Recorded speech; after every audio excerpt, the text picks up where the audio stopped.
Apparently, but not sure who for. Hi, Carrie, you still there?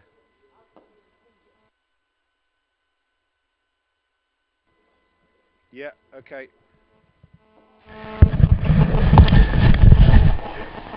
Audio test. 1, 2, 3, 4, 5. Essex won the toss and chose to bat. A, B, C, D, E, F, G, H, I, J, K, L, M, N, O, P, Q, R, S, T, U, V, W, X, Y, Z. Coming into this game, Essex in third place in Group 1, behind Worcestershire, who are in second, and Warwickshire, who are top. Warwickshire have 53 points, Worcestershire 41, Essex 37, Derbyshire 37, Durham 32, and Notts 30. We'll be bringing you live commentary on the game from the start at 11 o'clock. Is that okay? Okay.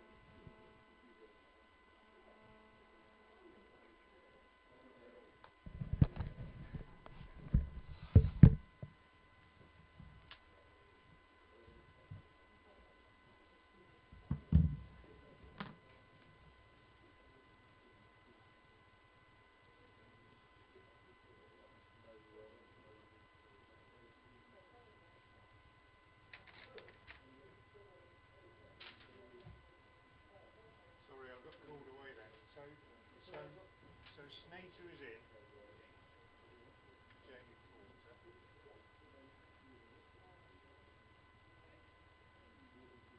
Still got 12 on my list, so Dylan's in for Joe. And Jack playing. Jack's not playing. So Jack, and who else is missing? Alison not playing. Yeah, okay, brilliant. Thank you very much. Cheers. Speak soon, I expect. Alison and Porter out.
lot of our audience would do the same, but we don't have a dedicated Hereford and Worcester sport email. And I'm not going to give my personal email because I get too many people telling me I'm useless.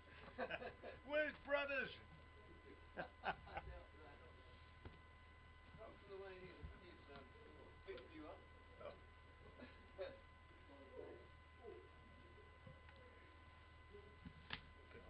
I've even done my research on Essex. I don't know anything about Shane Snater though. Not many people do. In fact, the first time he appeared, nobody's ever heard of him. And he made very few appearances. Unless Porter is fixtures, then that is quite a significant move because Porter's had a pretty indifferent season at best. Yeah. And so for Snater to come in, the Zimbabwean. Right. Bowler, presumably. Oh yes, but also generally seen as a one-day player rather than a championship player. I'll have a look at his stats and stuff. He's 25. Because Porter... Oh yes, I mean at the beginning of this season, in this year's paper, it says awaiting first-class debut. So this is it then. So this is it, yes.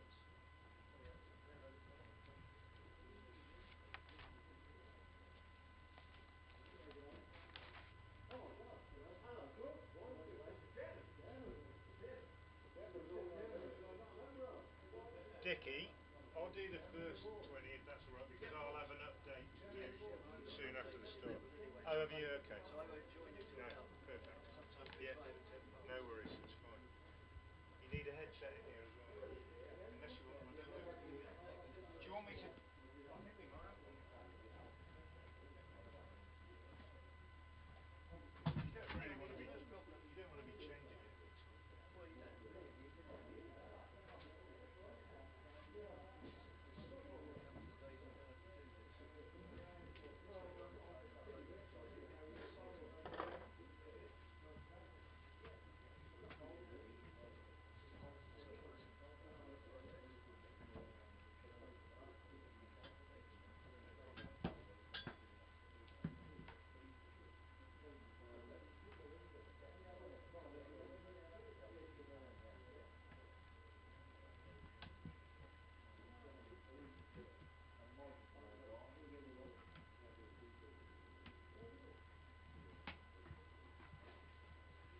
One two 1 2 1 2. Yeah, okay.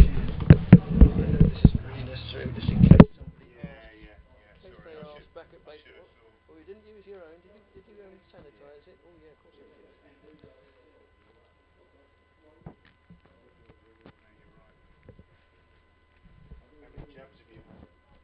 2. Alright, I teach as well, so I have to do. Do you? I have to do. Oh, good grief. Tests all the time. Well, I say that I go in and help at one school now and again, but I've done quite a bit recently, and I have to do a test, before I go every day, sort of thing. So my wife's had it, my daughter's had it, and I'm pretty sure I had it. Yeah, although I didn't test positive. My wife tested positive on the same day I tested negative, but we hadn't stayed apart or anything. My daughter and my grandson had it, and I reckon that I had it before any of them, but almost before we knew what COVID was, but So obviously what you talk about, they didn't have it seriously. No, well they were all, my wife was ill for about 24 hours, but she was fine. Daughter hardly had anything. In the early days, things that you might have just booked under something else could well be. I had a bad weekend where I had a fever and I stayed on the settee for 48 hours. In February, I reckon it was COVID. But my grandson, who's only 2, was only about 20 months when he had it. Hardly knew he had it. No.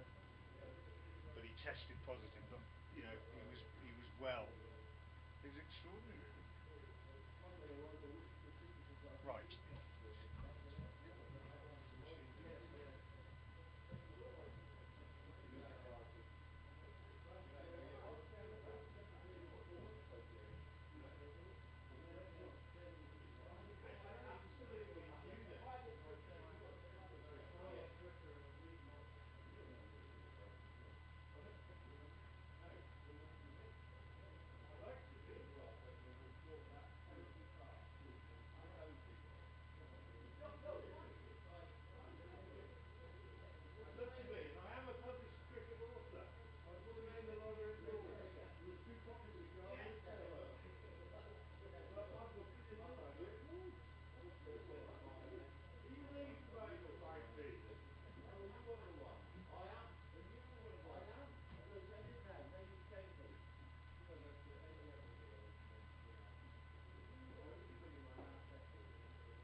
Good morning and welcome to New Road, Worcester for day one of the County Championship match between Worcestershire and Essex.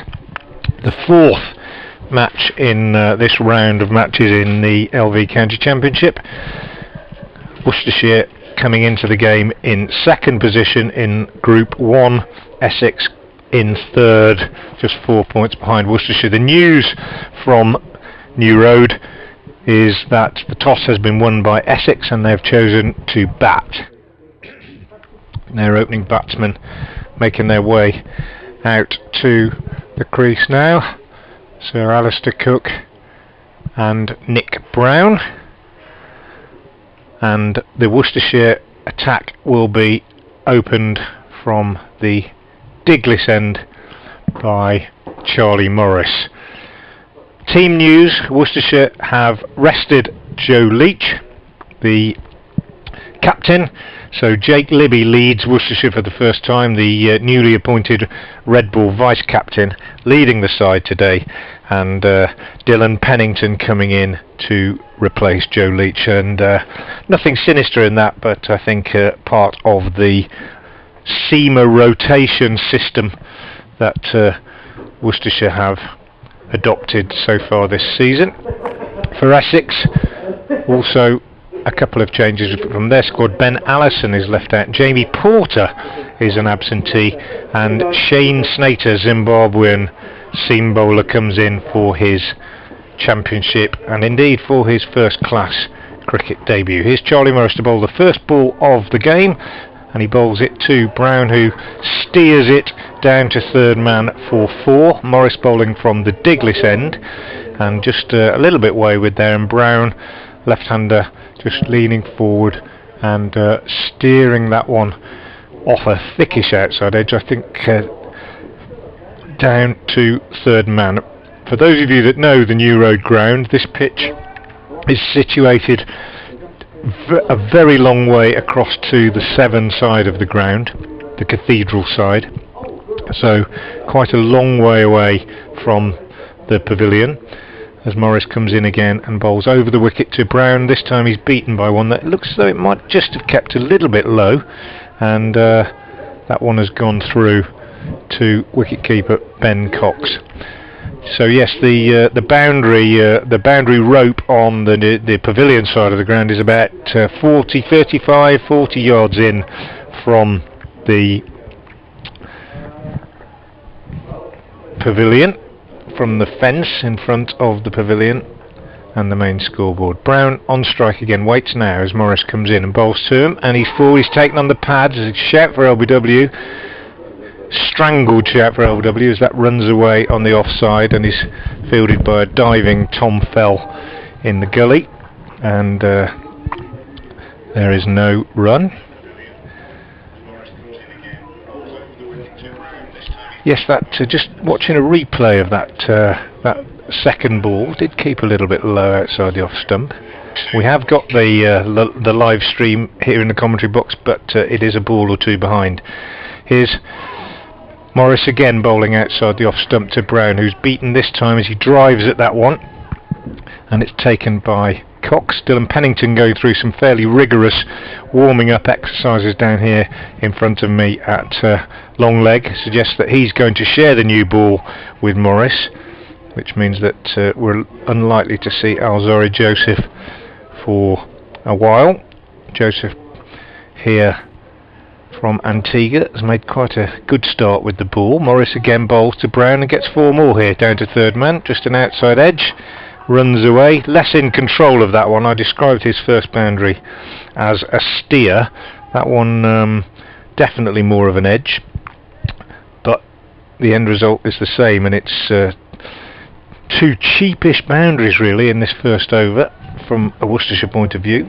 Just talking about Alzari Joseph, yet to really get amongst the wickets. He's picked up a few, but he's bowled with some real pace, the Antiguan, since he's been in the Worcestershire side. Just feel that he needs to, I think the feeling is that he needs to just adjust to English conditions a little bit more. Here's Morris to complete the first over, bowls to Brown, and Brown drives sweetly back up the pitch. Morris dives, sort of takes some of the pace off it, and the fielding is completed by Joseph. So that is the end of the first over, and Essex in good shape, having won the toss and chosen to bat. They are 8 without loss. All those runs to Brown, all via steers / edges down to third man.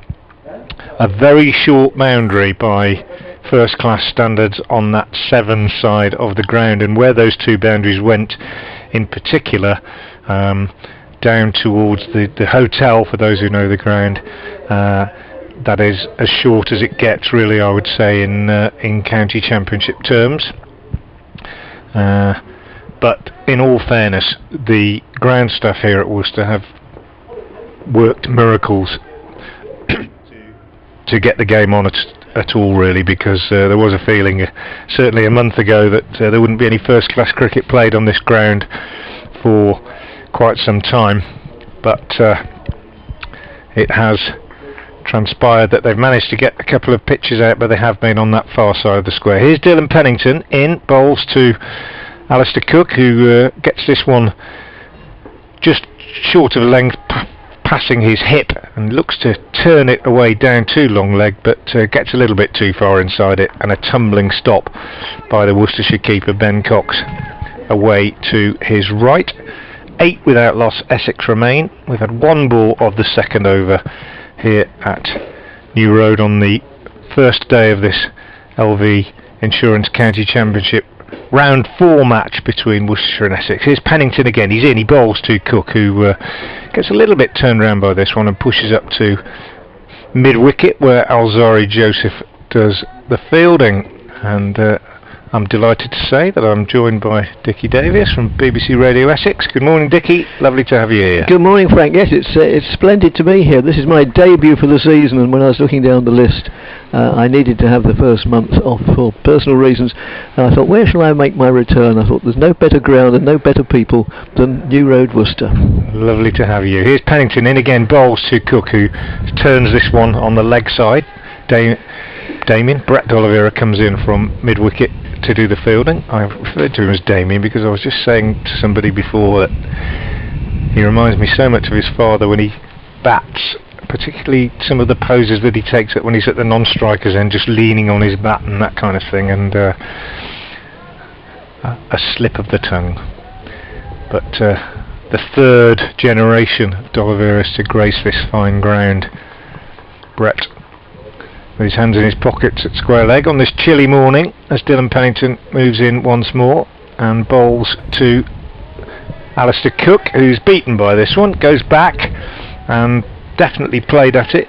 Good delivery from Pennington, and Alistair Cook just pushing at it on the back foot, beaten, and it went through to Cox. So a good start from Pennington, who returns to the side today, having missed the last game on this with this seamer rotation system that Worcestershire are adopting, which sees the captain Joe Leach miss out today, so Jake Leby skippering the side. He's at mid-off as Pennington comes in. This one is much wider and goes a long way across Alistair Cook, who doesn't play at it, and it's taken by Cox. The score remains 8 without loss, and bring you the team news for Essex in a minute. It's quite interesting. Just watch Cook on the replay. He did play at that one. I was a bit worried to say that Alistair Cook is beaten because he has that habit of just withdrawing the bat. Well, yes, he does, doesn't he? But yes. He did play at that one.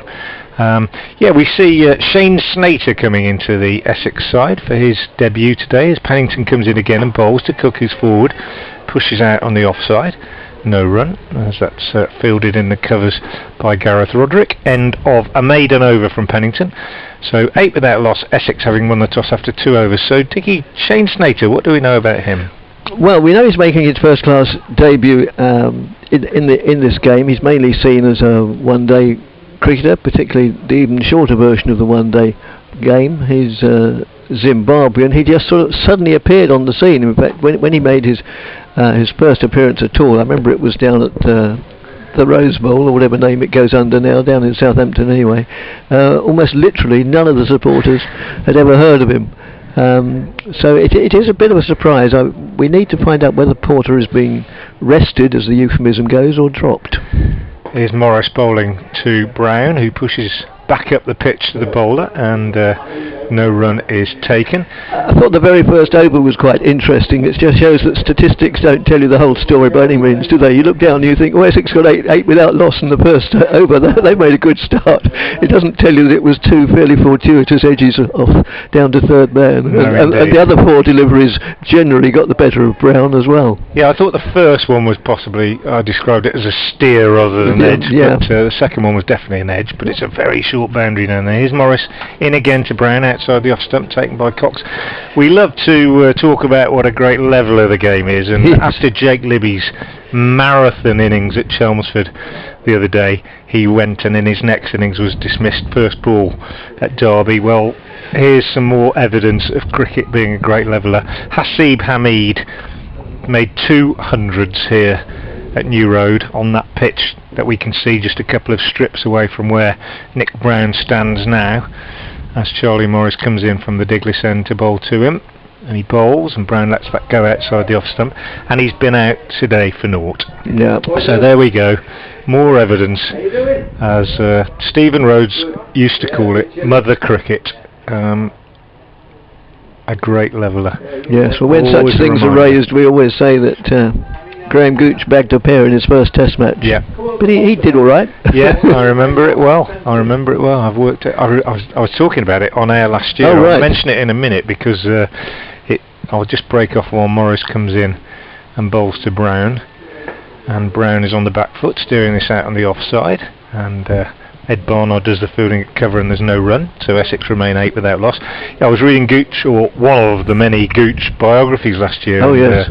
I read one where he discussed his experience in his first Test match, and he mentioned that he travelled up alone in his own car, Which they did, of course, in those days. to the Raven Hotel in Droitwich, which is where they stayed. The game was at Edgbaston. It's Morris is in again now, bowls to Brown, who's forward pushing up to mid-off, and there's no run.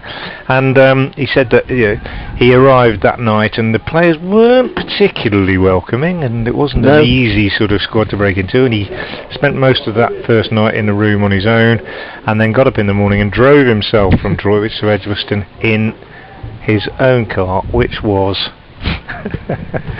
a little Sunbeam Sprite, I think. And I just tried to think of modern cricketers and the cars they drive.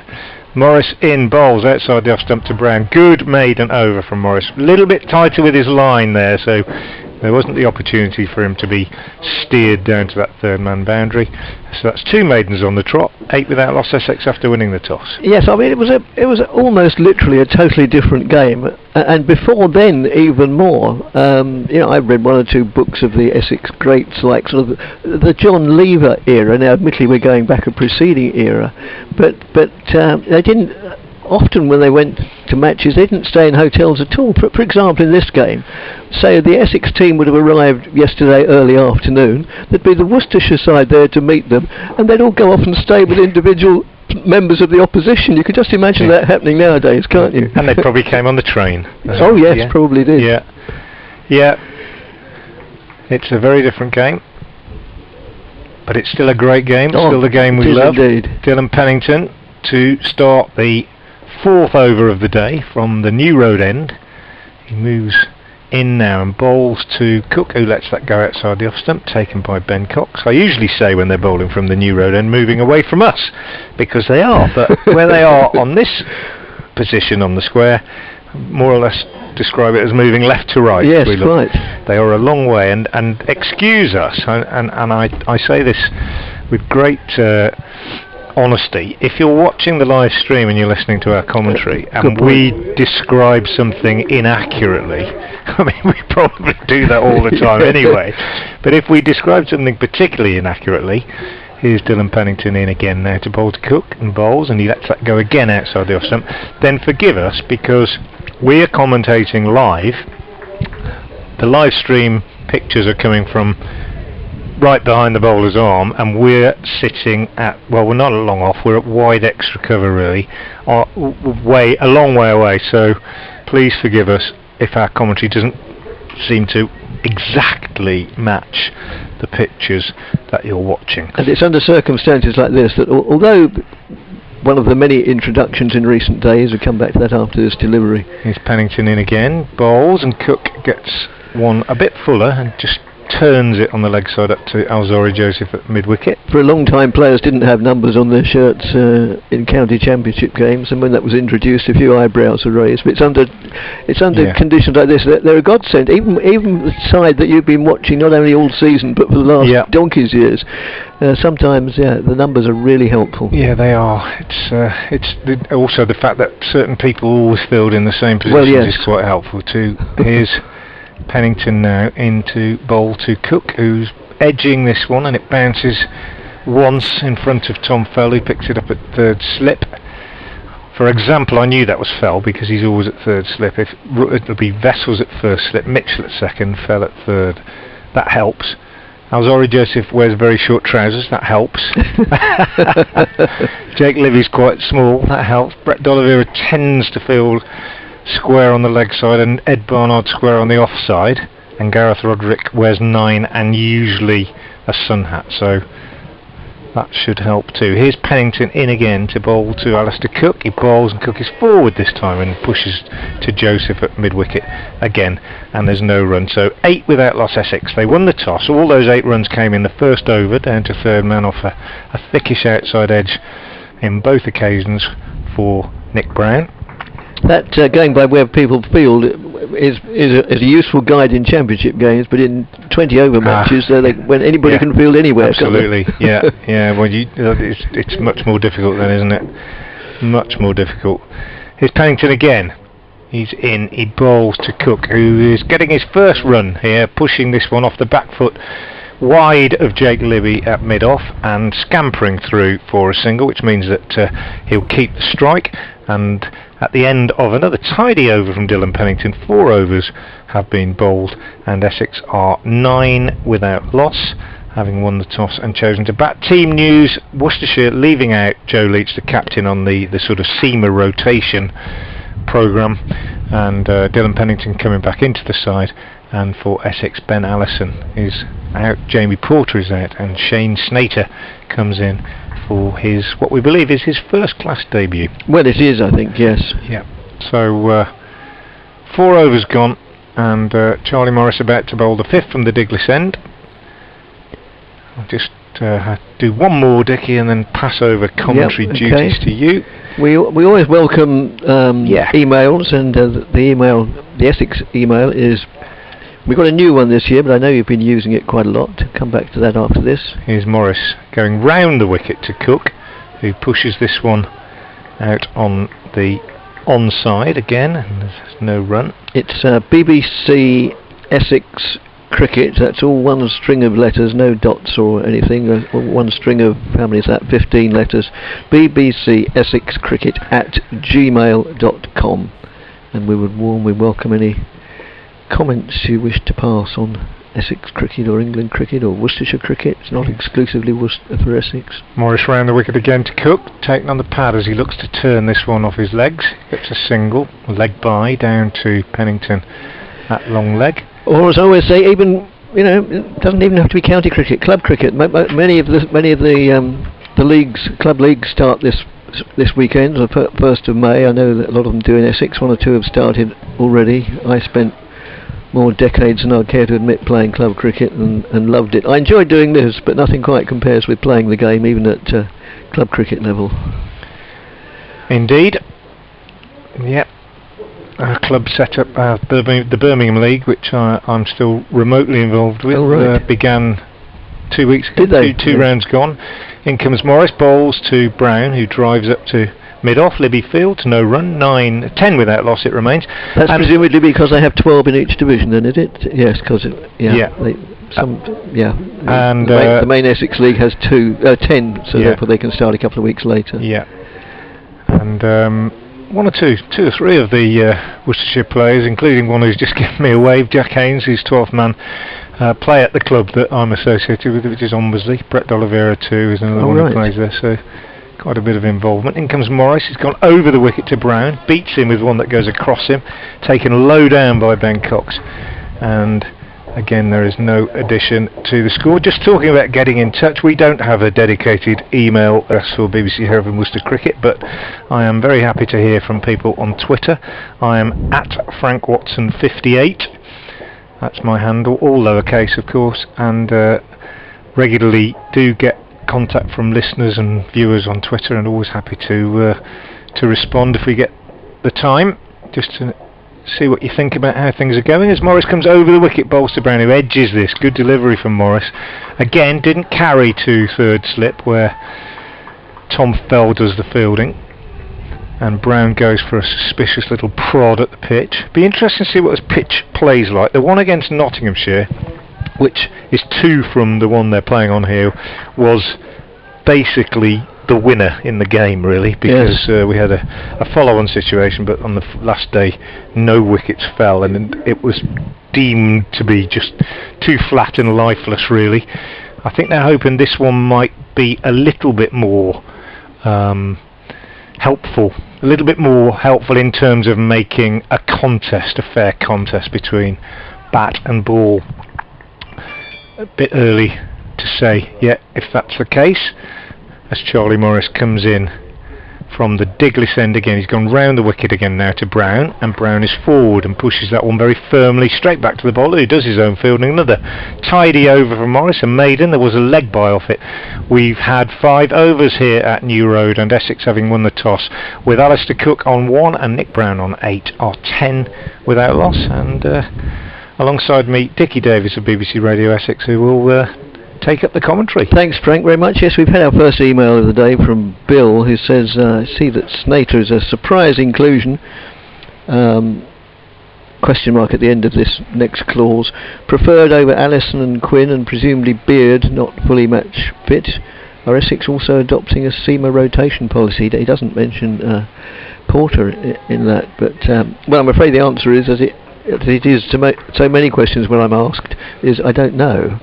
And we have yet to find out. Admittedly, Porter hasn't had a great season by his standards, as Pennington moves in again and bowls, and that's played out to mid-wicket. No addition to the score of 10 without loss. Brown has 8 of them, which he scored off the first delivery, half of them involuntarily, the other one matter of debate, and Cook has 1.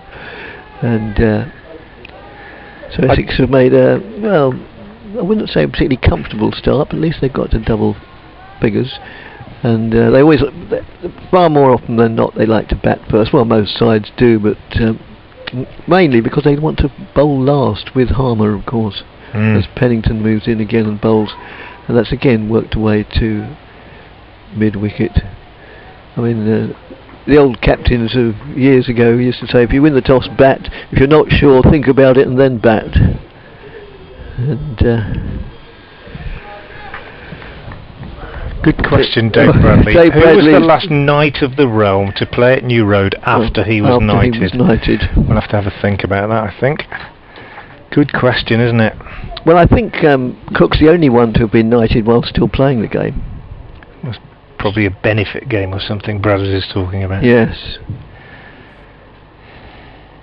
That's down to long leg, down towards the wonderful view of the cathedral, which stands there boldly guarding the ground in the southeast corner. It's still the sight of that, especially surrounded by the trees, never ever ceases to fill me with wonder. It's just beautiful, and thankfully, all clubs have to progress, advance. They have over the recent years had a hotel built, but it's not intrusive as it is at 1 or 2 grounds which will remain nameless. As Pennington moves in and bowls, it's very tastefully done. It's almost as outside the off stump, allowed to go through to the keeper. It's not. It wouldn't be true to say it's hidden away, but it's there in the corner, and it doesn't really mar the view at all of the cathedral standing there. And the wicket is well over towards that side, so any choristers or cardinals or whatever the hierarchy are who've got having their 11s, they can watch a bit of cricket as Pennington moves in and bowls, and that's outside Brown's off stump. I got a feeling I said Cook last time. Brown goes through to the keeper. No addition to the score. Brown comes down, does a little bit of cursory gardening, and sometimes batsmen just do that, not because they really suspect the pitch, but just gives them something to do. Yeah. Always, I think. Yes. I don't think I've known many players who don't do it anyway. Cook, of course, well, Cook's a law unto himself, but he is just so in the zone. I think he just sort of stands there. That's just outside the off stump, goes through to the keeper. No addition to the score, so that's, where do I find overs on this? There we are, 6 overs gone, and Essex, having won the toss and chosen to bat, are 11 without loss. Yes, and just bringing you the team news, because people are always joining us as we go along. Worcestershire captain Joe Leach is missing. Nothing sinister, as I say, but they have this policy of rotating the seamers to just make sure that they're not working too hard, and he's the one who misses out this time, so Pennington comes in. And the other possible change to the squad that we expected was, we thought Jack Haynes might come in as a batsman, but the decision was made to leave him out, so he's 12th man and sat on a chair on the boundary alongside Joe Leach, who's there now. They're both wearing high-vis bibs, as the subs do these days, and that was the only change. So Jake Libby skippers Worcestershire for the first time, and for Essex, Jamie Porter misses out, and Shane Snater, Zimbabwean seam bowler, comes in for his first-class debut. As Morris moves in again and bowls outside the off stump, goes through to wicketkeeper Cook. Just has 2 to his name. Brown has 8 to his. Sun making a bold attempt to come through. The forecast is sunny periods and not much chance of rain according to the forecast, but things can suddenly change as Morris moves in again. Right arm round the wicket to left-handed Cook, and gets down on that, just plays it out quietly into the mid-wicket area. An email from Paul, who says, good morning, lad. Well, I must be the oldest lad in Christendom, and if you'd seen a photograph I put on social media yesterday, you would certainly realise that it's a very generous use of the word lad. But thank you for that anyway. He says, I'm just tuning in before I head off to work this afternoon. Tell you the rest of his email after this delivery from Morris, who's now going over the wicket, and it's played out in the offside, no addition to the score. Just a quick one, I don't know how Essex could leave Porter out of this game. I'm a big fan of his, and I might add he's a really nice lad as well. Let's hope for Essex win. Yeah, well, we really don't know if Porter has been rested, or whatever the euphemism is, or if he's got an injury, but yeah, I'm sure by his own admission he hasn't had a particularly good season. It seemed in his 3 matches that as regards the seam attack, it's Sam Cook who's been the spearhead rather than Porter. Shorter lengths, and Cook, I think he rather missed out there.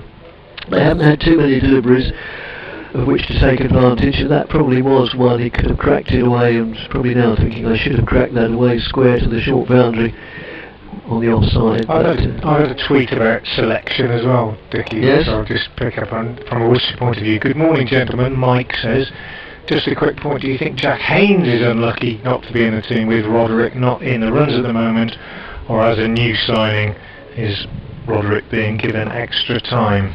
Morris again to Cook. Cook plays pleasantly with authority, but only straight to the man at mid-off.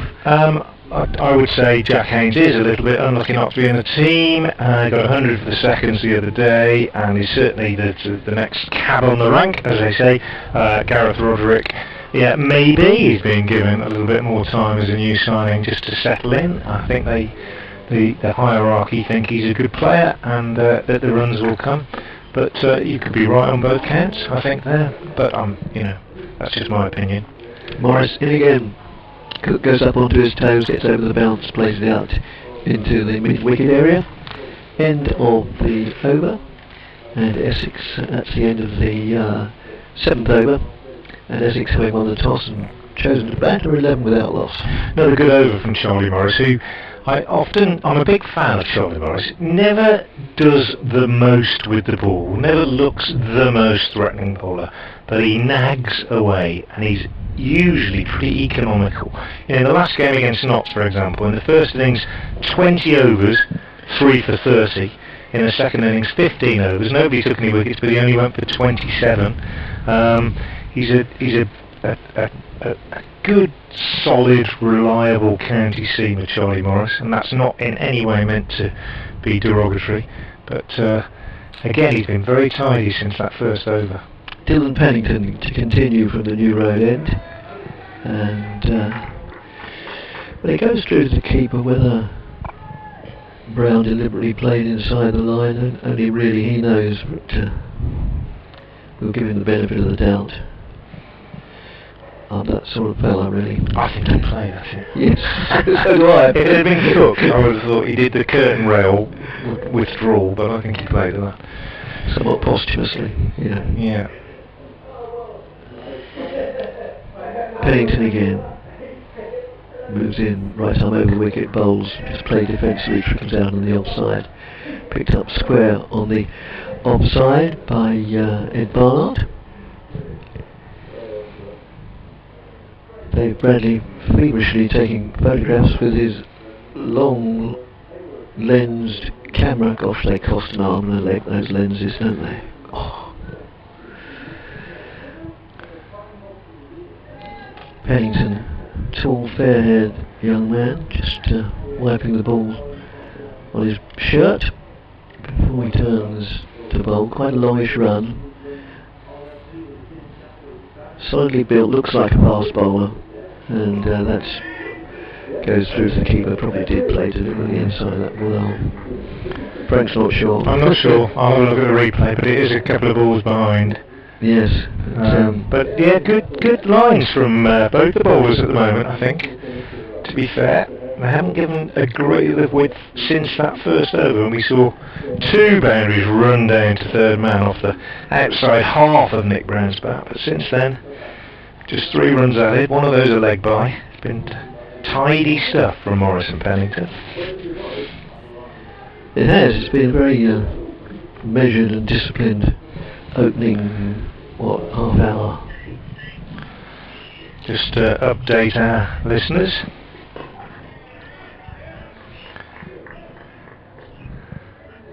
Well, Essex won the toss and chose to bat here at New Road, and they made a solid start.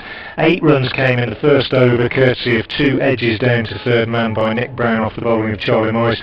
But since then, Morris and Pennington, the Worcestershire opening attack, have been very, very accurate. And so far, Essex, with Alistair Cook on 2 and Nick Brown on 8, in the 8th over are just 11 without loss. Back to you, Dickie. Just remember to turn the mic on. I've only been doing this 26 years. As that's played out on the offside. Mind you, even the technology has changed a little in those 20 odd years. Not much. But not much, no. That's why as I began that sentence, I began to think, has it actually changed? No, very little. It hasn't, has it? Trevor Owens, our sports editor at BBC from Worcester, describes it as Fisher-Price equipment. Yes, very good. Other toy manufacturers available. Yeah. Oh.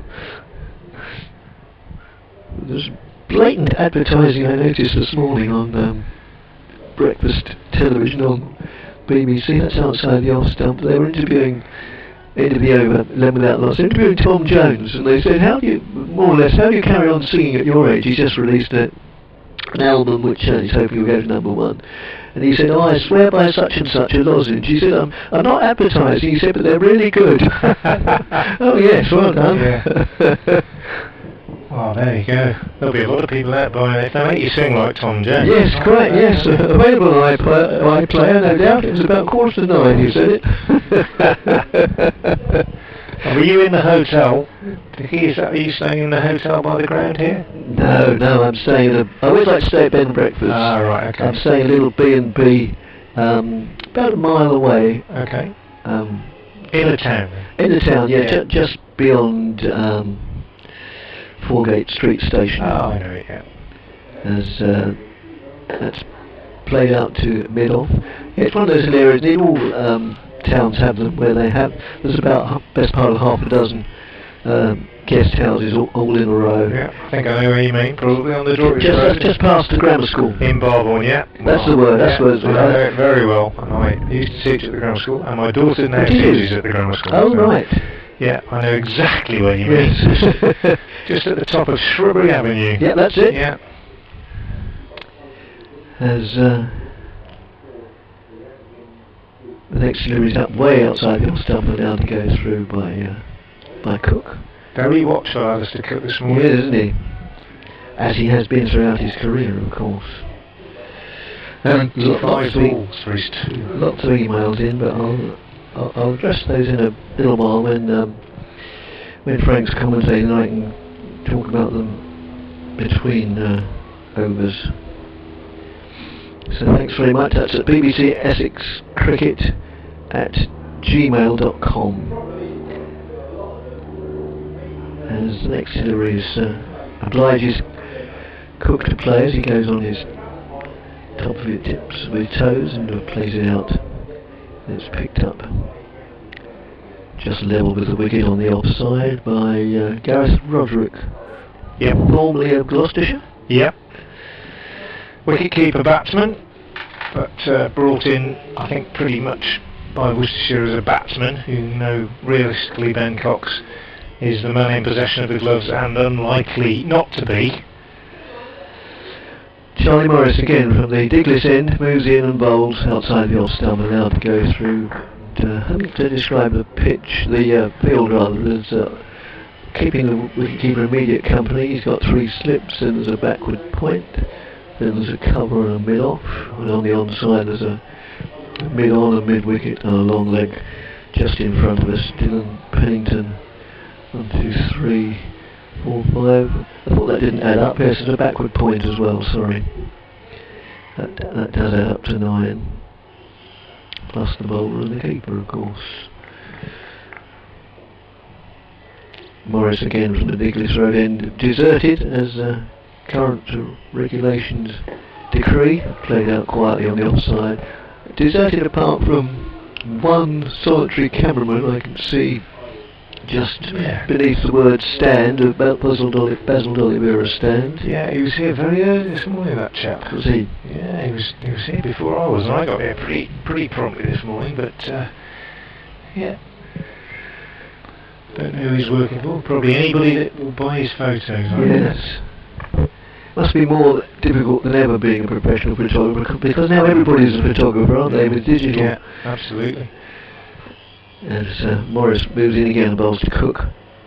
And Cook plays pleasantly for 4 runs. Just he didn't really hit it, he just laid back to ball, and it was a little bit wayward in line, and he knew that, especially with it being such a short boundary on that offside, that he really only had to time it properly and put bat on ball, and it was going to bounce away for 4 runs, which it duly did. And it's the end of the over, and Essex having won the toss are 15 without loss, and that is Cook's first boundary.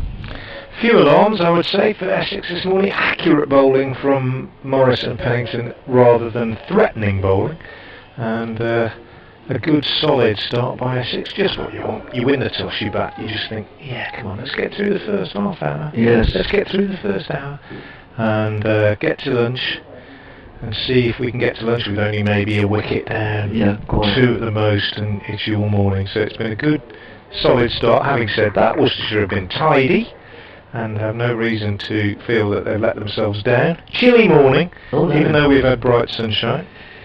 So Pennington, tall, bare head, right arm over the wicket, bowls to Brown. Brown's got an edge again, it goes towards third man boundary, but it won't reach the boundary, and he picks up a single as the fielder, whom I can't identify, chases after it. It was Ricky Vessels. Oh, he loses his sun hat in the process, which is somewhat optimistic today. Always worth it. Yeah. Always. Didn't carry, I don't think, that one, but No, it was I a don't think- genuine edge through the slips, Yes. that, wasn't it? Just No, gonna have my a view look of at the slips is the just replay. obscured by a pillar, so I couldn't Yeah. see that bit. Just going to have a look at the replay in a minute, so I might be able to give a little bit more detail on that one. Whether it carried, well, it didn't carry, but who it bounced in front of. Pennington again to Brown, and that wraps Brown on the pad. I think he'll go bounce down to fine leg for a leg bye, which will probably be no indication of leg bye. There again, those watching on the stream who are behind the line are probably saying, of course it wasn't a leg bye. That ball before almost carried very nearly to Mitchell at second slip, just bounced just in front of his right foot, and yeah, could easily have been the breakthrough. Pennington in again, played solidly out to mid-on. I just had another tweet. I'm at Frank Watson 58 if you would like to tweet me, but I quite like this one. A tad negative perhaps from Johnny Blaine. 120 overs since Worcestershire last took a wicket. Should we be concerned? I think we probably should, but not that concerned. And they nearly took one in this over, so don't worry, Johnny. No, Pennington moves in again and bowls straight on the offside. Well, Essex didn't take too many in the Warwickshire second innings, so, and what would best be described as an interesting start to the season. Played 3, won 1, lost 1 and drawn 1, whereas Worcestershire have drawn all 3 and are 4 points ahead. Well, there's a lot of people, and we've already discussed it in the press box this morning, saying that they're not keen on this new points system where you get 8 for a draw. Does it necessarily encourage positive cricket? Not too sure. As Pennington moves in again and bowls, and played pleasantly, but probably didn't time it properly by Brown.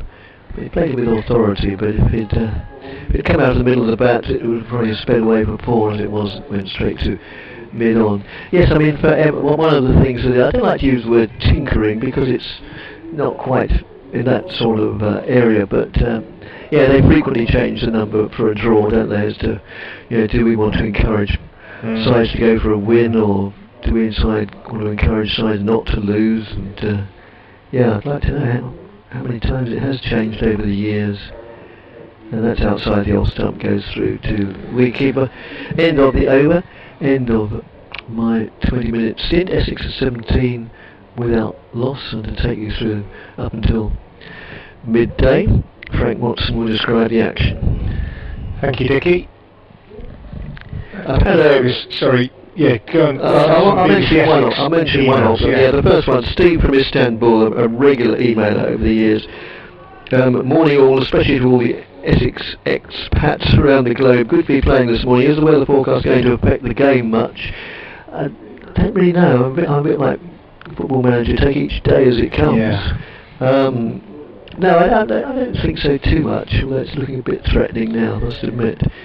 We'll come back to that during the course of the next 20 minutes. Charlie Morris from the Diglis end is in, right on over the wicket, bowls to Alistair Cook, who drives that very sweetly through the gap between mid-off and extra cover, picks up 2, no more than a push, but comfortable 2 for him, and that takes him on to 9, where he joins Nick Brown, 19 without loss.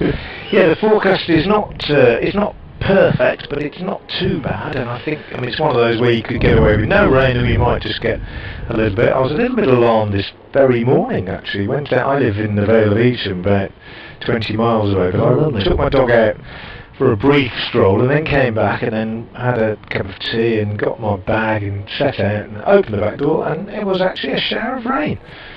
As Morris comes in and bowls outside the off stumps, Cook left alone, and I thought, this isn't too good, I wasn't expecting that, but it lasted for only 2 or 3 minutes, and certainly as I drove towards Worcester there was no sign of any rain. We've hardly had any rain really, have we, for the last 6 weeks or so. We had a a decent downpour overnight 2 nights ago in this area, but apart from that we've had nothing. No, we haven't in Essex for a couple of months or so. My wife's a very, very keen gardener, and the fruits of her keenness are evident in the garden. Yes, I mean, she spent all her spare time watering her garden. Here comes Morris in again, outside the off-stump to Cook, who leaves that alone, taken by Cox. Well, I'm at the risk of boring Worcestershire listeners who've heard it all before. I have an allotment, and I am quite keen on growing veg, and yeah, it is a worry really when you don't get any rain for all that time. Yes. Frosty nights too. It's all a bit. Well, yes. It's all a bit frantic really. It's a bit scary at the moment. I'm watching the forecast at 10 o'clock at night, wondering whether I need to run out and put fleece on things. Yeah, I'm sure. And it's all so cheap at the supermarket. Why do I bother? Shut up about veg. You're always on about it, they're saying. Here's Morris again. He bowls outside there, so left alone again by Alistair Cook. 19 without loss, Essex. But the weather forecast, yeah, as I say, not too bad. It's been fairly bright. Cloud has built up as the morning's progressed. That's where we need to look, Dickie, over the top of the Ladies' Pavilion towards Malvern. That's where the weather will predominantly come from on this ground. And I always tend to look at the weather forecast for Malvern rather than Worcester, because provided the wind is from the southwest, what they get, we're going to get. Here's Morris in again. Past umpire Lloyd bowls. That's an absolutely beautiful shot from Alistair Cook. Timed to perfection, straight down the ground, on the up, wasn't a half volley, and just as good as it gets really from Cook. Beautiful, beautiful shot. His second boundary. It was born of timing, wasn't it? Yeah. No brute force. Magnificent. He's on 13. He's faced 35 deliveries. Brown is on 9. He's faced 30 deliveries. He's scored 8 of his first 4 balls, I think. So he's been fairly becalmed since that first over. 23 without loss. Morris again. Elbows pumping. Past umpire Graham Lloyd. Bowls to Cook, who edges this one out on the offside, and it goes through the hands of Ed Barnard, diving forward at backward point. Wouldn't have carried, but it was a false shot, and it brings Cook a single. It's the end of the over. Cook has 14 with that one, 24 without loss, and Charlie Morris finishing his 6th over as figures of 6 overs, 3 maidens, no wicket for 19. The other bowler used so far, Pennington, 5 overs, 2 maidens, no wicket for 4. Essex 24 without a loss after 11 overs. Steve continues, 2 good teams looking to push ahead. I think Essex a bit niggled to let the last match and last day of that match slip. It was a great game, so Essex might be roaring back to prove a point. Yes, they never really looked like getting a wicket at Edgbaston by all accounts. Pitch on the online streaming looks a little dark with a hint of greenish tinge. Yes, I think there's nothing wrong with your television or laptop, whatever it is you're watching on. That's probably a fair description of the pitch. Also, you've been listening to me for too long. In anticipation of classic commentary routines, any particular subjects going to be raised over the next 4 days? Alzari Joseph starts his first over of the day from the new road end with the ball wide outside the off-stump, which is left by Alistair Cook. Such as philosophy, wisdom, drama, entertainment, etc. so that we can do our research. Thanks again. Come on, Essex. Cheers from East Turnbull, Steve. Thanks, Steve. Right, well, allotments. We started. Yes, with we've had allotments to those. I'll tell you, last word on allotments. This week I've had my first lovely cut of asparagus. Right in the middle of asparagus country in the Vale of Each. I have mentioned that before. People didn't respond. Alzari Joseph in again bowls, and Cook on the back foot pushes out on the offside. Already clear that Joseph is considerably quicker than the other two by the haste with which Alistair Cook played that one out on the offside. He's bowled with some pace since he's been here, Alzari Joseph. I saw his debut at Derby. Didn't always get it in the right place. Cleared Ben Cox's head on a few occasions and 4 byes resulted, but learning to bowl in English conditions, very willing, keen to bowl, happy to bowl long spells. Comes in now, tall, athletic bowler, bowls to Cook outside the off stump, left alone by the former England opener taken by Ben Cox. Nice, easy, fluid action. I was just going to say something along those Yeah. lines. He's a classic West Indian Yeah. bowler, isn't he? He brings back memories of all the... Yeah. I mean, I wouldn't sort of yet put him in the same bracket as some of the all-time great West Indian bowlers, but it easily brings back sort of memories of those. He's made 250s as well since he's been here, with the bat coming in at number 9. So he's made a good impression so far with his willingness. And he is again bowls outside the off stump again, left alone by Cook, taken by Cox. He's only young, and he's willing. He's keen. He's good in the field. Quite athletic in the field, unlike some of the former West Indies fast bowlers we've seen as overseas players in county cricket. No disrespect to any of them, but this chap will dive around and throw himself around in the modern way. Yes. And yeah, made a pretty positive impression so far. Here he comes now.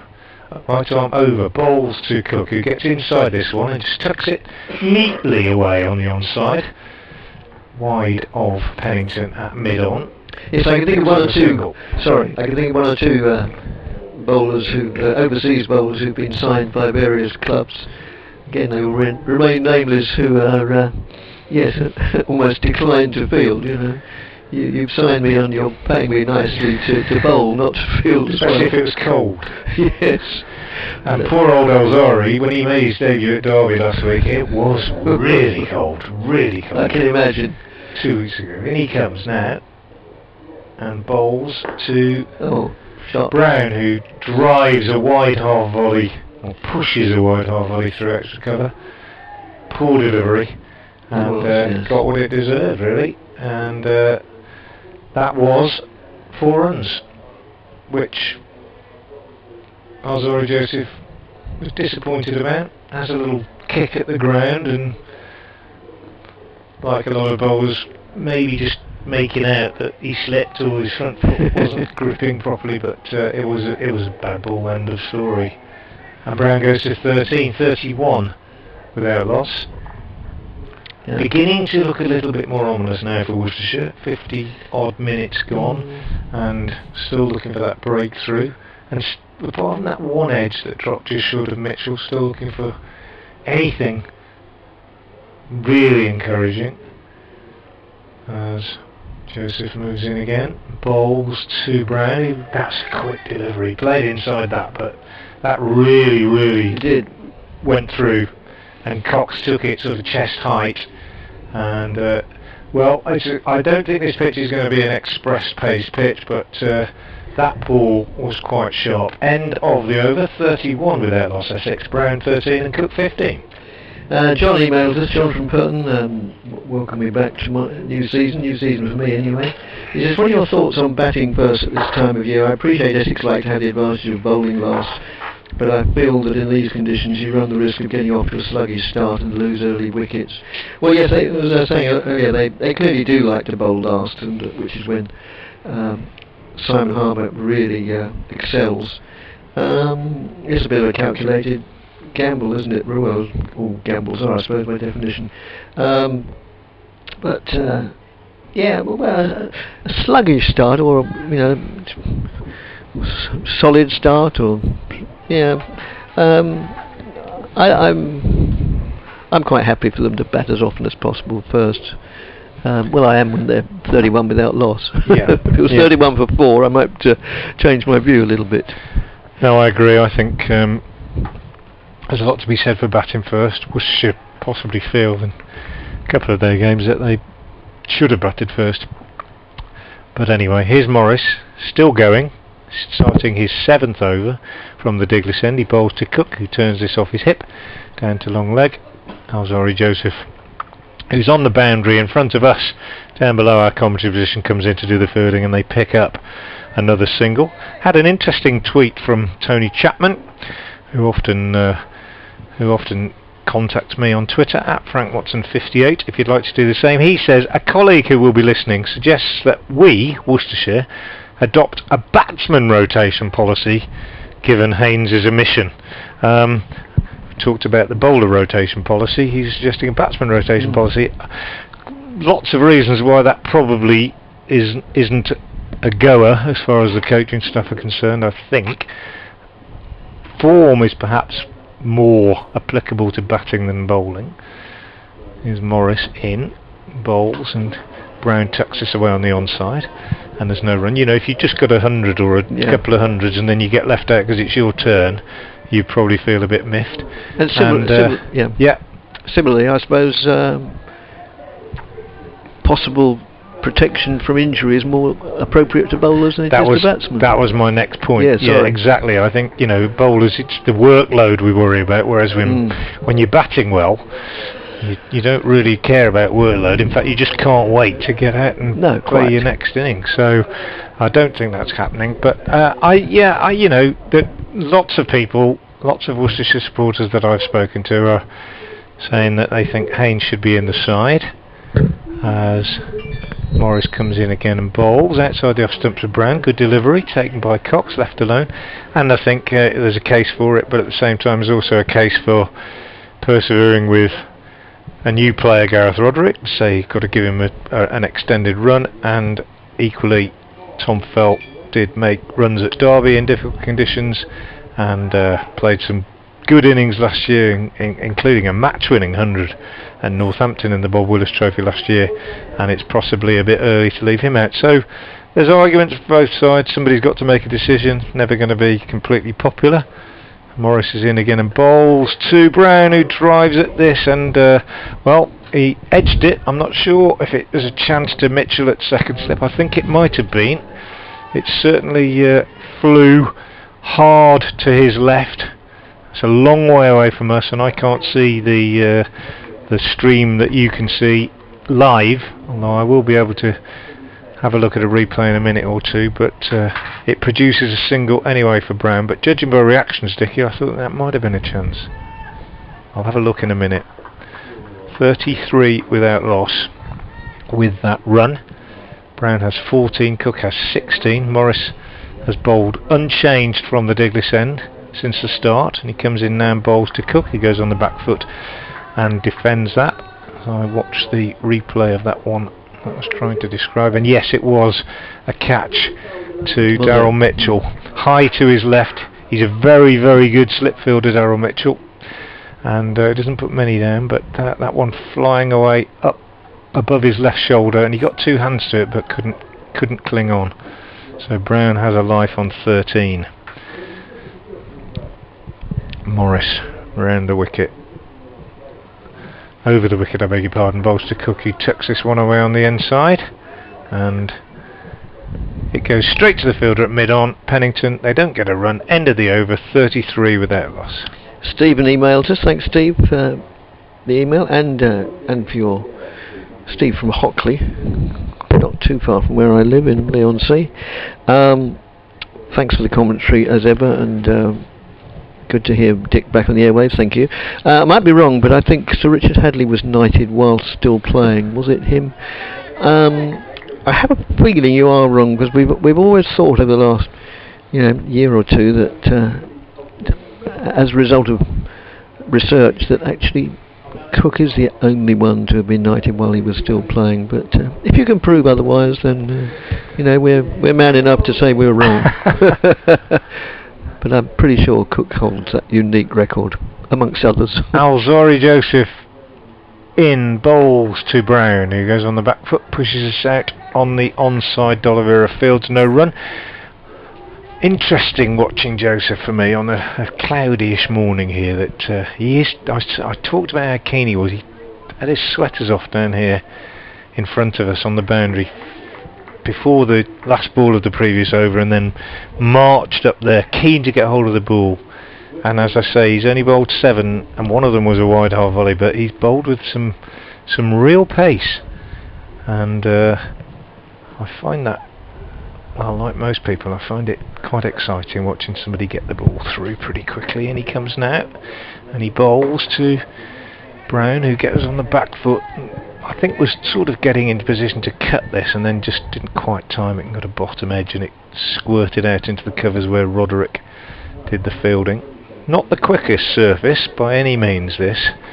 Remember, this pitch has been underwater twice in the last 6 months, and seriously underwater, and the ground staff done it. been an incredible job to get the square back looking as it is.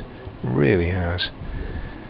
As Alzari Joseph moves in once more and bowls to Brown, who gets runs this time, down to third man, well, one anyway. Won't come back for two, as Tom Fell does the fielding. Ed Barnard, in fact, does the fielding.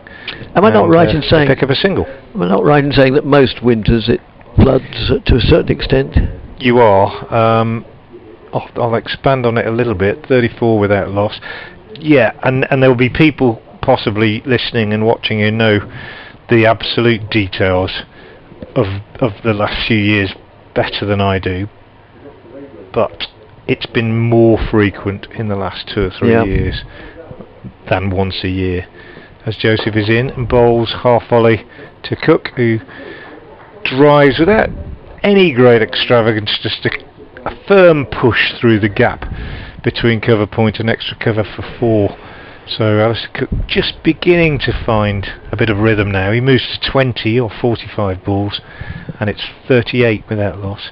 And at funny times, it's not, it used to be sort of once maybe November, January, something like that, but now it'll be sometimes in the summer even. It's happened, just before the season, or I live quite alongside a small brook which drains the Cotswolds, not the Welsh mountains, which is what affects the Severn, but my area I'm nearer the River Avon. As Joseph is in once more and bowls to Cook outside the off stump and taken by Cox, and although my house hasn't flooded, the water fills the lane up along which I live and comes almost up to the edge of my garden, and that too has happened, almost overnight sometimes. The Cotswolds will get a deluge and it'll all come down the Avon Valley and we get it, and the same if Wales gets a deluge, that's when Worcester will get the floods, because the Severn drains the Welsh mountains really. So it's happening more frequently than ever, I think, as Joseph comes in and bowls to Cook, who's hurried by this one as he goes on the back foot and plays defensively back to the bowler, but hurried but not really troubled, and it's the end of the over. A wicketless first hour for Worcestershire, as I'll be updating BBC Hereford Worcester listeners shortly to tell them into the news. Brown has 15, Cook has 20, and it's 38 without loss. Kyle, I think he's a Worcestershire supporter, emailed us. Thanks for the commentary again, really enjoying it. I've missed the cricket as much over the last 18 months, so much that I've recently decided to relocate from the Black Country with the intention of living closer to the county ground. And I now reside in a lovely home in St John's. So currently I'm a 6-minute leisurely stroll from New Road. I can actually see the pavilion from my front window. I'm living the cricketing dream. I think Worcestershire are in for an exciting season, and some form of silverware is in the offing. What do you think about their prospects? That's for Frank. Can't wait until we can be back there to watch live. Go well. All the best from Kyle, formerly of Wolverhampton, now St John's. St John's, Kyle. Well, there you are. St John's is this area here, Dickie, just outside the ground. You're in St John's. It's this side of the river. Must be a bit frustrated having moved and can't come and watch the cricket. Absolutely, but he is very handy for the ground. Ed Barnard is coming into the attack at the Diglis end of the ground for his first bowl. Probably fair to say that he's been Worcestershire's best bowler this season. He comes in now and bowls to Brown, who pushes up to mid-off, and the fielding is done by Jake Libby. Had a long chat with Ed Barnard on Tuesday morning, along with my colleague Dave Bradley, for our Worcestershire podcast, which we call I'd Rather Be a Pair. If you'd like to listen to it, just Google I'd Rather Be a Pair podcast, and you'll get that chat with Ed Barnard and previous episodes. And interesting chat with the young man who comes in now and bowls to Brown, who again pushes back up the pitch, and there's no run. 38 without loss. Barnard made his first class 100 against Essex at Chelmsford 3 weeks ago, and we had a chat about that and one or two other aspects of his cricket career. The fact that he's never missed a game through injury in about 4 years is impressive. but as we said, as we'll see now, he has quite a technically correct and nice fluid action. He's in and bowls to Brown, who again is pushing forward back to the bowler, and there's no run.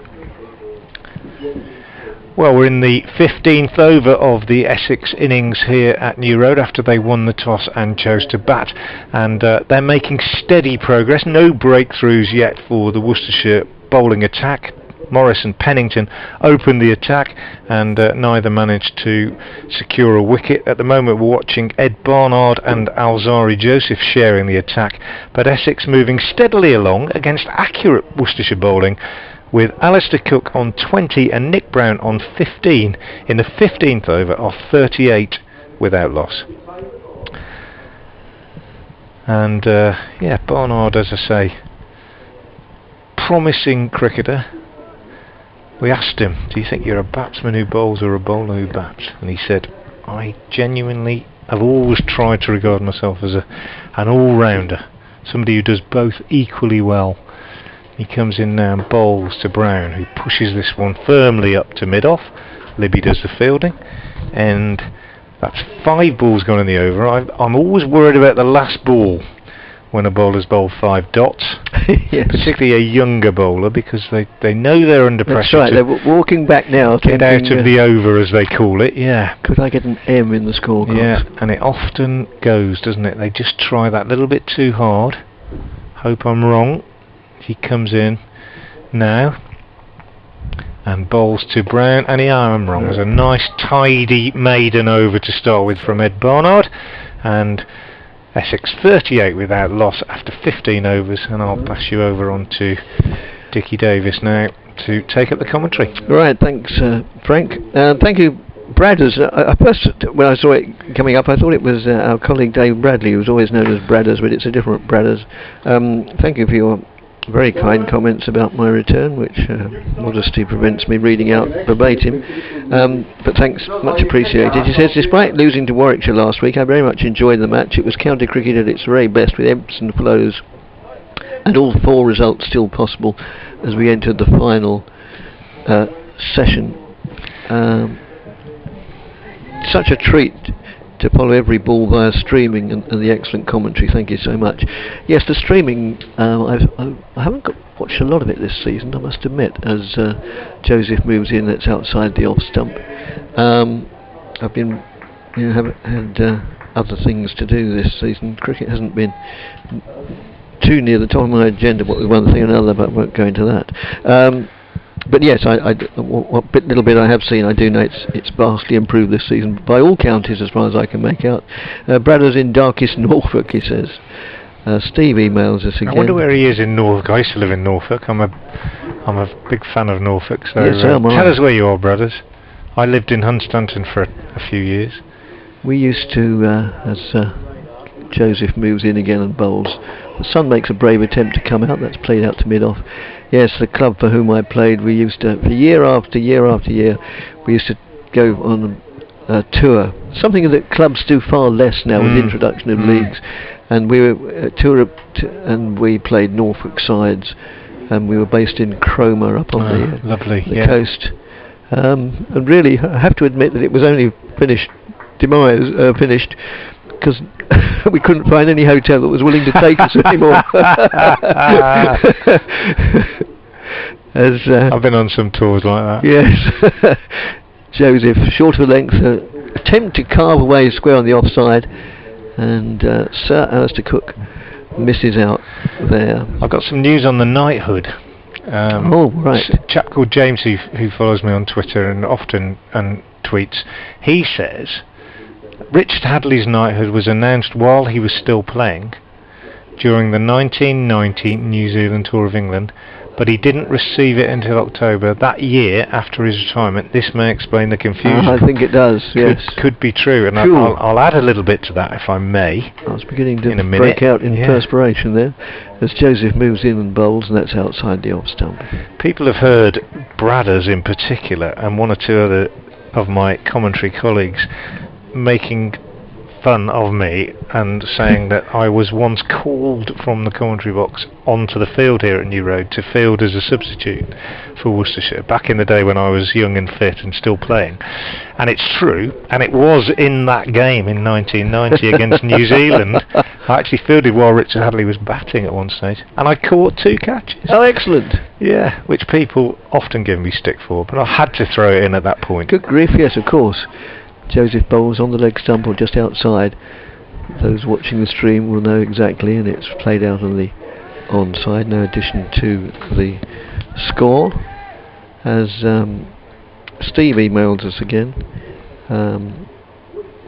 Oh yes, I mentioned this to Frank off air, but I expect he'd heard it before. It's one of the famous ones, you know, the old saying: when you win the toss, bat it. If you're in doubt, think about it and then bat. Yeah. If you have very big doubts, consult a colleague and then bat, he says. As Joseph moves in again, Bowles, and Cook plays it a little bit suspiciously, but he's picked up a couple of runs backward of square on the offside. It wasn't with total authority, but it was all along the ground and smooth enough. Just finish off. Sorry for the length of this one, but perhaps over several overs. Oh, right, okay. Oh, good grief, yes, I see what you mean. Yes, it goes down to F and then subsection H, little Roman numerals 3. So, yeah, we will come back to that, I promise, especially if we get some rain. Thanks, Steve, very much. It's always appreciated, and we will come back to it, I assure you, because we warmly... we always say, if you're kind enough to give up your time and attention to email us, the least we can do is answer your emails. So we have a few scores from elsewhere during this over, Dickie, and I'll see what I can come up with. Actually, I think they need updating by the look of it, some of these. But Barnard moves in and bowls, and that's just... well... Here we go. Was it so, at Bristol, Leicestershire are 50 for 1, having been put into bat. At Sapphire Gardens, Cardiff, Kent 65 for 1, after being put into bat. At Derby, Notts 59 for 2, having been put into bat. Warwickshire 1 without a loss, having been put in. Don't know if it's raining there in Durham. As Barnard bowls again. Oh yes, sorry, I was looking at shot offered, sorry. And then at the Oval, Hampshire 41 for 2, having been put into bat. Everybody's been put into bat. Middlesex are 50 for 1, having been put into bat at Taunton. Sussex chose to bat at Hove. You can always tell when you're in the south and the sun's shining. 65 for 1 against Lancashire. Yorkshire 59 for 1, having been put into bat at Headingley. And so I think apart from Warwickshire being without loss, Essex the only other team not to have lost a wicket, as Barnard bowls outside the off stump. It goes through. It's alright. It goes through to the keeper. And the sun making an even braver attempt to shine through now. It's bathing the whole of this delightful New Road ground in sunshine, and making the view in the distance of the cathedral and the willow trees and various other arboreal adornments all the more attractive. As Barnard moves in and bowls to Brown. Well, he keeps doing this, and from our angle we can't see at all the moment of the bat coinciding or not coinciding with the ball, as to yet again whether he deliberately plays inside it or whether he's beaten each time. But the fact that he goes down the wicket and prods the pitch may suggest that got the better of him. Speaking of arboreal adornment, as you were, Dickie, you'll probably notice over by the ladies' pavilion 2 tree stumps. Oh yes. Oh. As the next delivery just played defensively back to the... no, it's not back to the bowler, it's to mid-off. Yes. Sadly 2 lovely old chestnuts that were there, one still remaining, that had to be cut down because they were diseased, and they've made quite an ugly hole, really. They have actually, yes. Here at New Road. It's a shame.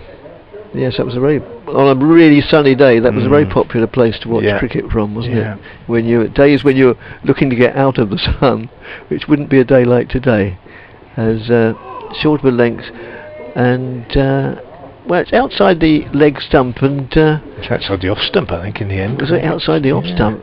And it seemed odd, sort of as if Brown He went for a pull, didn't he? He went for a pull, but did he sort of? I think he gave up on it, didn't he? I 'Cause think he couldn't that reach was it. the impression I got, that it wasn't what you might call a I'll serious look at a pull. replay in a minute. Yeah, he almost. I think it was an attempted bounce, and it ended up just being so far away from him that he couldn't actually reach it. But his bat carried on. Chris says, welcome back, Dick, good to hear you again. Shane Slater's been taking a lot of wickets for the second 11, and Porter's not been showing his normal good form, so it's no surprise he needs to bowl well in the second 11 to get back in the game, back in the team. Yes, I'm sure you're right, Chris. Just watching that one from Barnard again now.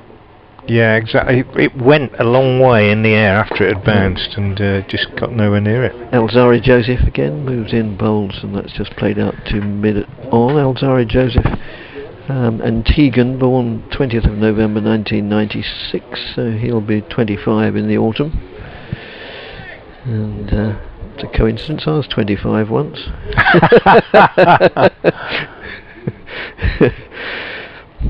Several decades ago, but Dean, I'll tell you about Dean's email in a moment. It's short of a length, and that gets the treatment. But there again, it's nobody needs telling or reminding that Cook is a quality act, a class act.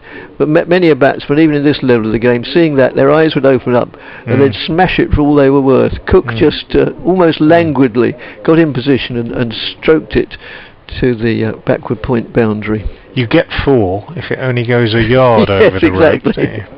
It doesn't have to go 50 yards past the rope. No. Yeah. He's been doing that all his career, hasn't he? He has. That was a shot of a man who's been there, done it all, learnt a hell of a lot, and retained it. As he faces up to Joseph again, who moves in. Right arm over the wicket to the left-handed Cook, who plays that diligently, and it goes out to mid-on. No addition to the score. Dean says, nice to have you back, thank you. Can you tell me if you and the rest of the Essex commentators had your normal pre-season fixtures meeting as normal? So it was done by social distance, which with masks on. No, we normally, as you know, because of the very fact that you pass comment on it, we'll come back to that as Alzari moves in and bowls, and that's just played defensively again, trickles out to mid-on. Yes, normally we use our fixture meeting as an excuse to meet, usually in about January, soon after the fixtures have come out, and we meet at a very pleasant pub and have a nice meal and a beer, and it's all very amicably done as to who wants to go where and who doesn't want to go where and who's doing what. But this year that was out of the question, so we left it all to our master, our professor of schedules, Nick Gledhill, and we said, you do it, Nick. We'll tell you when we're available and when we're not available, and come up with a master plan. And of course he did.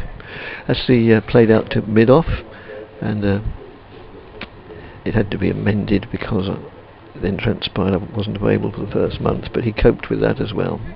He will be here on the weekend doing Saturday and Sunday. For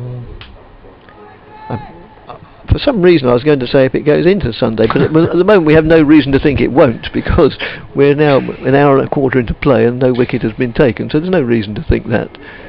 And maybe less reason this season than in others. And that's played out to mid-off, no addition to the score. 44 without loss, Brown 15, Cook 26, as is his number, I think. Yeah, it's interesting you say that, Dickie, because you always think, don't you, early season there'll be sort of clatter of wickets. Look at all those teams that have won the toss this morning and chosen to bowl, and you expect some low-scoring games and games to finish early in the early part of the season. This season has not been the case at all. We discussed this a little bit when I was at Derby, and I can't help thinking it's to do with the lack of rain that we've had. Yes. You know, that it's been dry all over the UK, even though it's been cold. And also, being cold, the ball does less when it's cold, I think, in the air. And the pitches have been very dry, and it's been a batsman's game so far. Yes, it has. It really has. And the same again today so far here. So it's going to be Barnard to continue from the Diglis end. Well, we always say when we come here, come back to that in a moment, Barnard moves in, bowls. We always say glibly almost, it's played out to mid-on, from the Diglis end. Presumably there is an area of Worcester called Diglis, it's a bit down there, sort of to the south. There is, and there's a lovely explanation for it as well that lots of people don't know. I lived in Worcester for a good few years before anybody ever told me why it's called Diglis. If you go down the river, downstream from Worcester, it's break off. Barnard moves in, bowls, and it's not for the first time that Brown's got an edge and it's gone through for 4 runs down to third man. Well, I think maybe when he finishes he ought to go and buy a lottery card today because it looks as if the gods are smiling on him. Cathedral. You come to what they call Diglis Basin, which is a boat yard where lots of boats are kept and people live on their boats, and there's a weir there as well.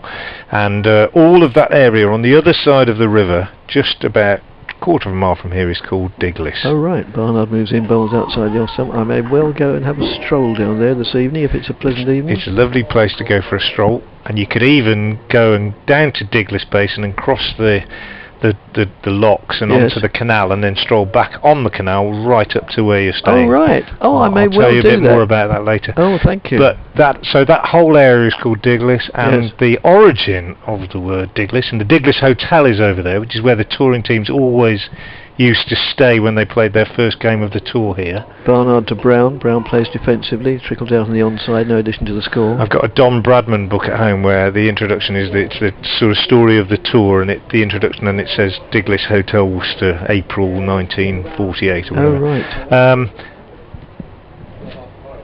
D'église of the church. Ah yes. All that area belongs to the cathedral. I think this ground actually still it's still officially owned by the Dean and Chapter, and it's of the church, D'église. Yes, oh yes. Yeah. Those years that I did studying French at school are not wasted eventually. And as Michael Caine says, not a lot of people know that. No. I think there's tens of thousands of people who live in Worcester that don't know that. Yeah. But D'église, Diglis, of the church, all of that part of the city is of the cathedral, I believe. Thanks, Stephen, for your extract from Sir Richard Hadley's Wikipedia extract. We may get onto that, as that's outside the off stump. End of the over. Sun has long ago gone back behind a cloud, and it's I wouldn't say it's looking threatening, but it's probably more overcast than it has been a lot. But on the other hand, yes, looking towards the way where it's getting brighter. Yes, all grounds have their areas from which the weather comes in. At Chelmsford it always comes from over the Writtle Agricultural College, and here it comes from, well, a similar quarter. Obviously the prevailing winds normally bring it in from the west. End of the over, 48 without loss. And Alzari Joseph to continue from the New Road end. He's having a little chat with Jake Livy. Dale Bradley just showed me a note that says the last wicket to fall here at Worcester was 3:46 p.m. on Saturday. 10 days ago, I think, 11 days ago. Yeah. To be fair, they haven't been playing all the time since then. But here's Joseph over the wicket now. He's in, and he bowls short to Cook, who swivels round on this and plays it down to fine leg. It's fielded by Fell, and they take a single. That moves Cook on to 27, 49 without loss. A solid start then for Essex after they won the toss and chose to bat here. I think I'm right to continue, Dickie. It's the right time. It's 20 I'm just getting ready for my next update as well for BBC Hereford and Worcester listeners into the news programme, as Alzari Joseph is in once more and bowls outside the off stump to Brown, just short of a length, and Brown is on the back foot, solidly covering up, playing it back up the pitch, and there's no addition. Brown 19 off 57 balls, 3 boundaries, all of which have run off the outside half of his bat down to third man. Actually 4, I think he might have hit one through the covers as well. Cook, the more assured of the two, probably, not surprisingly. 27 not out off 60 balls. Pretty much unperturbed, the great man. As Joseph is in and bowls to Brown, who is forward again, pushes up to Libby at mid-off, and there's no addition to the score. Team news, if you're just joining us, Joe Leach, the Worcestershire captain, is out of the side today. Worcestershire continuing their policy of rotating their seam bowlers, so Pennington in and Leach out. The only change. Libby is skippering the side for the first time, and for Essex, Jamie Porter left out, and Shane Snater, Zimbabwean, comes in for his first class debut, as Alzari Joseph moves in again and bowls to Brown, who edges this one. He's going to get runs down to third man, well 1 anyway, in fact 2 as he comes back. Might have to hurry actually, Barnard's fairly quick, but good running from Nick Brown, and he picks up a couple, which takes him on to 21, and the 50 is up for Essex. 51 without loss, 50 up in the 20th over.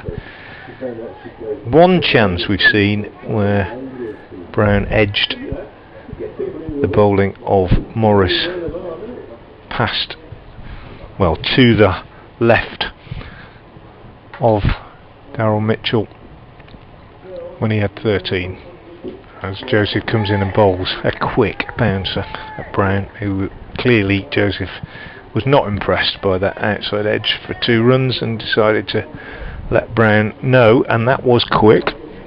Cox, it thumped into his gloves and it's hurt him. He's taken his glove off and is just flexing his right hand, but it was very, very expertly negotiated by the tall Nick Brown.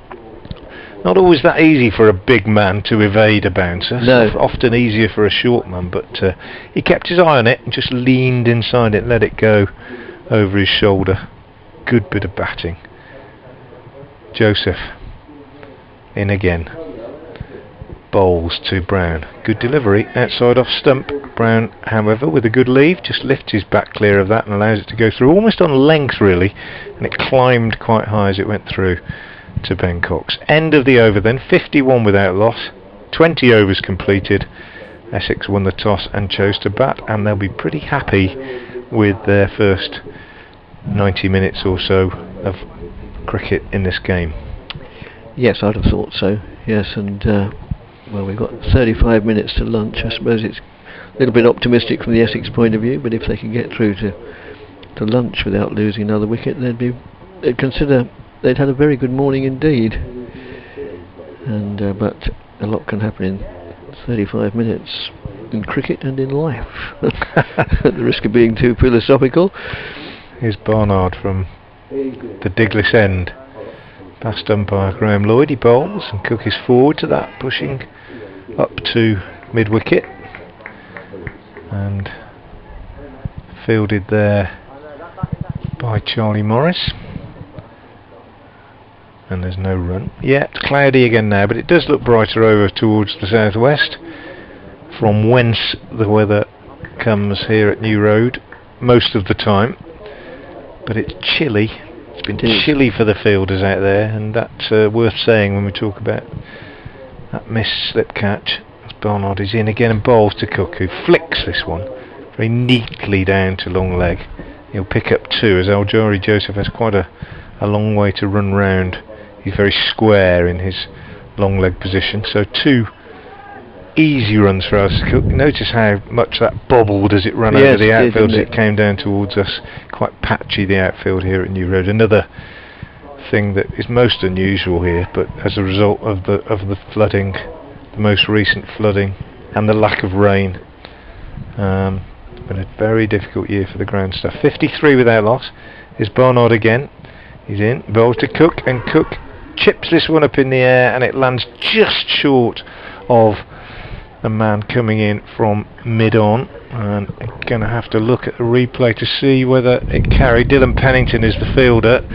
Cook almost got a leading edge and it just lobbed up in the air, and wow, There was groans and hands on heads, but I think it might just have dropped short of the fielder. What was your impression, Dickie?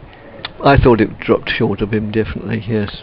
We'll have a It look. was very much a miscue, though. Yeah, got the replay in a minute as Barnard bowls again to Cook, and this time he's on the back foot, taken on the pad. Might have got an inside edge as it ran away into the gully, but Barnard probably asking more questions at the moment than any bowler has so far. I'm just going to watch a replay of that one that went to mid-on, and well, it wasn't a leading edge, it was off the face, and it just seemed to die on him. Yeah, but it did didn't it? carry, I think it did carry up to Pennington at mid-on, diving forward, very, very low chance, as Barnard is in again and bowls to Cook, who's forward this time, taken on the pad. Big shout for LBW this time, but not out, says umpire Lloyd.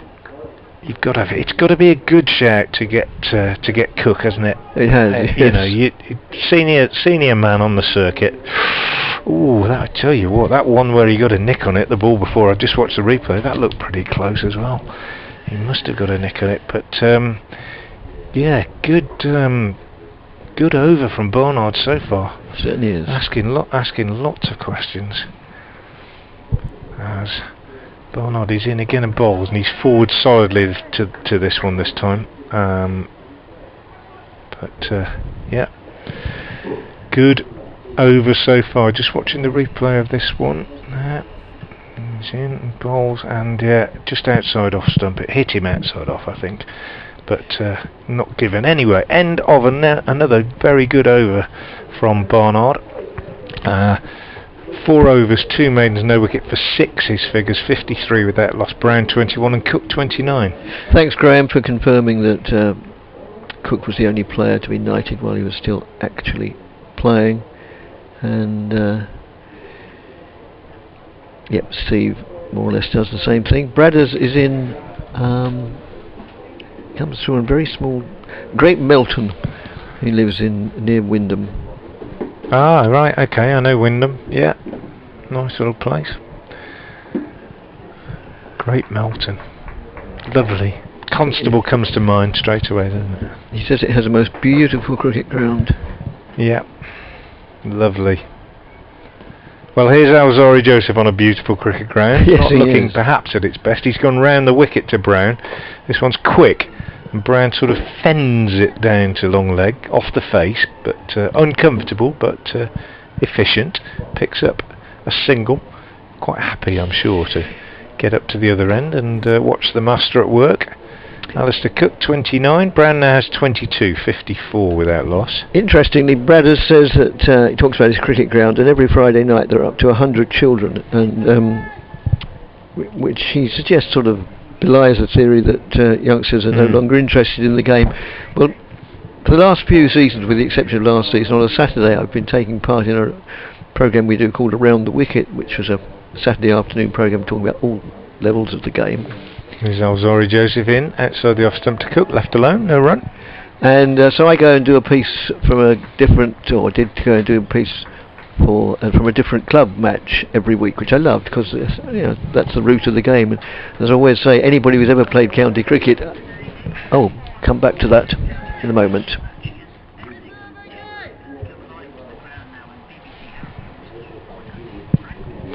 Well, Worcestershire still seeking their first breakthrough after Essex won the toss and chose to bat.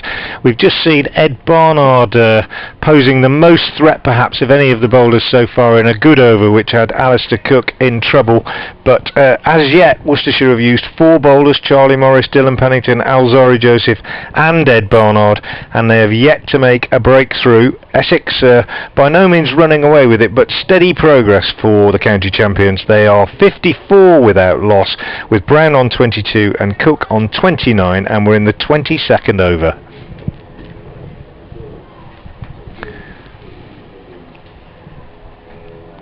Here's Joseph again, comes round the wicket and bowls wide outside the off stump to Cook. He throws the bat at this one and misses it. That was a loose shot, loose delivery, just pretty untidy cricket all round really, but all that action, no change to the scoreboard. Yes, just going back to the point that Brad has raised is about children taking up the game. Yes, and I'm I've been round to club games reporting from a different match each Saturday afternoon, and they nearly all said the same thing. Well, I can't think of anybody who didn't say the same thing.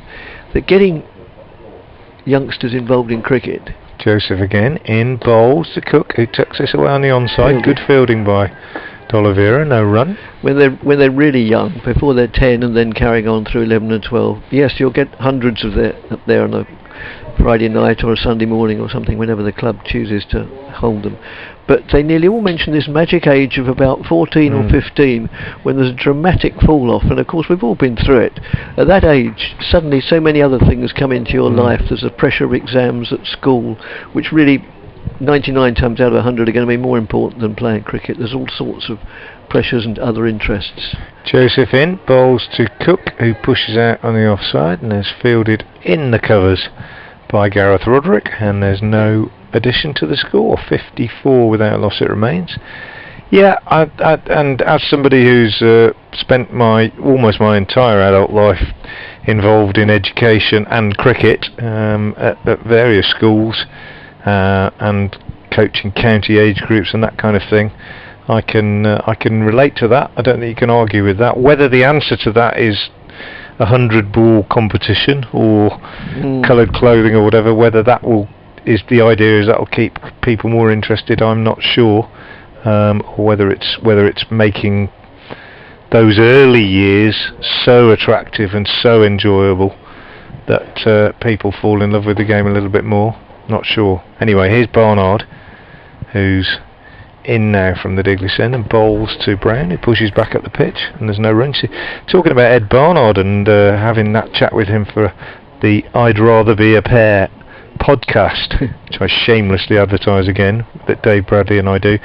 He's from a cricketing family, you know. His dad played, he's got two brothers that still play, and it was always going to be cricket. He played football for Shrewsbury Town until he was about 15, but then cricket took over. But once that's embedded, boys don't give up, well, boys or girls don't give up, as Barnard bowls again to Brown, who pushes up the pitch. But I just think sometimes, you know, if somebody gives up cricket completely at 14, 15, if they're quite good, they mustn't. There's something been missing perhaps in those early years. I wonder whether we don't pay enough attention to instilling the history of cricket into our youngsters, and whether we're too focused on the modern game, we don't make them realise quite how important some of the figures of the past are. As Barnard is in and bowls outside the off stump to Brown, again no run, 54 without loss. I read widely as a young boy about cricket. I used to read those diaries of tours that players wrote when they were, you know, abroad and with England in Australia and that sort of thing, and I remember my first ever cricket book was Keith Miller on cricket. Oh, yes. Keith Miller had finished by then, but I learned about who the players were in that era just before I started being interested. Here's Barnard again, and he bowls to Brown, who pushes up the pitch, and there's no run. And then when a player came along and somebody said, you know, he reminds me of Miller, or he's better than Graveney, or something like that, you kind of knew what that meant. Whereas now I think a lot of people might come here and see the Graham Hick Pavilion and not actually really know a great deal about who Graham Hick was. Whether that's the answer, I don't know. I really don't. But my aim has always been to sort of instill the love of cricket into youngsters, so much so that they will always want to play. Barnard in, bowls outside the off stump, left alone again by Brown and taken by Cox, 54 without loss. I well remember having a conversation with a young man in one school that I taught in and ran the cricket in, and this boy was getting quite keen and getting quite interested, and I was coming to the end of my career, and I gave him my pads and batting gloves because he was, you know, he was quite tall and strong, and at 14 or 15. I'll break off as Barnard comes in again and bowls over the wicket to Brown, who drives at this one, doesn't really get hold of it. Good piece of fielding by Pennington at mid-on, end of another very tidy Barnard over. And I remember saying to this boy, I will give you these pads and gloves, how do you feel about that? And he said, oh, it's fantastic. I said, yeah, but there's only one condition. You must guarantee that you will continue playing until you're at least 30. And he made me a promise. I don't think he kept it, but he was still playing when he was about 25. But yeah, I don't know. We don't need to bribe them, but somehow we've got to make people just love the game, I think, is the answer. 54 without loss. Brown has 22. Cook has 29. And Essex fairly untroubled, but we suspect 2 chances, well, one certainly to Mitchell at second slip that Brown gave when he was 13, and Cook, I think it carried to mid-on when he was dropped possibly by Dylan Pennington off the bowling of Ed Barnard when he had 29. And 23 overs gone. Worcestershire need a wicket. And They Dickie, do. it's up to you to bring them one, Dickie, in your next stint. I was going to say I'll do my best, but I don't think too many Essex listeners will appreciate that. As Pennington moves in and bowls to Cook, and Cook tucks that away down to 4 runs, the four finest runs of down. tickles. It was the very finest, wasn't it? In fact, I just wondered for a moment whether it had been stopped, but no, it did go down the finest of tickles, probably finer than he intended, but they all look the same in the book, which will now say that Essex are 58 without loss, and Cook's on 33 and Brown's on 22. So yes, my own experience of getting into cricket was very easy. I don't know quite how, if I would have done so otherwise, but my father founded the village club and played club cricket, and my brother, who's 7 years my senior, and may well be listening if you are, I trust you're well, brother, he played club cricket. It was just natural I would follow them into the game, but and I'm very grateful I did, because they were the best years of my life in many respects. That's just worked away on the onside for a single, but so I can't really speak from experience of getting into it in the first place, other than being born into it. And as Pennington moves in now and bowls, and that's a most definite play and miss, I'd have thought, outside the off stump, which goes through to wicketkeeper Cox. No addition to the score of 59 without loss. So it's been a very interesting morning. Probably not the sort of morning that people who are going to watch the 100 would find interesting. They'd probably have nodded off ages ago, but for those of us who've been watching this game for a few years, it's been fascinating stuff. The bowlers have quite frequently beaten the bat, but they're still there, and but then again, now and again, there's a very good shot, and that was a good shot. It was, albeit it was defensive and no runs accrued, but it was solidly played by Brown back to the bowler, and Cook has shown why he's become the best player of his generation. And Brown has sort of doggedly stuck it out. It'd be fair to say, and I think he would probably agree, that he hasn't really yet fully fulfilled the promise that he showed sort of 3 or 4 seasons ago, when there was let's just play defensively, where we really thought if he carries on in this vein, he may well be opening for England in a few years' time, but he didn't carry on in that vein, and he has struggled the last few seasons. And too often he gets out bowled or LBW. Now then, I'm not a great analyst of the game, and you, having taught it, would. So if a batsman's more getting out bowled or LBW far more than the average opening batsman would do, then I'd be interested if there's a sort of, if that would give you a clue as a diagnosis. Yeah. Well, yeah, it would, particularly the LBW. Our break off as Pennington just finishes that over with a dot ball. Tom Fell of Worcestershire has a similar problem, particularly LBW, and in his case, as is the case with a lot of batsmen in my experience, more right-handers than left, probably, because of where the ball's coming from. It's to do with the head, and they just basically take their stance and then get their head too far over to the offside, and it takes their head outside the line of the ball, and they fall over a little bit, and then a ball that nips back.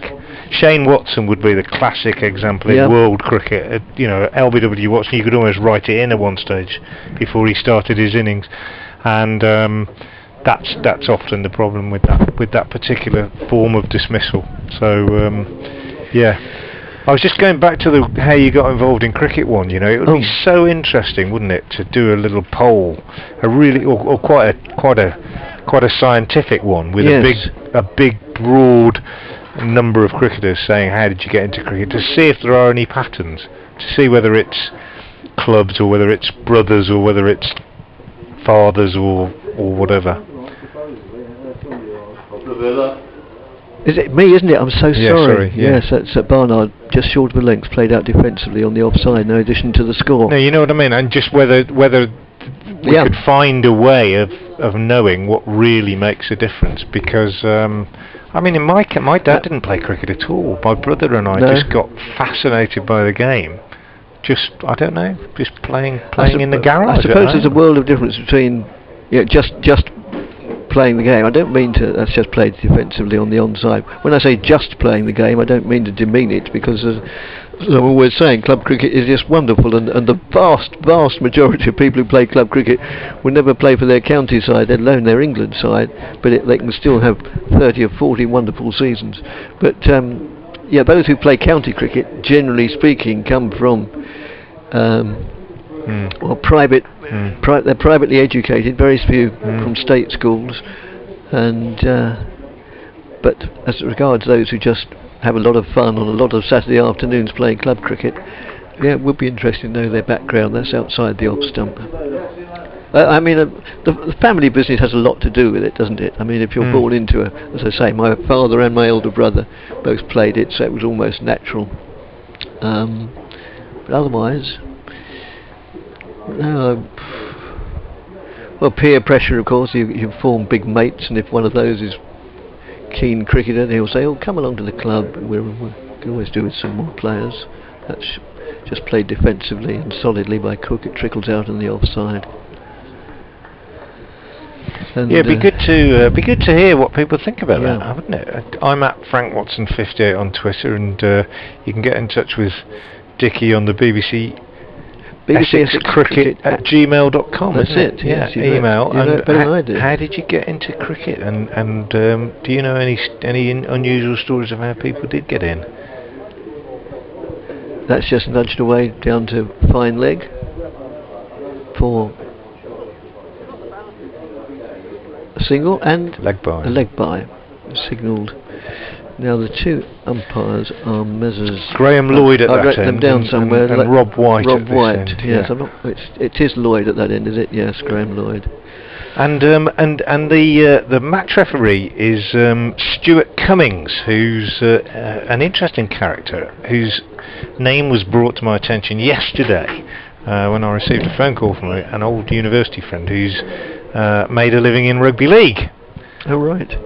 As Barnard moves in and bowls, and Brown plays that totally defensively, trickles out on the offside. And he rang me, Neil Wood, if he's listening. Morning, Neil. He rang me and he said, "Are you doing the game tomorrow?" And I said, "Yes." And he said, "Well, the match referee is a good friend of mine, Stuart Cummings, who is not a cricketing name that I'm familiar with." No. So I did a bit of research and found out that Stuart Cummings, he did play minor counties cricket for Cheshire, but he is a former rugby league referee and has a background in rugby league too.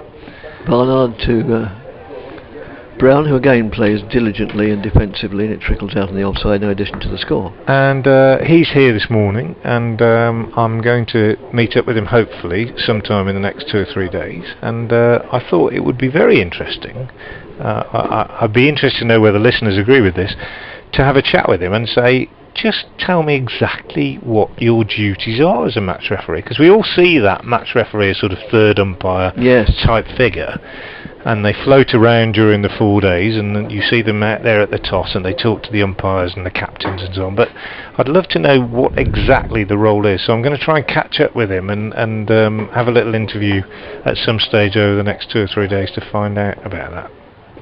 As Pennington from the New Road End moves in, bowls, and that's just played defensively by Cook. Well, I think it's one of those positions now, it's only existed as such for a few seasons, and I think as with so many large organisations, they roll 2 or 3 jobs into one, and the ECB are no exception to that.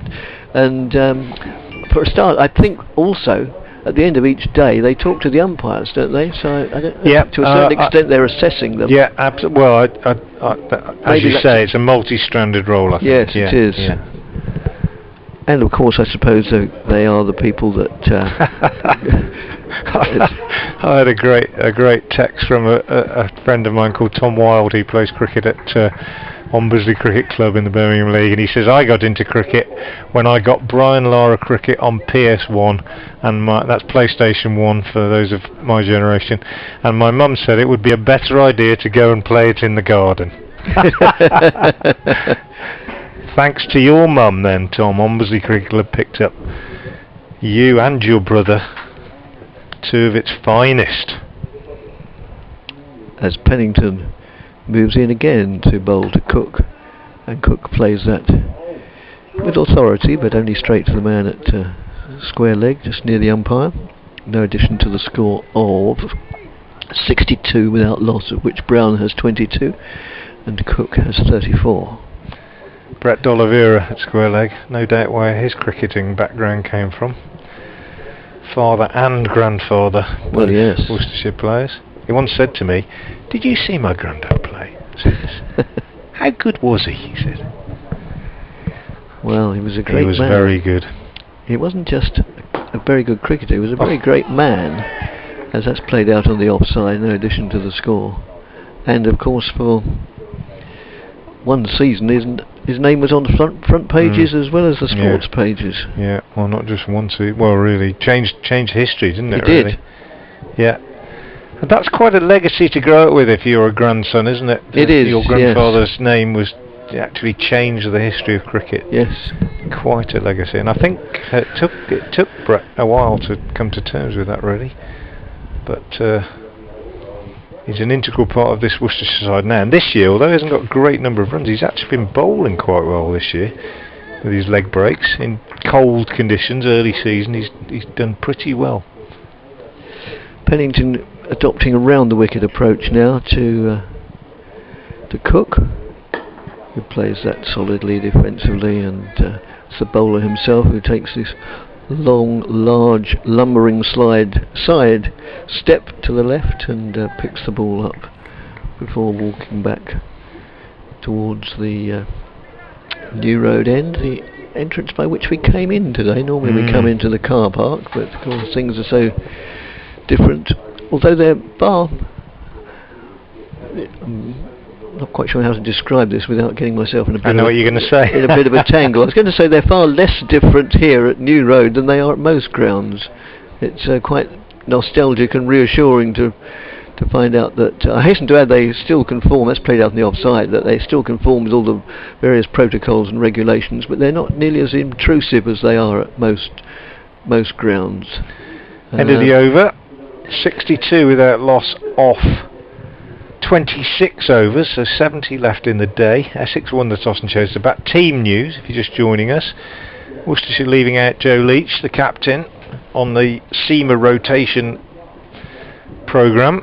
In fact, he's just been out there with his high-vis bib on to collect a sweater, and he's coming off now as Brett D'Oliveira, who I was just mentioning, he's going to come on and have a little bowl with his leg breaks at the Diglis end just before lunch. And Essex leaving out Jamie Porter and bringing in Shane Snater.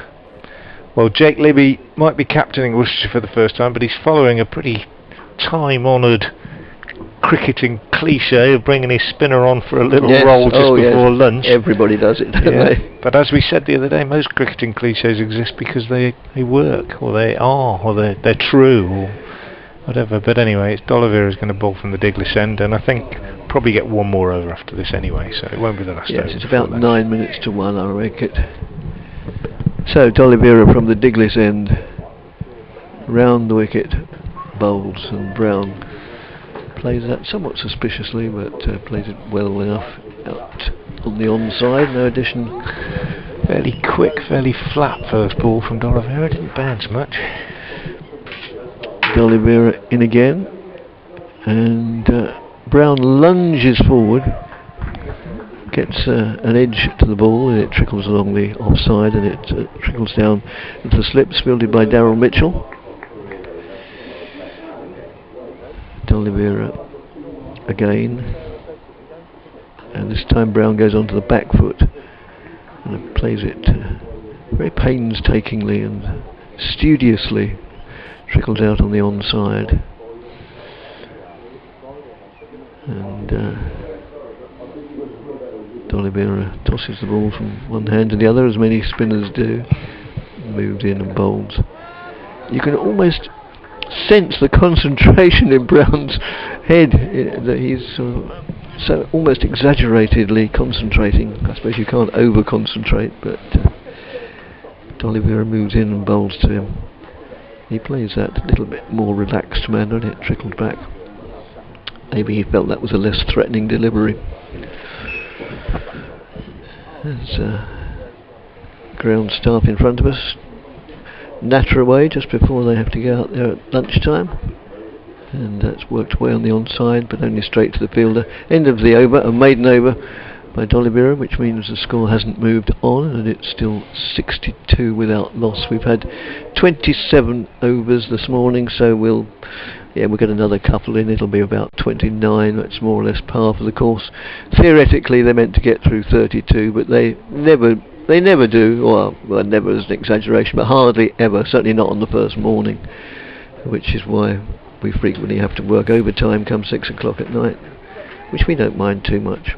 Tidy first over from D'Oliveira. He landed every one, didn't he? I think He as a leg spinner on a cold morning, you come on. Yeah, did well. Landed every one. Found the edge once. Tidy-ish over. Last ball was a bit looser, but Brown picked out the fielder. Yeah. Pennington to bowl will almost definitely be the last over from this end before lunch. Hopefully not the last one before tea, as that's played out on the offside. And no addition to the score. So Essex will have done well. They'll be happy with their morning. And it's probably a sweeping statement, and your knowledge of the game is probably in a better position to comment, but I'm always inclined to think that the afternoon session, generally speaking, obviously there are going to be days when it doesn't apply, but generally speaking, that's outside the off stump. The afternoon session is going to be the one most in favour of the batsman, rather than the first or the tea times or the final session. Would you go along with that? Yeah, difficult to generalise. I always think that lunch, the par score at lunch is 80 for 2. Yeah. So I would say that this morning Essex below that with runs, but obviously not lost any wickets. It's been their morning. The afternoon session could shape the nature of the game. Yes, couldn't it could indeed. As Pennington moves in again round the wicket, Cook plays that out to skipper Libby.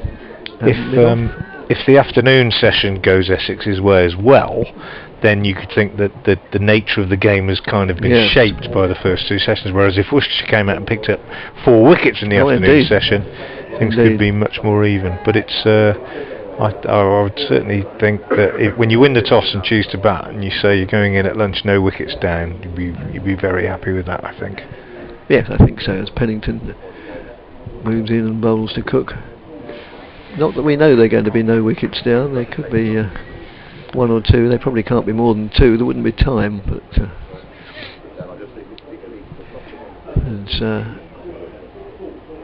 we've got 2 more deliveries of this over, and then probably the final one at the far end. Depends what clock they're going by, but my watch, which I only got from a well-known catalogue store, says it's 4 minutes to 1. And it's outside the off stump. Well-known catalogue store, but a catalogue store that I believe are closing lots of their shops. But, so many stores are being closed because so many of us, which of course has been exacerbated over the last 12 months, so many of us are shopping online in preference.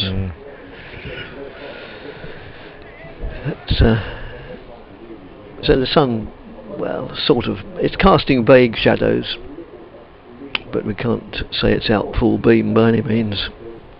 As Pennington moves in now, quite a longish run, past a pile of sawdust. I'm not quite sure why that's there. I don't think they've had much rain here. Well, Frank was saying they haven't.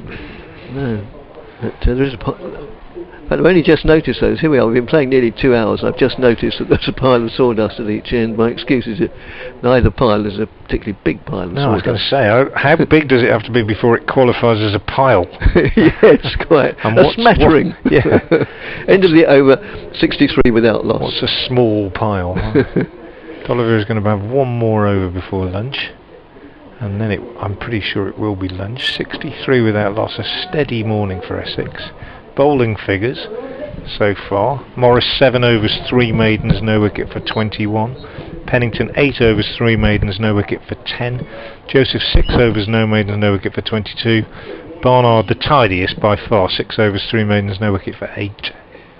Oliveira bowls the last, what we think will be the last over. Don't take that as gospel, but we think it's highly likely, and that's just played out into the offside. No further run accrues, and Cook again just plays this defensively. I like to give the bowling figures every now and again, because you don't know how many people are not watching the stream. If they're watching the stream, they get the figures, but if they're not, if they're just listening on the BBC Sports app or Sounds app, then they need to be filled in, I suppose. They do. And Cook works out away on the onside, but again straight to the fielder. No addition to the score. The fielder being Ricky Wessels, not only wearing that characteristic sun hat, but also wearing the 99, so he's obviously always wears it. Great ice cream fan. And that's just played defensively, pushes it back to the bowler.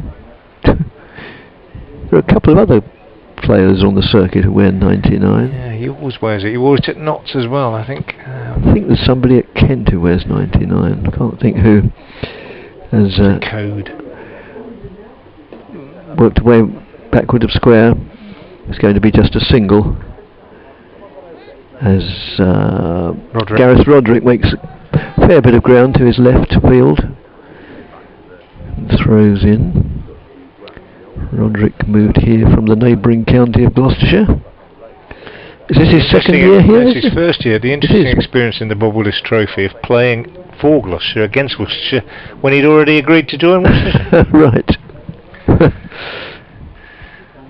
Yeah, at Bristol last year. First game in the Bob Willis Trophy. He appears in the Playfair annual as somebody who bats, bowls and keeps wicket, Yes. which is a very...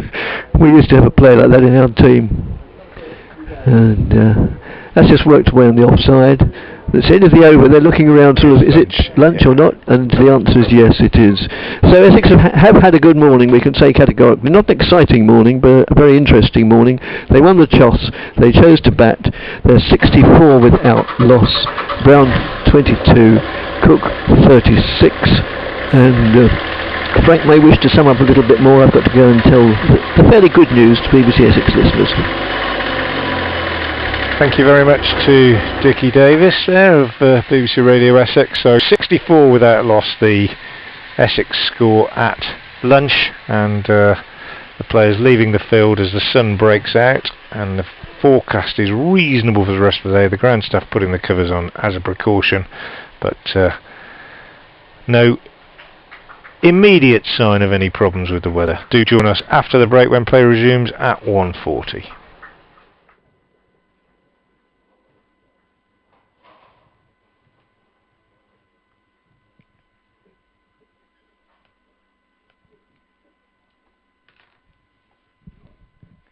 Hadley, we think.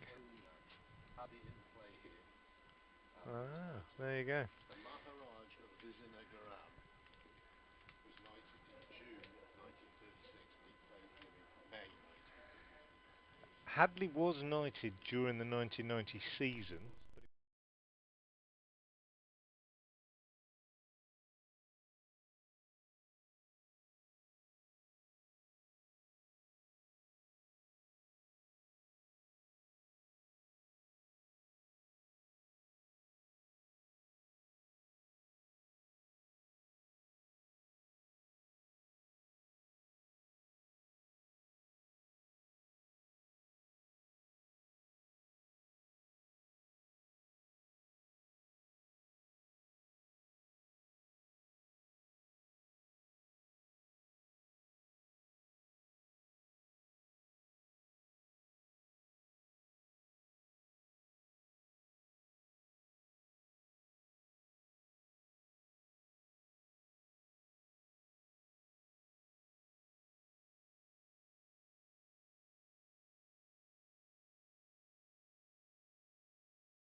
Who's that?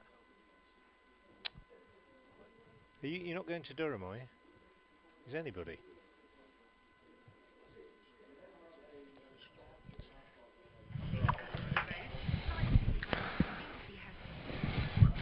A fruitless morning session for Worcestershire, I'm afraid. Essex winning the toss and choosing to bat, and despite a couple of half chances given by the opening batsman, little encouragement for the Worcestershire bowlers. We saw 5 bowlers used: Morris, Pennington, Joseph, Barnard, and just a couple of overs from Brett D'Oliveira, but no wickets managing for Worcestershire, and Essex 64 without loss at the break.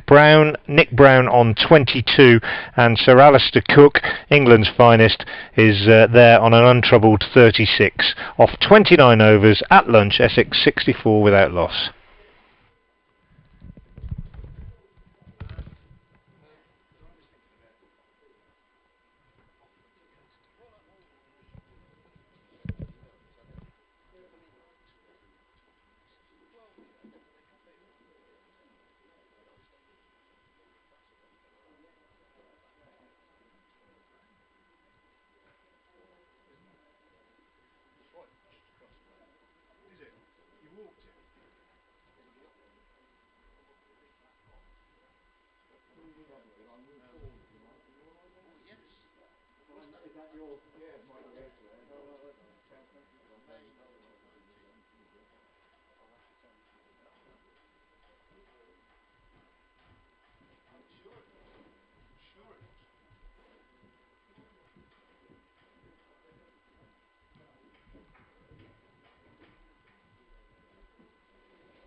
Anybody on it? Yeah, I haven't been told of any.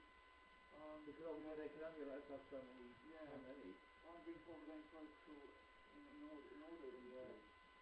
On the list, have you been? food provided.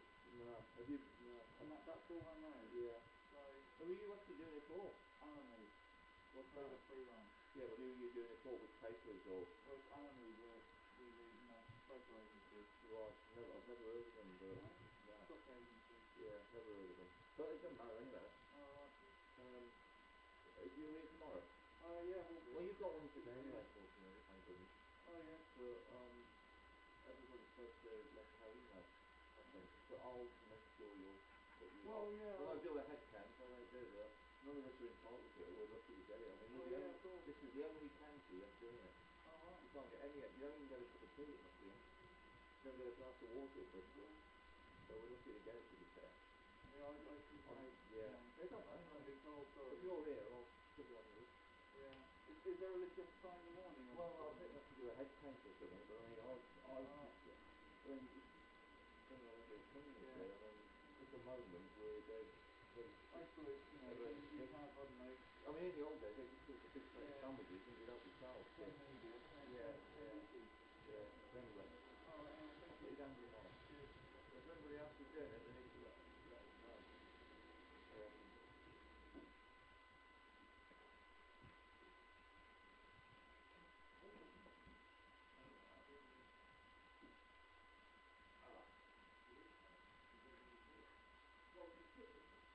Close the door, but the only problem is it's not when you think of it, it's just when you come. So, all the time, well, it's not the benefit of any sort of weakness like that. If you shut it out, you make it like a button on the wall. It's always the same. Always the same. I'm happy with the wall. Happy with it. Yeah. Well, I'm not ready to say that I didn't do it.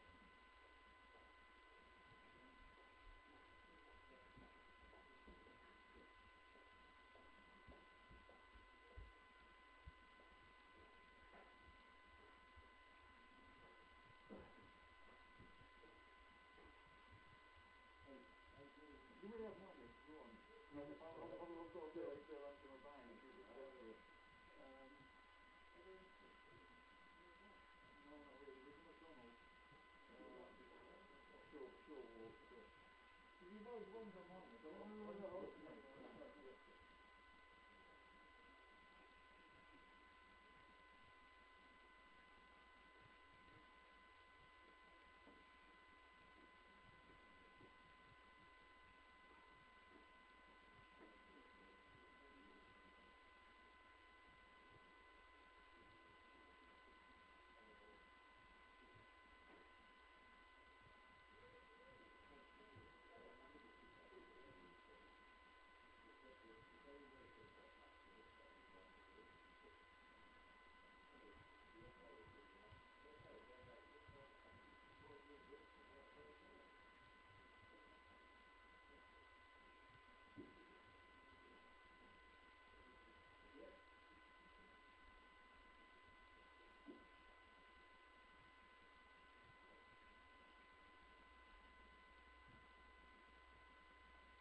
Oh, you've got to send someone else? Yeah, I was going to be here, but I've got to cover a rugby match. Oh, right. Oh, no, I tell you. I was just saying how maybe, I mean, I went to go to Bristol, and you could be in tech for people that are interested. Yeah, it's the same. It must be crucial. They use it as an excuse, I think. Football puts you back, you get a breathe, you get a bottle of water, you don't get anything. Do you want to put anything for it? Oh, no, I'm not quite. Oh, sure, that's right. Yeah, but Still, no, it's a lot of what you do here. You normally put a note down, thank you, and maybe what they just say, this is not the way it is, but not the doing yourself always into the course, right? It's the road there. yeah.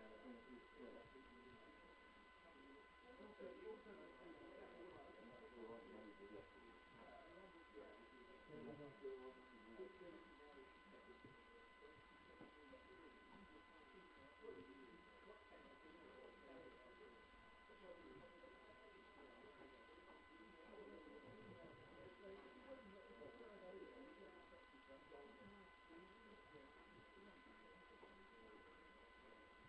And you make the set. I mean, I got this number just set in my live one at 1 o'clock. That's what I use. And just, you know, like that.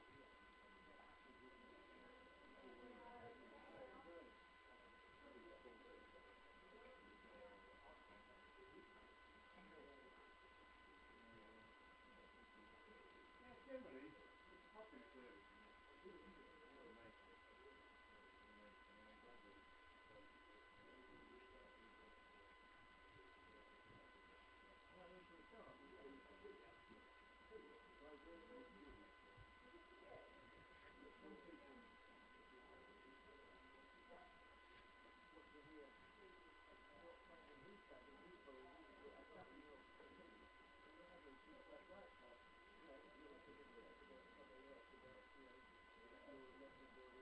I think they do, really. I think that's what the feedback tells you. That in a day they want more than this. I definitely.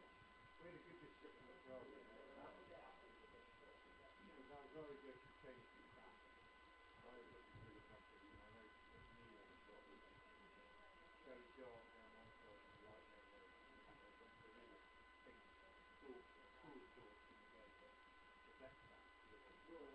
Lots of grey as opposed to the dark wood going inside. And then so I said, you know, if you've got material that will... I've got people almost sent me a video of his new back with all the grey and everything. It's fantastic. People saying, you know, grey is just got back really into the back. Definitely in a fairly dull grey.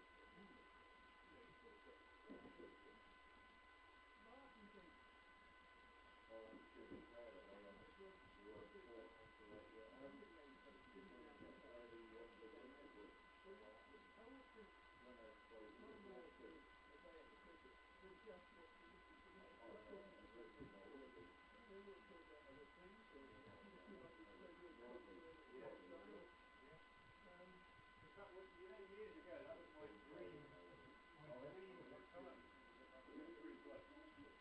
Just come down here with a different setup and cross wording. Yeah, absolutely.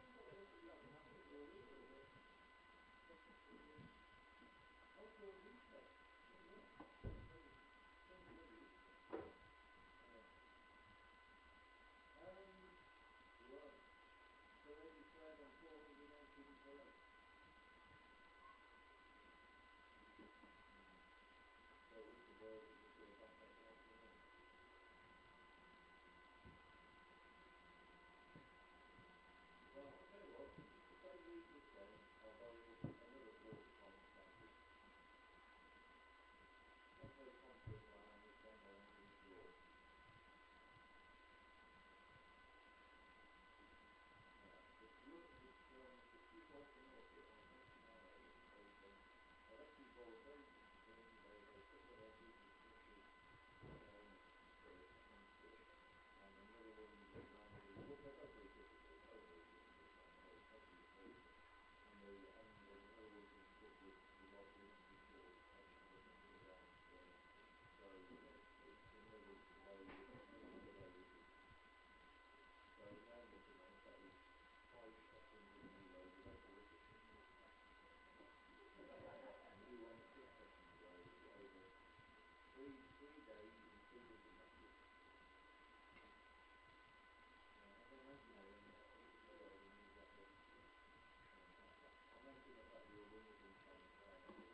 Four sessions for the last day, they've actually came back with a wicket on the last session of the third day and the fourth session.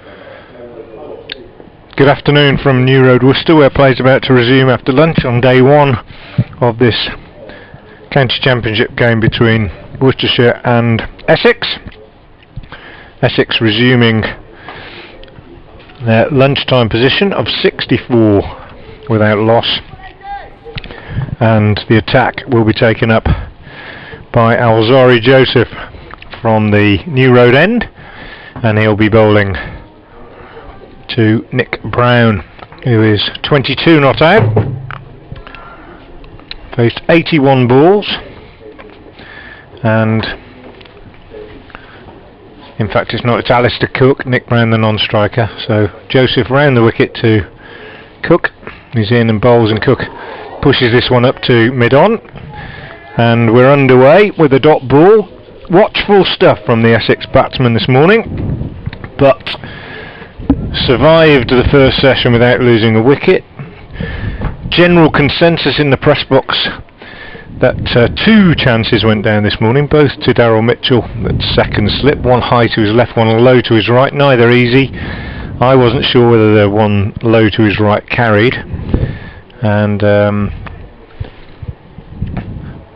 various people seem to think it did. And there was also a half chance to mid-on where Dylan Pennington dived forward to a miscued shot from Alistair Cook, but consensus on that one was that it didn't carry. This next one from Joseph is through outside the off stump and allowed through by Cook to wicketkeeper Ben Cox. So a trouble-free morning from an Essex point of view, apart from a couple of edges to slip. No breakthrough for Worcestershire, who didn't take a wicket all through the last day of their game here against Nottinghamshire last week. So it's been a long wait for them. As Joseph comes in and bowls over the wicket to Cook, who steers this one out square on the offside, fielded by Barnard, coming in from cover. Alongside me in the commentary box is BBC Radio Essex's Dickie Davis. Good afternoon, Dickie. Sun shining for you now? Good afternoon, Frank. Yes, it is, isn't it? Yep, very pleasant. Well, it's always pleasant, but the weather helps anywhere. And we had a nice lunch here in the press box. Very good indeed. Very good. Most impressed. Very few people in the ground, of course. Very few people in the press box. As Alzari Joseph comes in and bowls again to Cook, who pushes out on the offside. This time Gareth Roderick is the fielder and there's no run. Yes, it's a quiet ground, quiet press box. It's chilly, and well, we had one or two of the bigger names amongst the cricket correspondents are with us. Lord, yes. Shieldberry from the. Who's he with now? Is it the Observer? Sunday Telegraph, I think. George Doble, and recently elected as chairman of the Cricket Writers Club. Yes, Alzari Joseph, good quick delivery outside off stump, but well negotiated by Cook, who leaves that alone. It's taken by Cox. Yes, so not many here, but some luminaries amongst them. And then there's you and I. And then there's you and I. And yeah. And the ever-present John Curtis in the press box here at New Road. What a lovely bloke. The same without him. It wouldn't. Joseph to finish the first over after lunch. Moves away from us now. Number 18 on his back. Round the wicket to Cook. Bowls and Cook is forward. Pushes up to mid-on. End of a tidy maiden from Joseph. And after it, Essex, having won the toss and chosen to bat 64 without loss. Yeah, we had another flurry of emails, if that's the collective noun for a lot of emails. From Sam. Good afternoon. I'm a student who is in his first year of A-levels and have found your conversation around cricket versus education really interesting this morning. Personally, I think that cricket and education can go alongside each other. This morning I've been cracking on with work whilst having half an ear on your commentary, and at the weekend cricket can still accompany studying. This is going to be a really interesting email. Obviously, we're always told by our lords and masters the most important thing is to describe every ball, so we'll certainly do that as Charlie Morris is about to bowl from the Diglis end, but we will come back to that, Sam, because I think it's something not only am I interested in, but certainly Frank is, with all his experience of teaching. Here's Morris from the Diglis end then, over the wicket to Brown, outside the off stump, left alone, taken by Cox, no run. Yes, I am, and I mentioned my recent conversation with Ed Barnard about his development, and he came straight into cricket from school despite having 2 offers from very good universities, Durham and Loughborough, which he decided not to take, despite the fact that his father's a teacher as well, and he said it was quite a difficult decision, but too good an offer to turn down. I'll break off as Morris bowls again to Brown, who pushes back up on the offside, up to Libby at mid-off. The UCCE system has made it possible for young cricketers to go to university and continue their cricket education, but that looks like it's coming to an end in many ways, and it is difficult because it's a short career. You're not guaranteed success. Injury can play a part. Morris is in once more, bowls to Brown, who drives sweetly. Probably the best shot Nick Brown's played all innings, that. Over pitch from Morris, half volley, outside off stump, and Brown, well, he didn't smash it, but he eased it firmly through the gap between mid-off and extra cover. When I say it's the best shot he's played, I mean aesthetically a little bit as well. His right elbow was high, his back came down very straight, got his weight going nicely into the shot, and it picked up a very impressive boundary, which takes him to 26 and a total to 68 without loss. Yeah, lovely shot. Just watching the replay, really was top class from Nick Brown. He'll feel better about that as he waits now, as Morris comes in and bowls, and again he plays very studiously forward, punches this one quite firmly up to mid-off, where Libby, skippering Worcestershire for the first time today, does the fielding. Bit of sunshine, still predominantly cloudy, but at the moment the light very good, and I'm pleased to say as I look to the southwest it looked bright in the distance, and I think we're going to certainly get through the next hour or so without any problems with the weather. Forecast is slightly uncertain as Charlie Morris moves in again. Bowls across Brown. Good delivery, that one. I sense that one just carried on. It went past the left-hander who left it, but after it passed the stumps it just shaped back a little bit, and Ben Cox took it moving to his right.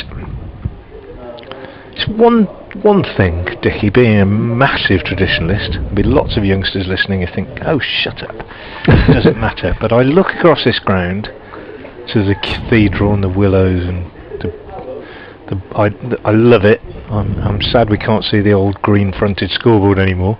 As Morris is in, bowls to Brown, who pushes back up again, up to mid-off. Libby fields, end of the over, tidy one, 4 off it, apart from that one shot, a good over, 68 without loss, and as you said, the hotel was built reasonably nicely and aesthetically pleasing, but blue stumps. Yes, why? Why, oh why? Blue stumps in a county championship game, all the players in white, just doesn't work for me, I'm afraid. I think it's to do with the sponsors, but there you go. Sorry everybody. Tell me what you think of blue stumps. I'm on Twitter at FrankWatson58. Love to hear from you. And Dickie, well, I better not give the email address out, Dickie, because you're being overwhelmed. Well, we have a bit, but no, I must do, otherwise there again I'll get... Yeah. Here's Joseph in again round the wicket. Bowls, good Yorker. Alistair Cook, though, seen it all before, digs that one out.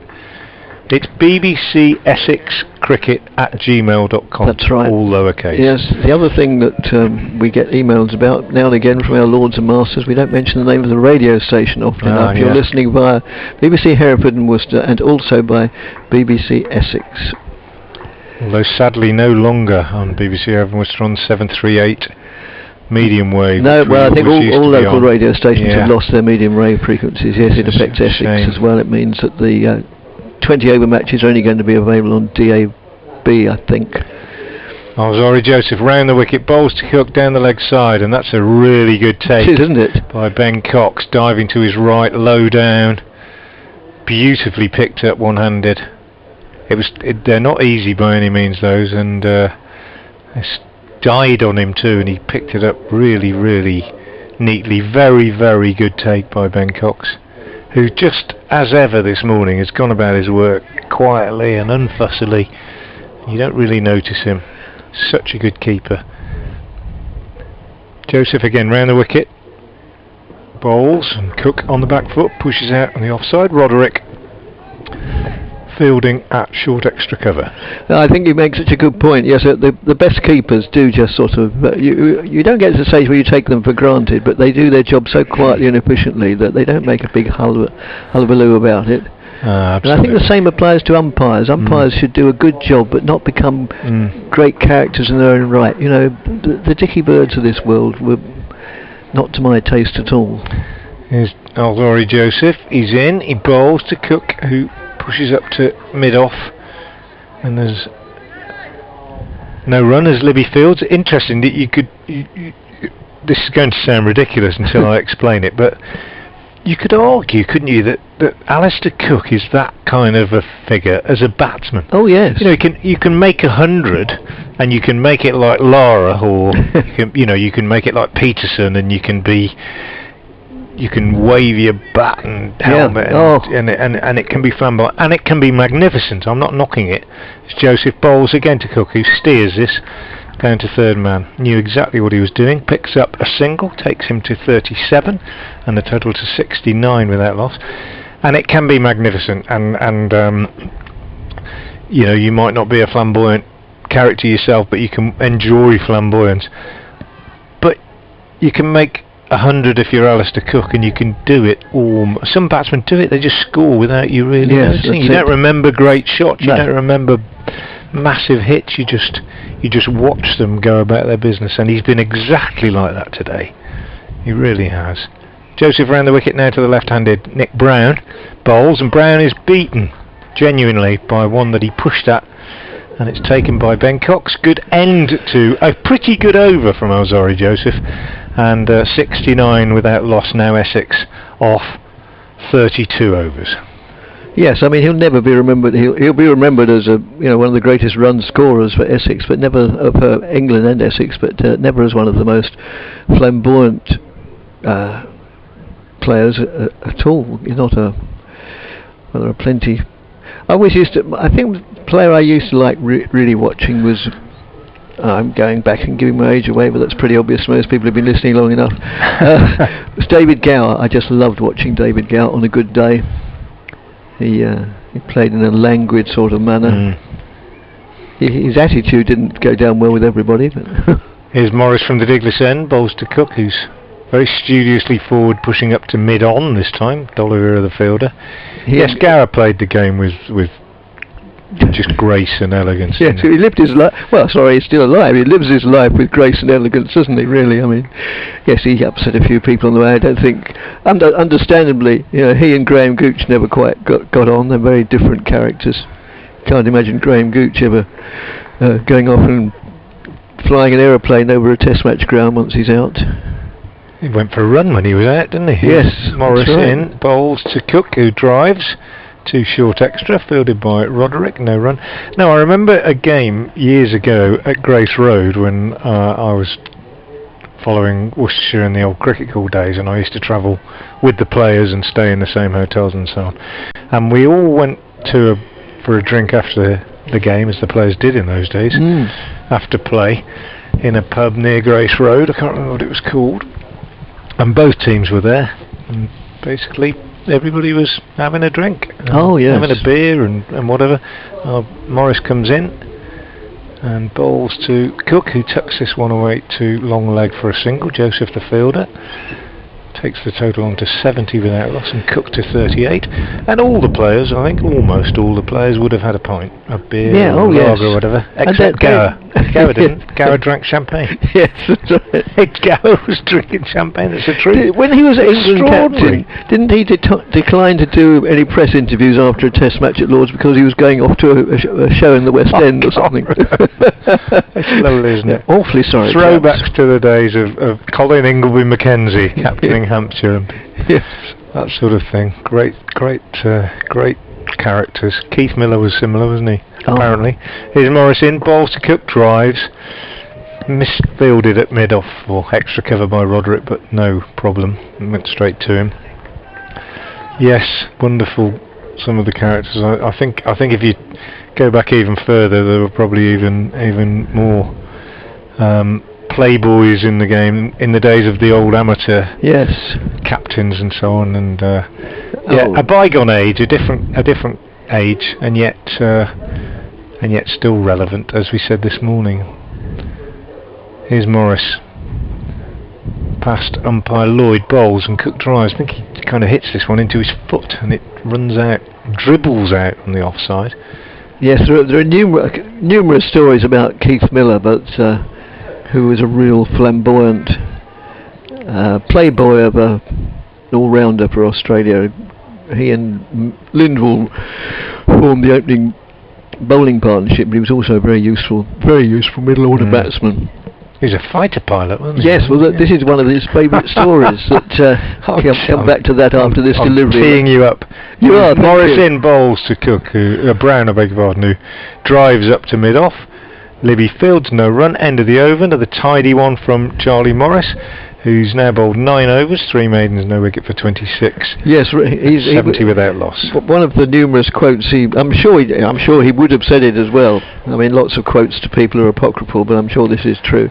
When during a test match or after a test match, somebody in the media asked him about pressure of playing in the cauldron of certain cricket grounds, and he said, "Pressure in sport." He said, "Until you've been flying a fighter jet with a Messerschmitt, I'll paraphrase, with a Messerschmitt in your rear view mirror. That's real pressure." Yeah, absolutely. All things in perspective. Azori Joseph around the wicket, bowls to Cook, who gets a run down to third man. Fortunate, a little bit of a genuine outside edge that one, as he just played late at it. Not much foot movement. Down to third man for a single. I'm sorry, Sam, I did say I'd get back to your email, and I will. At the end of this over, I will get back to it, I promise. I was about halfway through it, and as I say, it's very interesting. Interest both to me and to Frank, and I'm sure to a lot of listeners. 71 without loss. Brown on strike now. The theme of the morning has been continued in the sort of 17, 18 minutes since lunch. Tidy bowling, but batsman making progress. Brown drives this one up to mid-off. Libby fields. There's no run.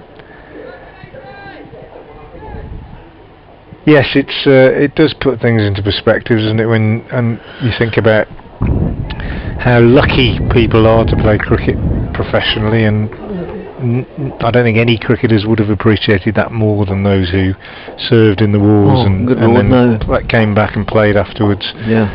And realised that there was more to life than cricket. Joseph round the wicket, in, bowls, bouncer, quick, but negotiated well again by Brown, who just sees the length and then ducks underneath it. Pitch is slow and trustworthy, I would say, so far, surface-wise, in terms of Brown there. As soon as he saw the length of that, he knew that he could just get down under it and it would clear his head. The ones that are really horrible when you face somebody quicker, when you see the length and think, yeah, I can duck that, and it doesn't get up as much as you expect, and that's how we see people get those horrible blows on helmets and so on. Joseph in, round the wicket, bowls to Brown. This one's much fuller, and Brown is very carefully forward and allows the ball to hit the bat rather than the other way around, and just plays it defensively up to Roderick at short extra cover. 71 without loss. Probably as nice a part of the day weather-wise as we've had so far, despite the fact that we're looking at a kind of blanket of cloud at the Diglis end. Over towards the southwest it is considerably brighter. The light is good, and although it's chilly out there, I would say that the weather conditions are as good as they've been all day. As Alzari Joseph moves in again from the New Road end, round the wicket. He's in, he bowls, and Brown is on the back foot pushing out on the offside. It looks a very friendly surface, this, I must say. It does at the moment, yes. Haven't seen much lateral movement.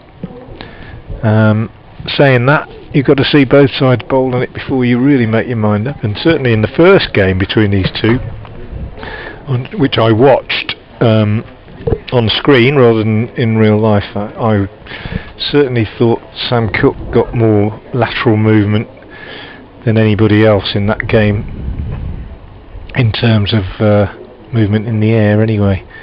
Joseph is in, bowls outside the off stump, taken by Cox. Another tidy over from Alzari Joseph. 71 without loss. Brown 26, Cook 39, and I think I probably better do one more over, Dicky, because I've got to do my update into the news, right. And then we can get to that email, unless you want to start mentioning it now. Well, very quickly, yes. When we're talking, the gist of Sam's email is that you can combine study with watching cricket. Whilst cricket does last a whole afternoon, what's to say you can't take work up to the game? Students are not going to be revising and working all day on a Saturday, and a few hours off work on Saturday afternoon and then an hour whilst your team are batting in the afternoon will be no less than other people are doing. It's Charlie Morris. And Alex Cook pulls away because there's a bit of movement at the far end, and it's a couple of his own coaching staff, I think, who are moving behind the bowlers on. Yeah, a couple of the Essex coaches. Hardly anybody in the ground, and yet somebody manages to move behind the bowlers on. Yes, they still do fines. I think there'll be some fines there. Charlie Morris coming in from the Diglis end, past umpire Graham Lloyd, bowls, and Cook is back, plays up to mid-off, no run. Yeah, there'll be many an exam where the revision has been done and the outer reaches of the parks or fenners, I should think. Yes. So is it Sam? Sam's email? Yeah, I'm sure there would. And many a cricketer who's passed his exams by having a nice balance between cricket and work in the summer term, I think. Charlie Morris, arms pumping, he's in, still looking for that breakthrough. Bowls to Cook, who works this one to mid-wicket. Fielded there by Tom Fell. There's no run. Worcestershire, it's been a long time since they've taken a wicket. Their last 4 sessions have been wicketless. But you just have to keep going, keep believing. The next ball might be the one. Yes. The next ball might be the one. The next ball might be the one. And just have that mindset. Take your chance when it comes. Here is Morris in again. Bowls to Cook, who drives up to mid-off. Libby the fielder. No run. Libby skippering Worcestershire today for the first time. Joe Leach left out on this sort of seam bowler rotation policy that Worcestershire have. I'll be interested to see whether they include Ed Barnard, and I don't think they will, because Barnard's a proper all-rounder really, especially having got that 100 at Chelmsford in the first game of this season. Morris in again. Bowls now to Cook, who drives and doesn't get that right. Just fell over a bit, got outside the line and just squeezed it off a thickish inside edge up to D'Oliveira at mid-on. Bowling figures for Worcestershire so far, just give you them quickly. Morris is in his 10th over, no wicket for 26 so far for him. Pennington 8 overs, 3 maidens, no wicket for 10, very tidy. Joseph 9 overs, 1 maiden, no wicket for 24. Barnard 6 overs, 3 maidens, no wicket for 8. And D'Oliveira 2 overs, 1 maiden, 1 wicket. 1 maiden and no wickets. And Worcestershire still toiling away, looking for their breakthrough after Essex won the toss and chose to bat this morning. The opening pair of Alistair Cook and Nick Brown still there. We're in the 35th over. A couple of chances went down in the slips this morning, but no breakthroughs for Worcestershire yet. Charlie Morris and Alzari Joseph sharing the post-lunch attack, but at the moment, in the 35th over, Essex 71 without loss. Yeah, just to go back to those figures, Brett D'Oliveira, 2 overs, 1 maiden, 1 run, and no wickets for him, as this one is pushed out on the onside again by Alistair Cook at the end of another very tidy over from Charlie Morris. 10 overs, 3 maidens, no wicket for 26, 10 overs, 4 maidens, no wicket for 26, now his figures. And with Brown 26, Cook 39, 71 without loss. Commentary will be taken up by Dickie Davis. Right, thanks Frank. Here's an email from Jack. He wants to send an email to say that the South Woodham Ferrers Cricket Club work from home contingent are loving the commentary on the stream. Would also like to wish Jackers best of luck in his first league game as captain of South Woodham Ferrers Cricket Club first 11. They start their campaign away at Highester in the Mid-Essex League this Saturday. Yeah, well, hope you enjoy your games. And yeah, everybody's welcome to go along and watch club cricket, even if they're not welcome into county cricket. And if you want to spend 2 or 3 hours on a Saturday afternoon, I can thoroughly recommend going to watch a club game in Essex. It's a great way to spend a few hours. I speak as one who does it very regularly. Used to do it on a Sunday as well, but Sunday cricket is almost a thing of the past, sadly. As Alzari Joseph rather continues from the New Road end, bowls to Brown, who shoulders arms and lets the ball go through outside the off stump wicketkeeper. I've also had an email from Jez Denton in Banbury in Oxfordshire. Yes, one of the numerous subjects we touched upon this morning was how do you get into cricket? And I'll tell you what he has to say to that during the course of this over. Essex 71 without loss as Joseph moves in again. Languid sort of loud appeal for everybody, and he's out. And well, I suppose yes, Brown is going. He seems Brown. No batsman likes being out. Of course not. It's their job is to stay in and score runs.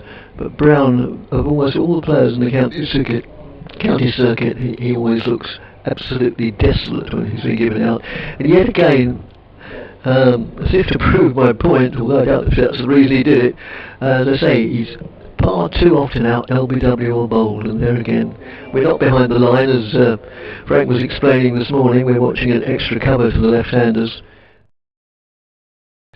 Yeah, I mean, it was such a confident appeal. We're not in a position to say whether it was out, whether it was a good decision or a bad decision. To my mind, it's not our job to do it. So anyway, really, umpires have a difficult enough job without the media criticising if needs be. But virtually everybody went up, and the bowler, the umpire didn't take too long to make a decision. So it probably was. Well, I watched the replay on the stream, and it looks to me a pretty good shot. He's round the wicket, angled in. The thing is, Nick Brown has his way with a lot of modern batsmen taking guard on about off stump. Yeah, I can't.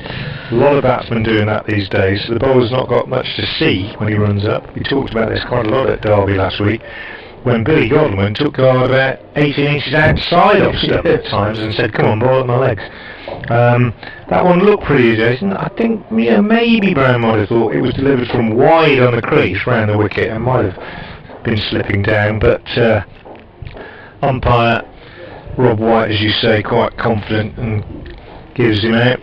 98 balls he faced and hit 5 fours. He'd gone for 26, and that's a big wicket for Alzari Joseph. It certainly is.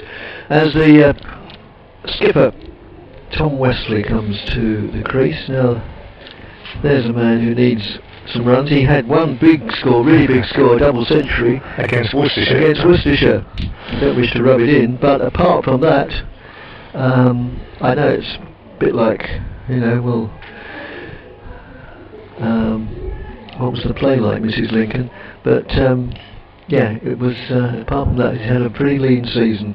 There again, I'm sure he'd admit, not only would admit to it, but would be anxious to do something about it. So, right-handed batsman, the first one we've seen today, which might pose a few problems for the bowlers, because we've now got a right-hand and left-hand combination, which means they've got to change their line from time to time.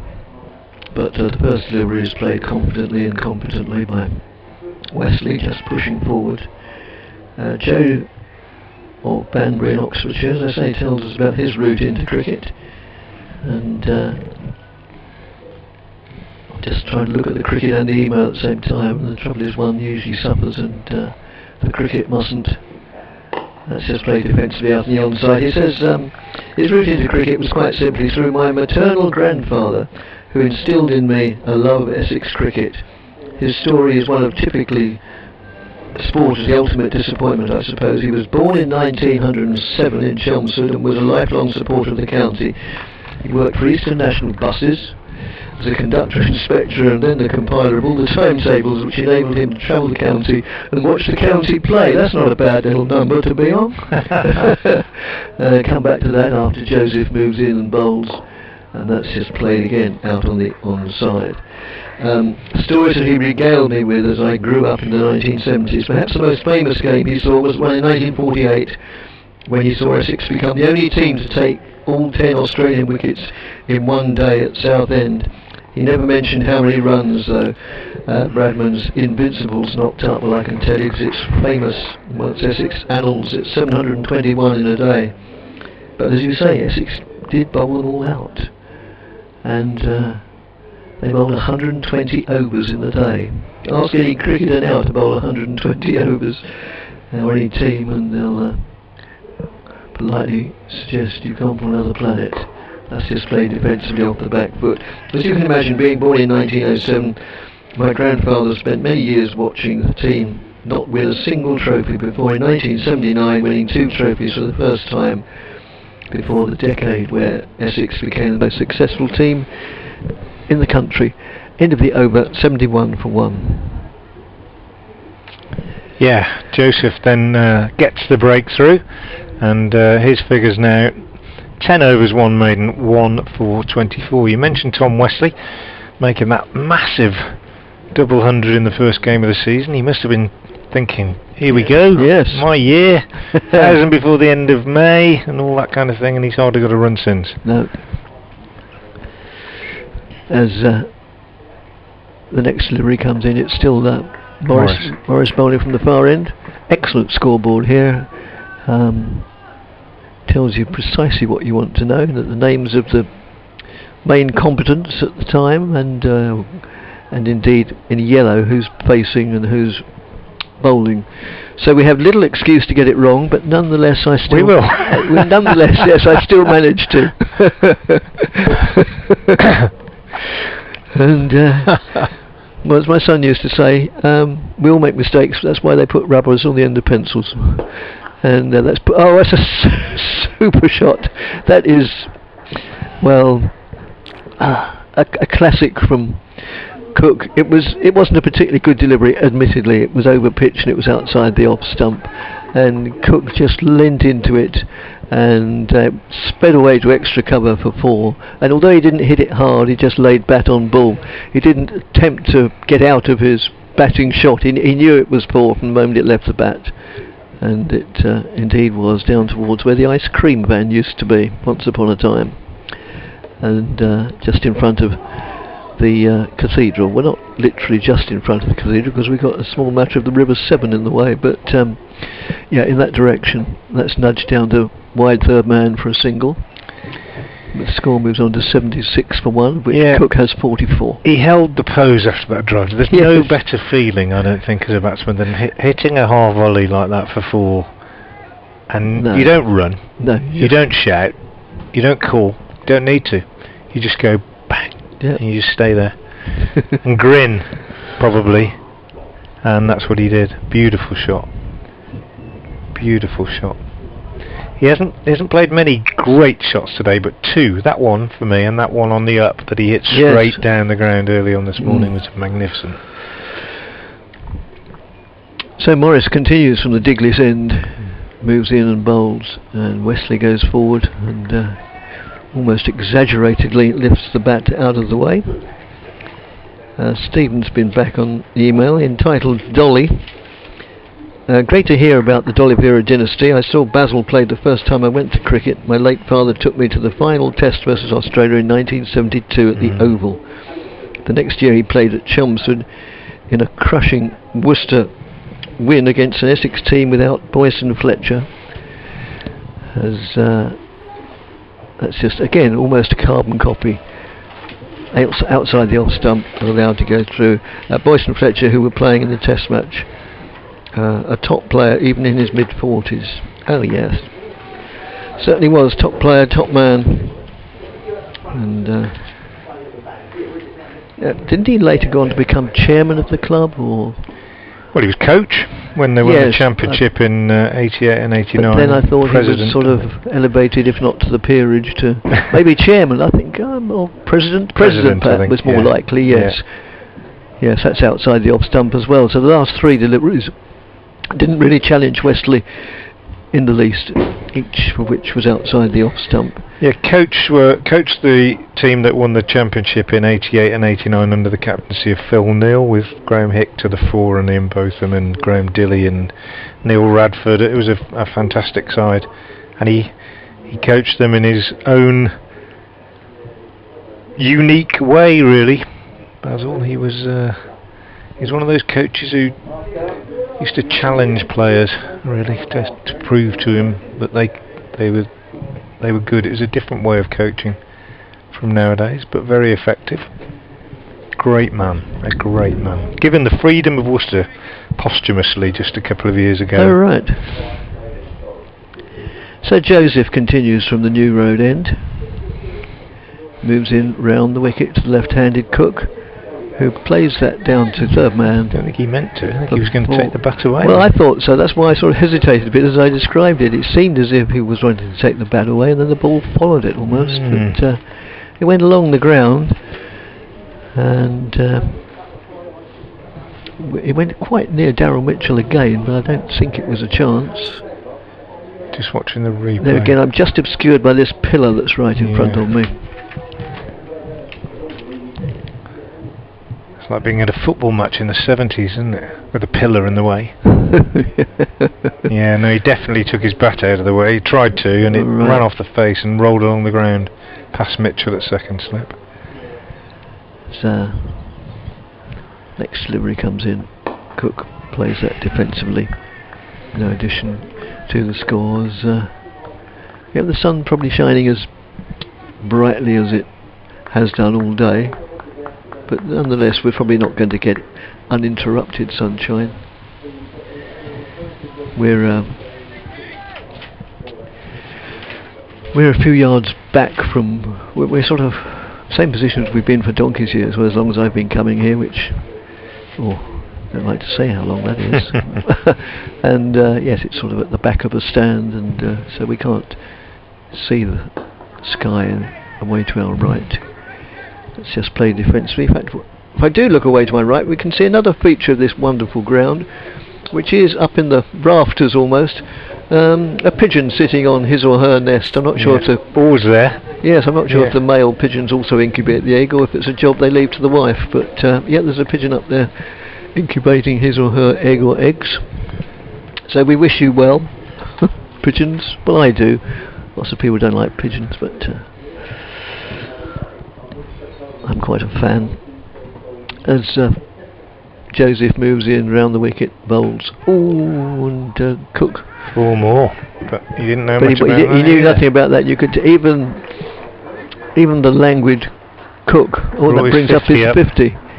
And but even he was sort of, his instant reaction was to look behind to see where it had gone, because he knew that was a false shot. So he's brought up his 52 off 124 balls, which is probably more or less a typical typical Cook innings, really. Now maybe it's a bit slower than average. That's what's said about 1 every 2.5 deliveries, something like that. But that doesn't really matter. As an opening batsman, your job is really just to stay there and see off the bowlers. That's what I always kidded myself when I opened the batting and would often bat for ages and put very little very little result in the scorebook. I'd say, oh yeah, but I stayed there a long time. And people scored runs at the other end, which is just as important. Worked away on the onside. That 4 that brought up his 50, watching the replay, he was in control of it actually. Was he? He sort of steered it, played it with very soft hands. Yes. And just ran it down. I mean, it wasn't off the middle, but he wasn't beaten, shall we say? I don't think. Joseph, 1 more ball of the over remaining, assuming it's a valid one. And I don't think we've had a no ball or a wide today. Short of a length, pulled away for that's great a fielding. very good bit of fielding down at long leg. Very good bit of fielding indeed. Diving away to his right. I can't identify. Tom Fell, so Yeah. beg his pardon. And so a well executed shot, but excellent bit of fielding. So good cricket all round. Yeah, it was really travelling, wasn't it? It was. Oh yes, it came out. Swivel came pull out of the shot. lead. It was really going, and it was a very good stop. That's the sort of thing I was talking about this morning. Really, I was saying that I think 20, 25 years ago, nobody would have stopped that. Each team maybe had 2 good fielders, and they were at mid-wicket and extra cover, yes, and that was it really. But to see a boundary long leg fielder tumbling and diving, stopping like that was extraordinary. Yes, Morris in again, and that's worked away. Yes, I mean that applies to the bowlers as well. You used to think, well, particularly a seam bowler, he bowls his over, then he goes out into the long grass down at third man, and sort of you think, well, he's got 6 deliveries. That's without 5, 6, 7 minutes just to sort of chew the cud, and but no, they'll throw themselves around just as much as anybody else. Yeah, I never saw Bob Willis do that. Well, no. Or Peter Such. I don't expect Truman did either, but we are going back to a different era. Oh no, Peter Such, no.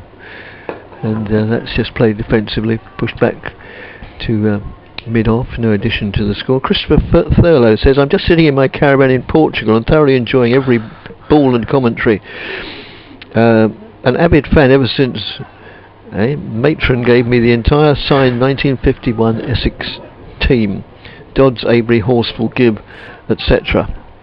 Then in 1953 went to my first game at Clacton as Trevor Bailey was putting out the chairs. I can well believe it, because for a long time Trevor Bailey was not only, as that's played defensively back to the bowler, Trevor Bailey was not only one of England's greatest all-rounders, and probably certainly one of Essex's greatest all-rounders. I suppose Barry Knight might be in comparison, but he was also secretary of the club at the time.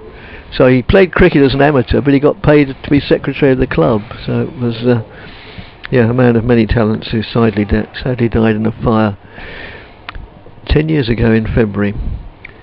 And as the next delivery comes in, and again, another one of those shots that was so excellently described by Frank a couple of overs ago, where Cook plays the shot into the covers. This time it wasn't so much extra cover, it was a bit squarer than that, but the way he played it, didn't attempt to move, just held the shot and watched it disappear towards the cathedral for 4 runs. Poetry in motion. You cannot bowl like that to a top class batsman. No, you can't. No. Wide, half volley, Thank you very medium much. pace on a docile surface. It's just no margin for error at all. No, it's a tough game at this level, particularly for the bowlers, I always think, as Morris moves in and bowls. And why we talk about children taking up the game, and the way the game is going. Why, if you're, when you're a young cricketer, you try and do a bit of everything. Why would anybody really want to be a bowler? Well, rather these than a days, batsman? I think that, given the white ball scenario, I think that's even more of a question, isn't it, these days? I really, we've had this debate many times. I mean, I'm beginning to think something needs to be done in terms of changing things a little. Yes, it's not an even battle now, is it? In many instances, that's nudged away backward of square on the onside, and Joseph does the fielding as the ball comes in at the end of the over, and Essex are still, how shall I, making progress. I'd say they're certainly they're not dominating the bowling by any means, but then neither is the bowling dominating the batsmen. It's really, really interesting stuff. 89, or rather 90 now with that run, 90 for 1 off 39 overs. So it's not sparkling, but it is fascinating. And it's Alzari Joseph to carry on from the New Road end. He'll be going round the wicket to the left-handed Alistair Cook, who is on 58, made off 131 balls. Joseph warming to his work since lunch, bowls outside the off stump, left alone by Cook and taken by Cox. Yeah, going back to this discussion, I mean, I talked about this previously, and people might have heard this argument before, but you know, I watched that one-day international in India, the fourth one where England won, chasing. And there was some fantastic ball striking by Ben Stokes, Johnny Bairstow. I mean, Josh Butler. It was incredible. It was ball striking of the highest calibre. As Joseph comes in, bowls again to Cook, gives him room, and this time he drives off the back foot down to third man, and fielder down there is Morris, and they take a single, which takes Cook onto 59 and the total to 91 for 1. But watching that, I got a little bit bored with it. I said it reminded me of watching golfers at the driving range. Wonderful ball striking, but there was no subtlety to it. The nuance of cricket, the contest between bat and ball, etc., appears to have been eliminated when the boundaries are brought in. The ball is white and doesn't do anything after the first 4 overs. I'll break off as Joseph comes in again and bowls to Westley, who plays a nice shot. It is a nice wristy shot. Over pitched on leg stump, clipped away by the Essex skipper. He's off the mark with a boundary, and the total goes to 95 for 1. And the bats nowadays are massive, and you can miss-hit a 6, which you couldn't do in the old days, I don't think. I hate to use that phrase, the old days, because it does suggest that one is just being a bit of a fuddy-duddy and a moaner. It's just that the game of cricket is meant to be a balance, a contest between bat and ball. Some days the bat wins, some days the ball wins, but there's got to be some degree of equality in that contest for me. And in the white ball game at the moment, because everybody just wants to see big hits and so on, I don't think that's true. No, I agree. Joseph outside the off stump to Westley, who leaves this alone, taken by Cox. And you then watch, sometimes you watch the IPL, or you watch the Big Bash, or I watch the Caribbean Premier League, etc. Particularly in a year where there's been a bubble and COVID and so on, and they're only playing on one ground, and consequently the pitches are old and tired and slow, and in teams only get lowest scores of 120 or 140 in T20, but that's not because of great bowling, it's because of a poor pitch. Yes. And I just don't think it's in the long term doing any good for the game, for the health of the game. Alzari Joseph again bowls to Wesley's forward, pushes back up the pitch to the bowler, and there's no run. Some people would say, you know, red ball cricket, the Championship, game against Notts here where no wickets fell on the last day, etc., isn't doing any good for the health of the game, but in some ways for me that's more interesting than just watching somebody go bash bash bash. Yes. But there you go, let us know what you think.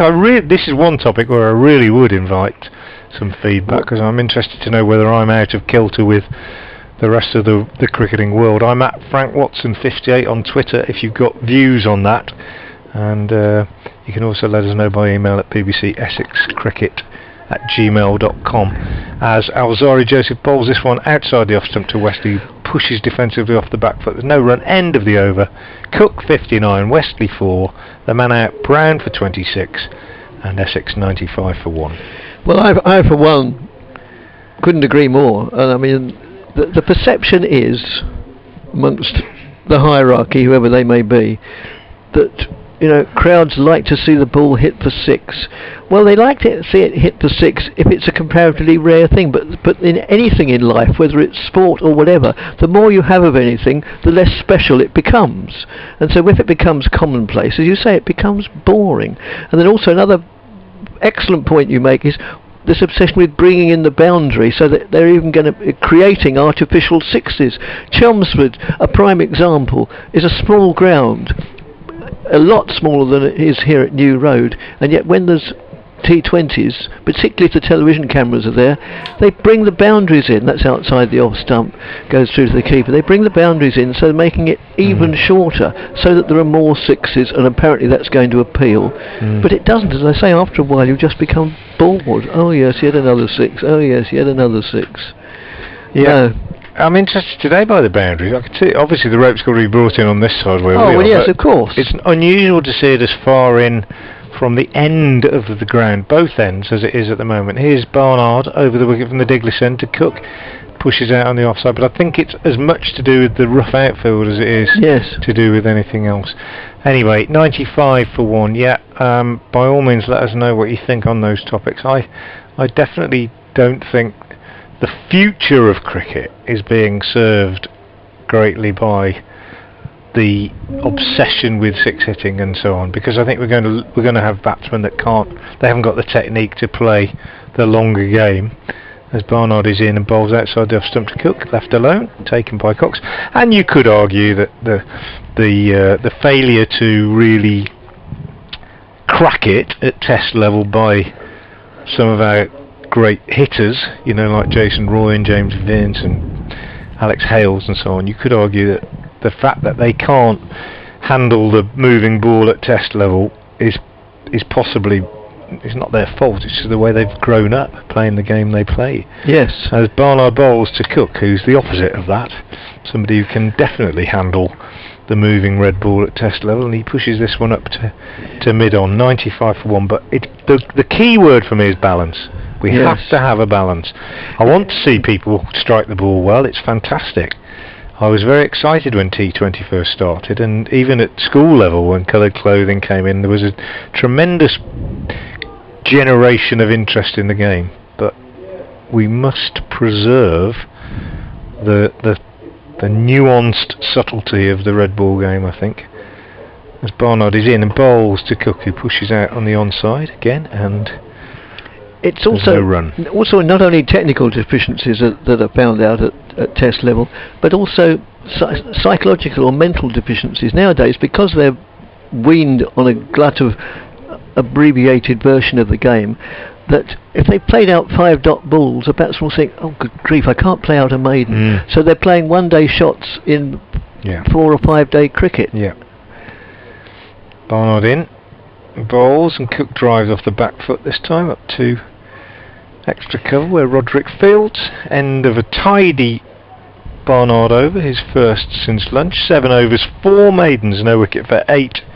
His figures 95 for 1. I'll be updating BBC Hereford and Worcester FM listeners shortly with the news that we should have managed to get a wicket. Yes. I hope people are sitting down.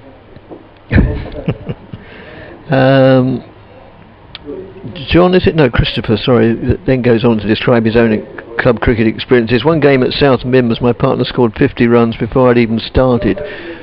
A question, eventually I saw the ball like a football and very rapidly added to my score. Have you experienced these? Yes, I have. I've actually done it myself. I've been still on 0 and my partner was 50.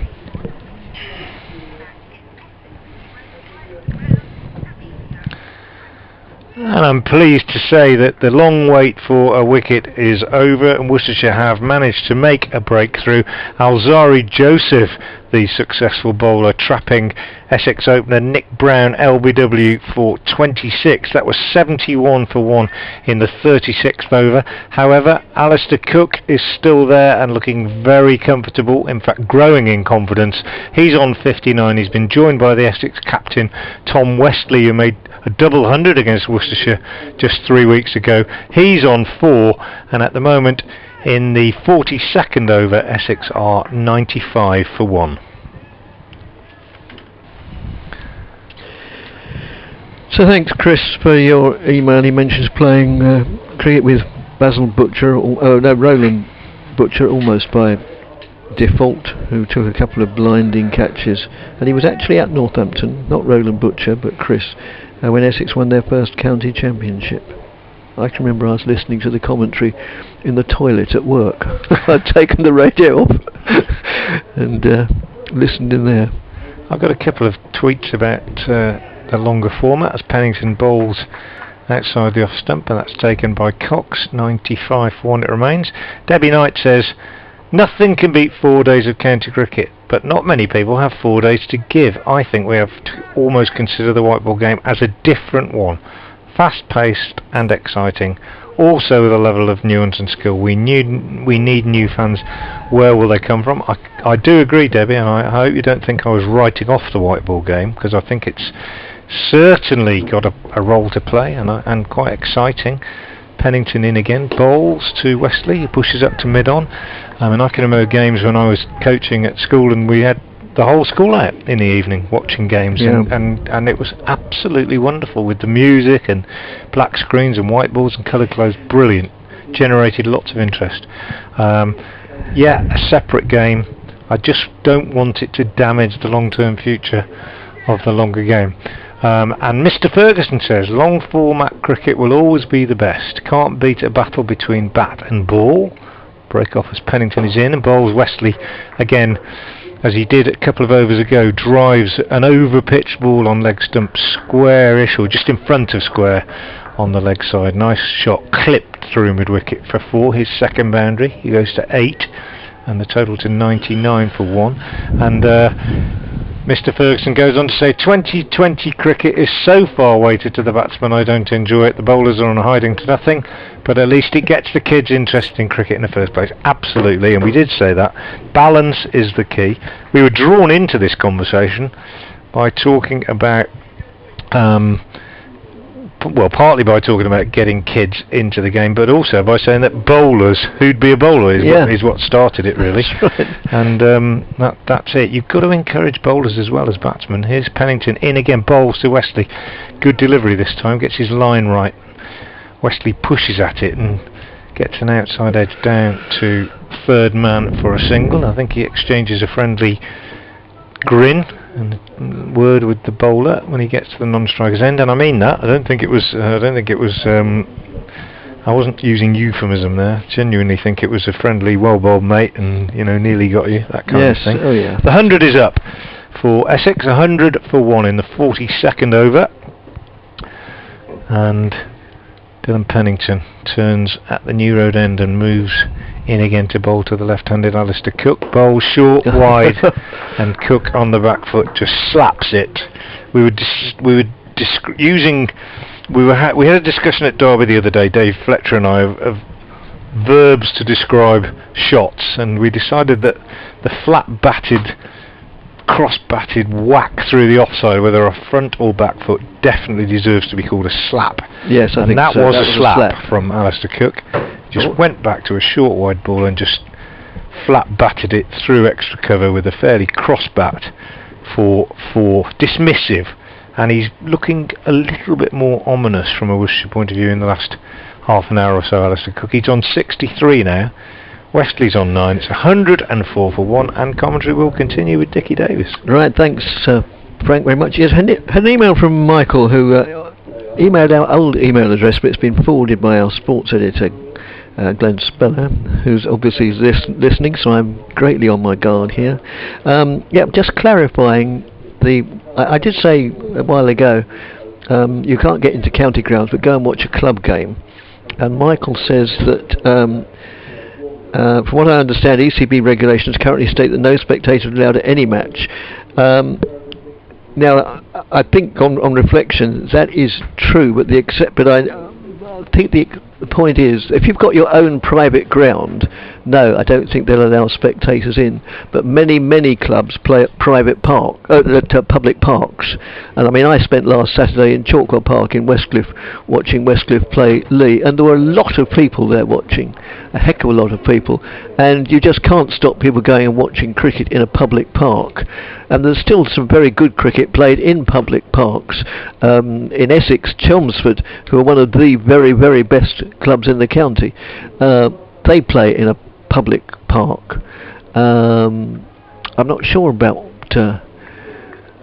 Brentwood at the old county ground. I'm not sure if that's a public park or not, but there's a lot of Colchester play in a public park, so you can't stop people going and watching cricket if it's played in a public park. If it's played in a private ground, then I think yes, it is closed up. So I apologise if I was slightly misleading. I was sort of half right and half wrong, and that's just nudged down for a single. The score moves on to 106. So thanks, Mike, for for pointing me in that direction. But so I think in summary, you can't go and watch a match played in a private ground, but you can in a public park.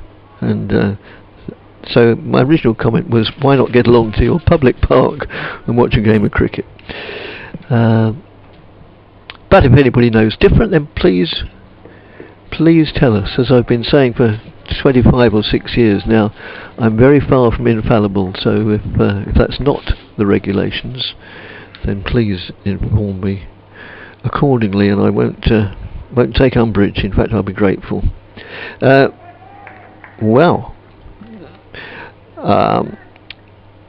Ilicitano Shrimper from southeast Spain, a place called, oh dear, I don't know how it's called.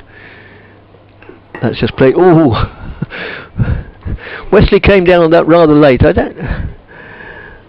I'm not sure if it's changed its... when he goes down the wicket, it may have crept through a little bit, but virtually no ball has misbehaved so far this today. But he certainly was slightly inconvenienced by that and had to come down on it fairly sharply at the last moment. Come back to Ilicitano's email in a little while, as Barnard continues to bowl, and this time Wesley has the luxury of allowing that to pass by outside the off stump. He's emailing from Sunny. Is it LK or EL? Was it an I? ELCHE. I didn't do Spanish. I did all sorts of languages at school, but I didn't do Spanish. LK, we'll say. Anyway, helpfully put Southeast Spain in brackets, and unfortunately had that horrible thing called work this morning. Oh dear, you want to cut that out. So missed the first session. Come back to that after this delivery from Barnard, who moves in and bowls. And again, Wesley going to watch it go by outside the off stump. I'll just get through this very quick. And just wondered why Mr. Porter's not playing. We're not sure is the answer. Injury or lack of early season form? Same answer, we're not sure. Also seems a bit unfair on young Allison after his impressive half century, helping the winning effort versus Durham. It does in a way, except that of course Allison is basically in the side as a bowler, and I think he took one for plenty, but certainly his innings was the one that ultimately helped Essex beat Durham. I'll come back to that afterwards so that Frank can get a few words in. That was an interesting tweet from a colleague of ours, Chris Ammons, who sometimes does a little bit of commentary work for BBC Hereford and Worcester, and he says you can go to a private ground when a match is on to enjoy hospitality if the bar is open. You can't go only to watch the cricket. Not that it makes any sense. No. So thanks for that, Chris. And yes, thank you very much. You're absolutely right. Like a lot of things, it doesn't make a lot of sense. That is wonderful. But it is probably absolutely right. So you can say to the man on the gate, I'm only here for the beer. Yeah. And he'll say, yes, you're welcome, but don't you dare look at that cricket. Don't you watch it. As that's outside the off stump. And there was a situation earlier in the year which I can't remember exactly what time of which lockdown it was, but there was. I'm a Norwich City supporter, as listeners are often horrified to hear. But at Carrow Road, they had viewings of the game inside, behind blinds and curtains, on screens, and they weren't allowed to look out of the window and see the real game. It defies logic, doesn't it? And you couldn't write it really. Well, it is written down, I suppose. That's just played out on the offside, no addition to the score. But that's true. They had a certain number of people socially distanced inside watching screens, and the game was actually taking place outside where they were, and they couldn't look at it. Priceless. Incredible. Priceless. We'll all look back on this in a couple of years' time and think, did we really have these weird, apparently contradictory regulations? As Pennington moves in and bowls, and that's played elegantly. It's an adverb you could use about De Cook, with most of what he does is elegant, but it's played straight to a fielder. Elegantly takes sheep into the pen at his farm. Is it sheep, or is he a dairy farmer, or was it arable? No, I think he's mainly a sheep farmer in Bedfordshire. Can't do that very elegantly, surely. No. Maybe he can. Maybe he's got a very good dog. I know what you mean, though. Yes.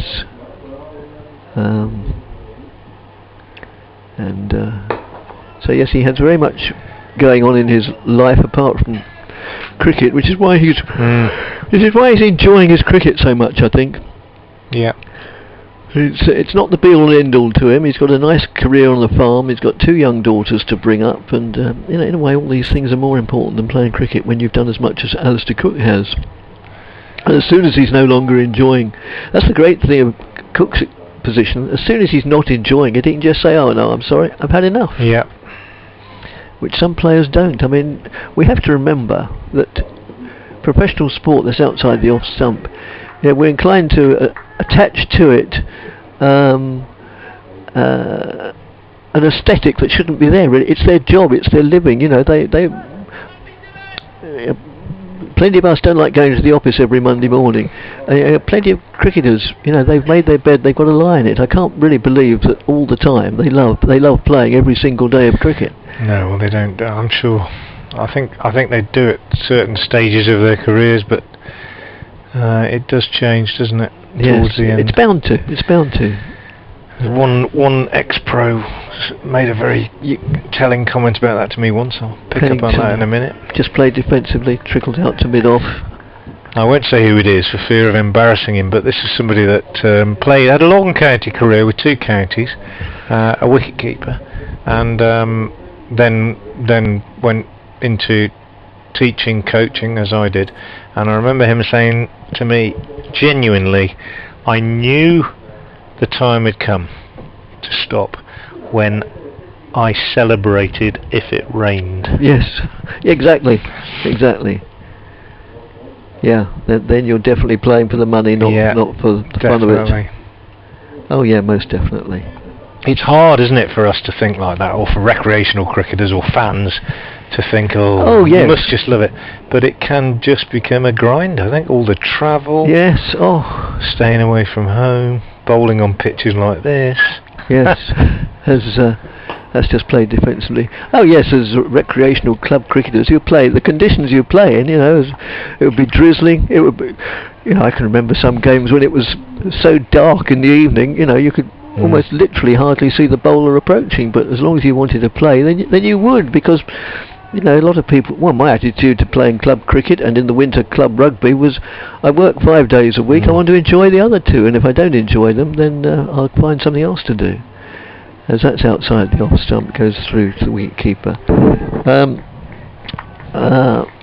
Ilisitano, I will get through this. I understand Mr. Siddle replacing him, that's Porter, in the last match, but to bring Snater in instead of young Ben, that's Allison, when their bowling styles seem similar, may take away any confidence the younger option had built up. Any thoughts would be most welcome. Yeah, well, as I say with Allison, I thought the same initially.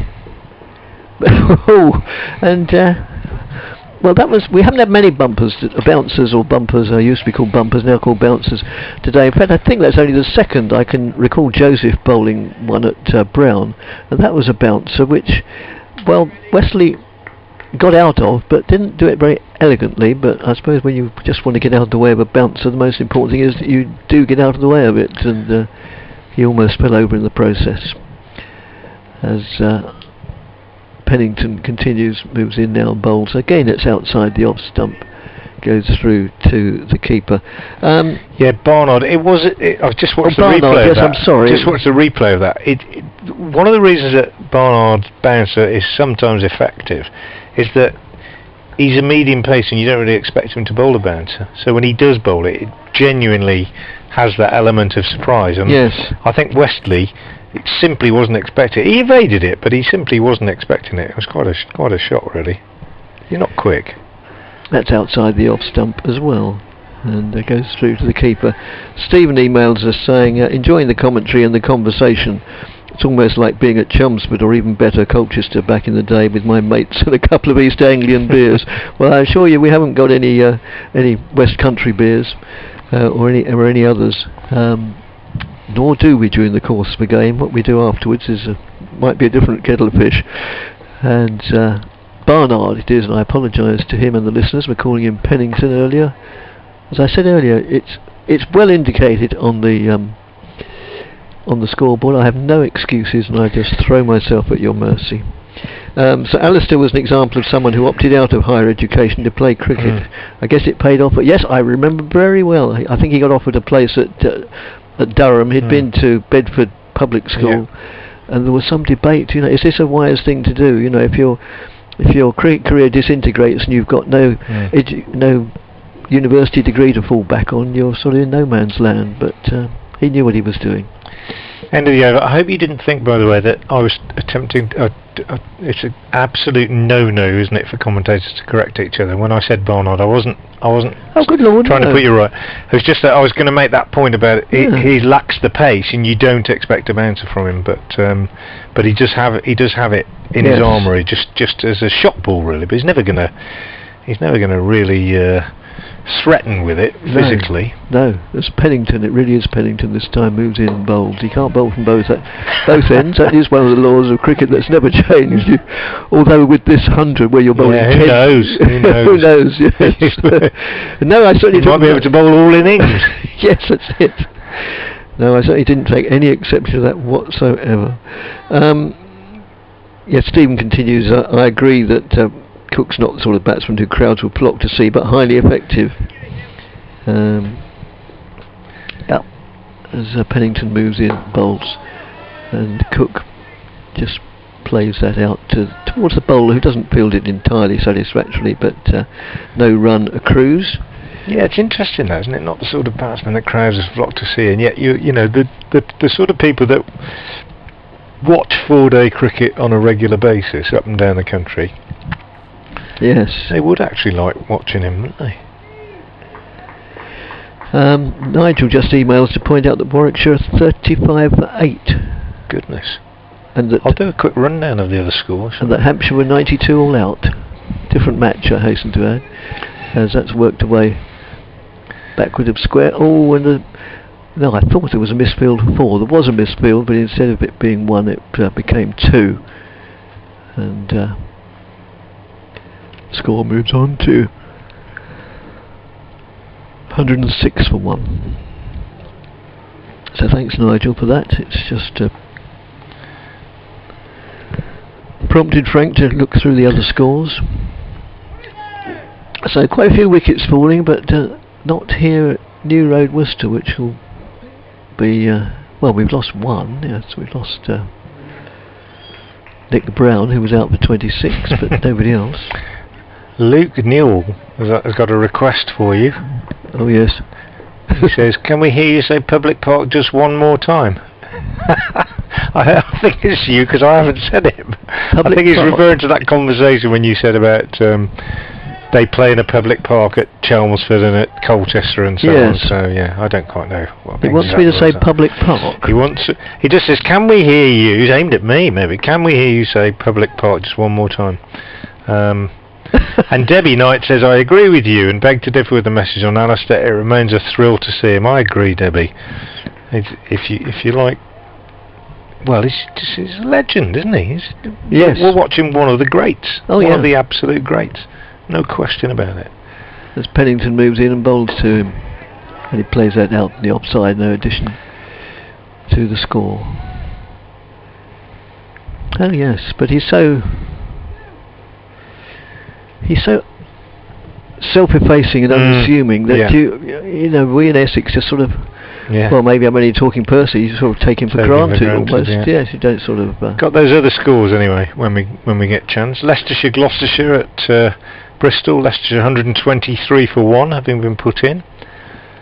As Pennington moves in again, bowls over the wicket this time, outside the off stump, and Cook is so sort of just a thoroughly good egg all round. You know, I mean, you walk into the, well, obviously not the last year or two, but you walk into the county ground and see him, and he'll always say hello and maybe stop for a chat, and very, very approachable. There's no ego about him whatsoever. Well, I suppose if you've been up all night trying to help a ewe who's having problems bringing a couple of lambs into the world, then that's a great leveller. And I think cricketers, I know, I can understand why professional sportsmen, not just cricketers but footballers, rugby players, they do get in a zone because it's not, you know, it is their whole life. But I think it is important to sort of get a sense of perspective about what they do for a living, which is why I think it's so sad that when some sportsmen, particularly cricketers for some reason, when they retire and pack up in their mid-30s, some of them just are cast adrift like a sort of ship without a sail. But deep down they've known that that's going to happen, and yet many of them, not all by any means, but many of them sort of, it's as if it hits them by surprise. Oh, good grief, I'm 37, I'm 38, what am I going to do now? Well, chum, to my mind, you should have thought about that over the years. That's worked away. Oh, it's Oliveira bowling from the far end. Bowled just the almost obligatory 1 over before, no, 2 overs I think before lunch. Yeah, I think the PCA's trying to do a bit more work these I think days they are. to try and get people to prepare a little bit for the end of their careers. Yes, and that's just played defensively by Westley. Raining in Cardiff. Oh, is it? Well, Bad that's news. not a surprise. Kent 120 for 6, having been put into bat. Notts 178 for 2, having been put into bat by Derbyshire. That's trickles out to mid-wicket. Warwickshire 55 for 8, having been put into bat at the Riverside by Durham. Hampshire 92 all out, as you say. Surrey 34 for 1 in reply at the Oval. Wesley goes on the back foot of that and plays that somewhat flamboyantly, but non-productively, as it's played out to mid-on for a single. I've heard, no, non-productively, yes, i.e. not for any runs. And that's played it with equal flourish out to mid-off for this time, and still for no runs. And Middlesex 152 for 3 at Taunton, having been put in, and finally but 1, penultimately, Sussex 169 for 3 at Hove. And that's just dropped by Cox, I think. Not a catch, just dropped the ball and it hit the stumps. So it didn't touch anything, did it? No. End of the over. And John emailed us mentioning that he's grateful that Alistair's parents moved back to Essex. Now, the way I understood it from Sir Alistair's lips himself. He was actually born in Gloucester, but that was only a fluke or an accident, and the fact he was born on Christmas Day is significant, because apparently his mother had Welsh connections, and they were going to and she was heavily pregnant with Sir Alistair, although he wasn't knighted before he was born. That would be a record if you're knighted before you were born. Well, no, I suppose hereditary peerages you were. Anyway, she was heavily pregnant, but she didn't realise she was that pregnant, and she has Welsh connections. They apparently were going to Cardiff for Christmas as Pennington moves in and bowls, and they were driving along whatever that would be, the M4, wouldn't it? And she suddenly realised that she wasn't going to get to it, that I don't know the technicalities, I'm not an obstetrician, but I don't know if the waters started to break or whatever they do, can't remember. But she said, we're not going to make it to Cardiff, and so he was born in Gloucestershire merely because it was on the it was on their way to Cardiff, and he arrived a week or so early. So that's how I understood it, and that's outside the off stump. So he was only in Gloucestershire for however long you stay in hospital when you have a baby, 2 or 3 days, I suppose. Not far away. He wasn't born far away. Could have been Worcester.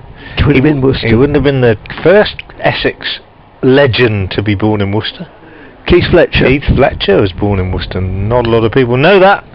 But yeah, Keith Fletcher, Essex legend, born in Worcester. I'm not sure about the backstory to that one, but... no, I don't know if there is one. I think he just was a Worcestershire lad, perhaps, as Pennington moves in again and bowls. Yeah, do you say another Essex hero? He really was. He was one of my heroes, I must admit, because they're again a terribly unassuming sort of fellow, and but it was he really who dragged Essex up by the shoestrings, or whatever the phrase is, in the 70s, and won them their first championship. And when they won their first championship, they actually lost a heck of a lot of games. Although he was a very mild-mannered, is a very mild-mannered man, he was a very aggressive captain, and he was always prepared to lose if it meant he might win.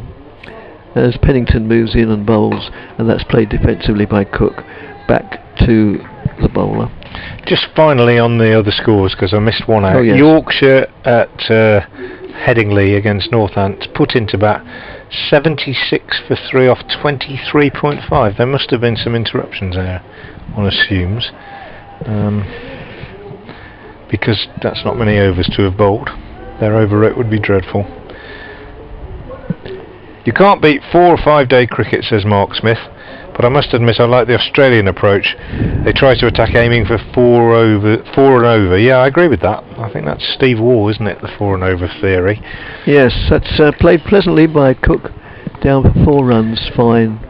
The ball was down the leg side anyway from Pennington, and he, to a certain extent, just helped it on its way down there. And Mark also says, although having said all that, I could watch Sir Alistair bat all day long. Yeah, well, I agree. I'm tempted to say, if you might, get down here. If only you could get in here, then you get the stream on. You've probably got it on already. Yes, probably has. Yeah, you wouldn't. I wonder what William Hill and other bookies are available. I wonder what odds they'd give us on him going to 3 figures now. What's he got now? 70. Yeah. He's certainly better since lunch as well, untroubled really. He certainly won't be for lack of concentration. I mean, his concentration is famous. That's just played out in the offside to bring the over to close with Essex 112 for 1, and the sun shining better than it's shone most of the days. In fact, immediately behind the glorious vista that is the cathedral is a predominantly blue sky. Yeah. So it's looking good in all its majesty. Just about to update BBC Have and Worcester's FM listeners, and my news will be that we haven't had any more wickets, because we've just had the one since lunch. Well, we've just had the one all day really, and that was the one man out, Nick Brown, LBW to Alzari Joseph for 26, which is exactly the number of runs that he made against Worcestershire in the first innings at Chelmsford. A few weeks ago he was LBW to Joseph. That was 71 for 1. Since then, Westley, the junior partner in this partnership, who's on 10, and Cook, who's on 70, have taken the score on to 112 for 1. Brett D'Oliveira is continuing from the Diglis end, bowling over the wicket to the right-handed Westley. Bowls, and that one is pushed through quite quickly, quite flat. Doesn't give it a lot of air, Brett D'Oliveira, and quite a small man anyway, but he's bowled with decent control so far today. He's in his 4th over, and he's only conceded 1 run. He bowls to Westley, who drives this one nicely on the onside, wide of Tom Fell at mid-on, but Fell moving to his right. Picks up, and they take a single, which brings Cook on to strike, 113 for 1. D'Oliveira's field to Cook has 1 slip, 3 saving 1 on the offside, and a sweeper on the offside boundary, and then a short mid-wicket on the catch. Ricky Vessels and mid wicket and deep square as he bowls to Cook, and he clips this one away on the leg side to mid wicket, fielded by Barnard, and no addition.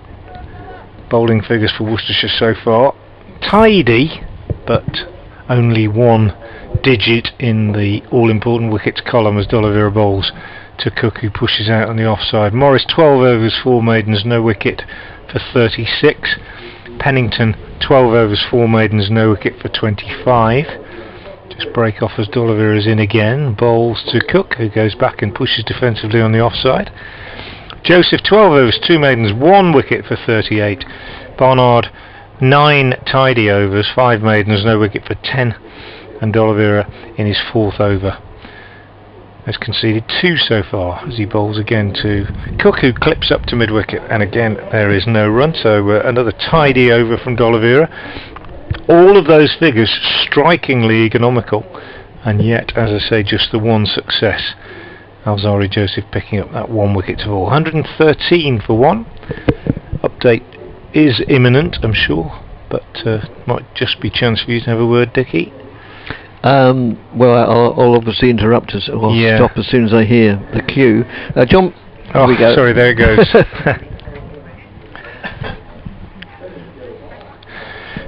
Just the one success for the Worcestershire bowlers so far after Essex won the toss and chose to bat the man out. Nick Brown LBW to Alzari Joseph for 26 shortly after lunch. That was 71 for 1. But Sir Alistair Cook looking ominous. He's on 70 at the moment. Tom Westley, the Essex skipper, is on 11. And in the 50th over, Essex are 113 for 1. And it's Ed Barnard who's bowling that 50th over from the New Road end. As I say, possibly the pick of the bowlers in terms of inducing error this morning, I thought, from in 1 or 2 cases. He just had batsmen in a little bit of trouble from time to time with his variations and his occasional swing, but he hasn't bowled from this New Road end before. And he's in now to Wesley, who pushes defensively out on the offside. Tidy so far, Barnard, but as I say, most of the Worcestershire bowling has been tidy. Alistair Cook has dismissed the odd really bad ball. 2 or 3 wide half volleys have been dispatched, but there haven't been many. It's not been a sloppy bowling performance by any means. No. Here's Barnard again over the wicket, bowls outside the off stump to Westley, who lets that go through to Cox. Taken low down to his right by Ben Cox. 2 slips in there, almost as ever, in the early part of an innings for Worcestershire. Ricky Vessels at first in the sun hat, Darryl Mitchell at second in his green Worcestershire cap. Mitchell, who put down 1 chance certainly this morning, and maybe 2, one that bounced close to him, low down to his right. Not sure it carried. Barnard is in and bowls again to Wesley, who works this one to mid wicket, and there's no run as Roderick does the fielding. But that's not to. I'm not being overly critical of Darryl Mitchell. A, they were both very difficult. B, it's freezing cold. And C, he knows, and all listeners know, that I'm a massive fan of him as a slip fielder. I think he's as good as they get, really. And he's picked up hundreds of catches in that position for Worcestershire, as I pointed out at Derby the other day. Here's Barnard in again, bowls, and Wesley on the back foot this time, punches up to mid on Alzari Joseph, the fielder. Just feel the old cliche about adding 2 wickets to the score being an important motivational tool for the fielders is never more apt than at this moment. Worcestershire have been tidy, but they haven't necessarily got great reward for that tidiness. But if they picked up a couple of wickets, it would certainly change. Here's Barnard in, bowls to Wesley, who pushes out on the onside. And the other thing I will say is that over finishes is that my impression is that we're on another very, very easy paced surface here at New Road, as we saw in the game against Notts last week. 113 for 1. Yeah, it certainly does seem it. I've had an email from Ian in Tullybody. That sounds it must be somewhere in the depths of Scotland, I should think. Probably a delightful little place. Your earlier discussion about various ways of identifying players reminded me of a wonderful day at South Church Park, Southend, some years ago. On the first morning of a county match, Clem Driver, the Essex scorer, was doubling up as public address announcer. Yeah. The umpires, one of whom was the admirable West Indian John Holder, and his colleague took the field. Oliveira in bowls and Cook drives. That's a good shot. Just punched away with a bit of bottom hand, really, slightly over pitched, and punched through mid wicket. Bit of bottom hand just coming in as he made contact with the ball and steered wide of the fielder at mid on. Good shot from Alistair Cook. Not as elegant as some of his others, but possibly as effective. Oh yes. And he moves on to 74, as I said in my update, looking ominous. Back to you all. Driver. No, I'll come back after this delivery unless something eventful happens. Oliveira in bowls and Cook defends. Which it doesn't. Driver introduced them as they were coming onto the pitch and said that it was easy to tell them apart because Holder was wearing a Panama hat. Holder, inevitably entering into the spirit of things, immediately removed his hat. Cool, that's tall, said Driver. Oliveira bowls and Cook pushes out on the offside. Yeah, excellent. He finishes saying, "Please pass my regards on to all my old friends at Leon Sea Cricket Club." I will. I was watching them last Saturday. Got one for you here as well. Oliveira in again, bowls. Cook sweeps, and this one goes to fine leg. Did he get a bat on it? Coming back for two. Yeah, he did get a bat on it. Just dribbled away. Didn't get much of a bat on it. Just sort of followed it round. Picks up two though, and moves on to 76, 119 for one. Yeah, Mark Smith said Dickie missed Gidea Park and Romford CC who play at Gallows Corner in a public park. Yes. Oliveira bowls to Cook again. And this one's punched out on the offside, so that'll get Luke Newell going because we've said public park again. And there's an overthrow. A bit of untidy cricket here from Worcestershire. First untidy cricket of the day, I'd say, as that throw came in and they pick up two where it should really just have been one. The overthrow coming in from Dylan Pennington. Just a bit of a mix-up all round. 120 for one. Cook 77. In fact, I think he's going to go to 78 when they alter the scoreboard as Oliveira comes in and bowls, and he punches this one off the back foot up to mid-off. Indeed, he has gone to 78. End of the over. Sanitisation break for the players as the spray comes on. Oh, right. 121 for one. Wesley has 11. Cook has 78 and is looking ominous. Oliveira now 5 overs, 2 maidens, no wicket for 10. And as I say, good weather, bright skies, a little bit cloudier down to the southwest. A fairly benign looking surface for this one. I think it's going to be a long day. For the Worcestershire bowlers, I mean. John in Lincoln emails lamenting the fact that too few players in the modern game know how to build an innings. Well, yes, that's where has technique gone? Well, all fits in with what we said before. Yes, you don't build an innings if you have to hit 6 and over from ball one. I don't think. It's Barnard in bowls to Wesley, who drives on the offside, fielded in the covers by a tumbling fell, and there's no run. 121 for one. I mean, that's the point. If you're sent out in an under 13 game and you're chasing 150 in 20 overs and you're told to get on with it, you're not going to learn to leave the ball when it's moving around and so on. So it's not your fault. I don't think I hope nobody you don't attach blame to players like that. It's just the way they've grown up. You know, the fact that Jason Roy looks to hit the ball from ball one is the way he's grown up. It's difficult to change that when you go into a test situation. As Barnard bowls to Wesley, who drives up to mid-on. There's no run. To my mind, that they are more and more becoming, rather than different versions of the same game, we're comparing, for extremes, County Championship and T20, rather than becoming different versions of the same, they're almost becoming different games, aren't they, really? Yeah. Well, it's still 22 yards between sets and stumps and so on, but yeah. I mean, the ball, as much as anything, I think, you know, you have two white balls, one at each end for a start. They don't do much once the lacquer's gone, so after about 4 overs they stop swinging. Barnard is in bowls, and Wesley gets Shot. 4.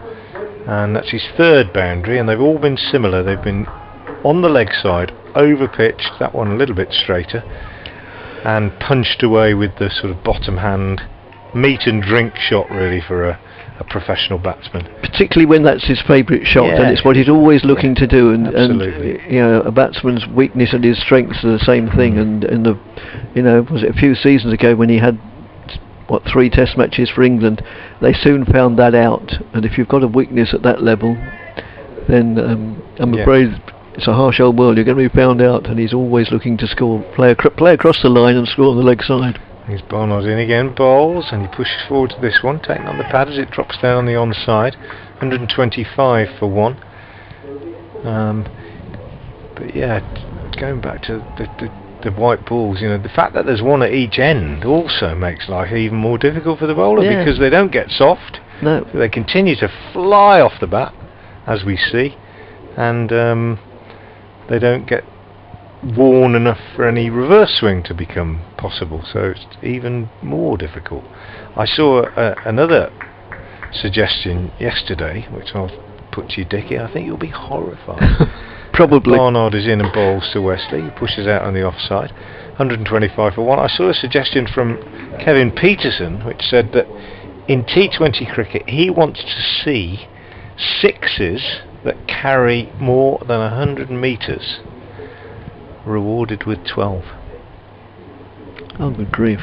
That'd make it even worse. Yes.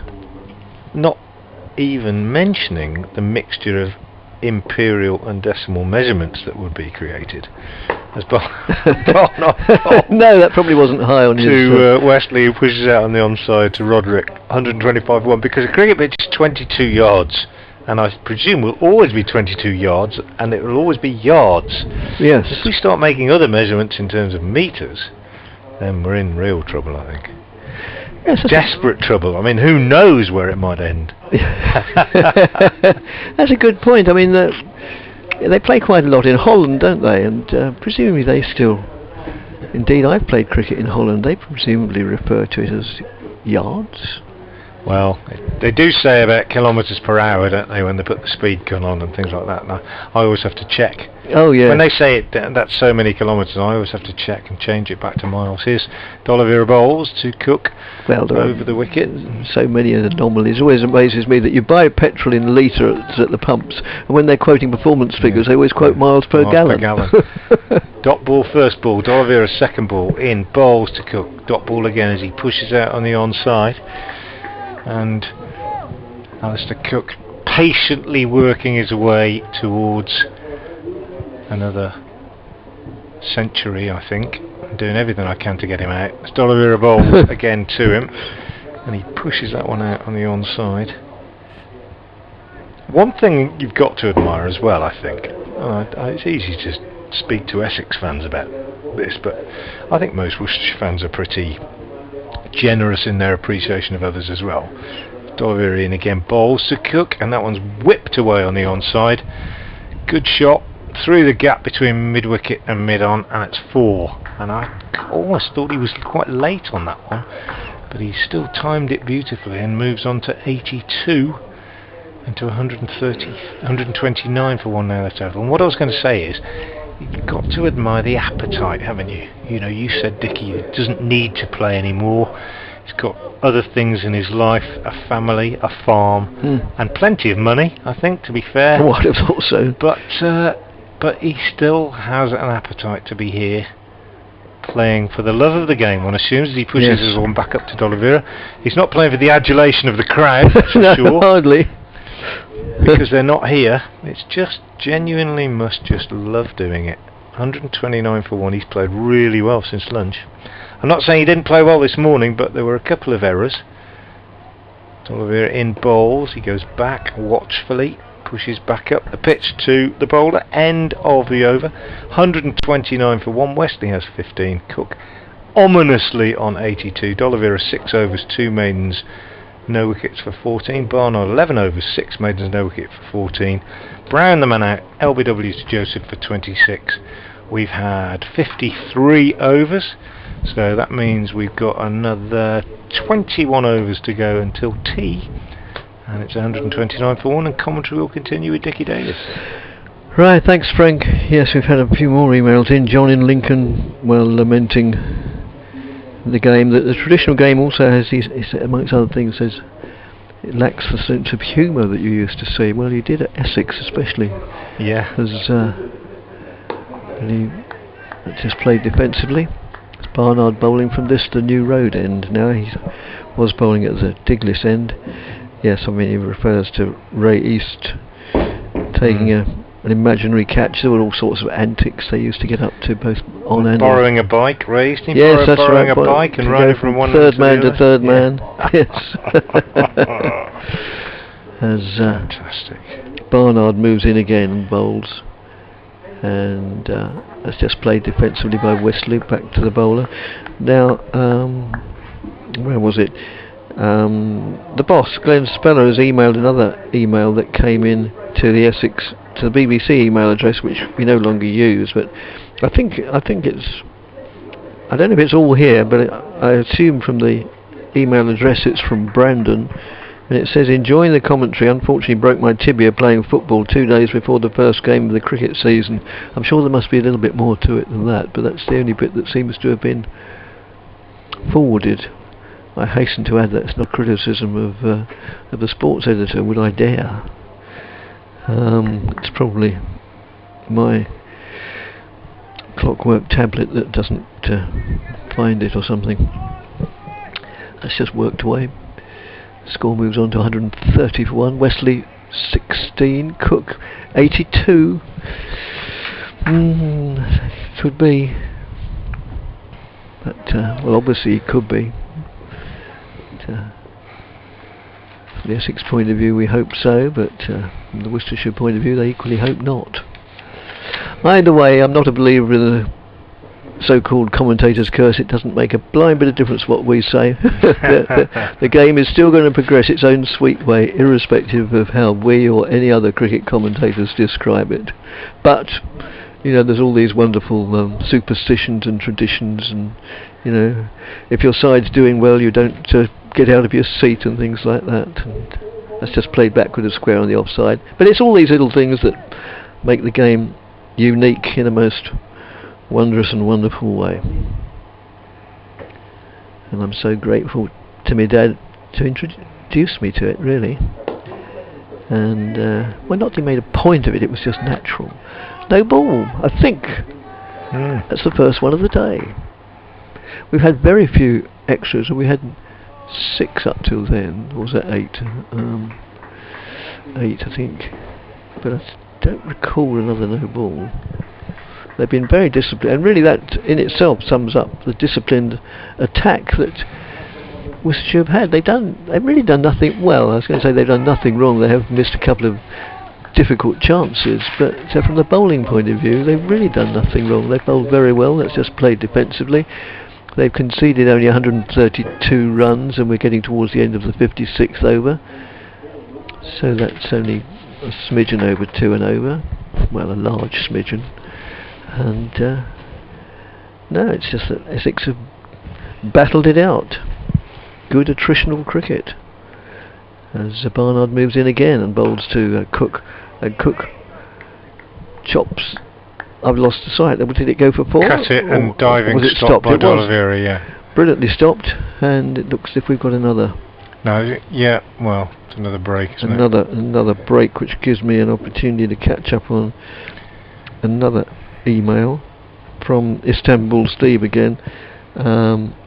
Thanks Frank for asking for comments on the subject for the voting purpose. I'm in agreement with both of you. Red ball test cricket is preferable to the white ball cricket, and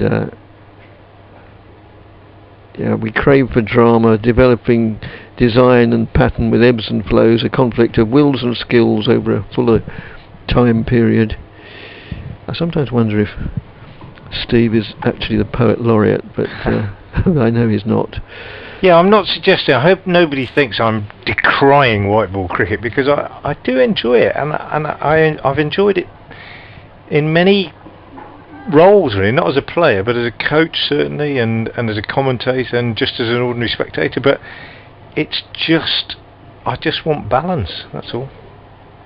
As D'Oliveira moves in again and bowls, and just played back to the bowler. Sam asks whether the sanitisation breaks are every 6 overs. Yes, they are, but he said he hasn't noticed them. Well, that's because they're so well organised now. You hardly do notice them, but they're there.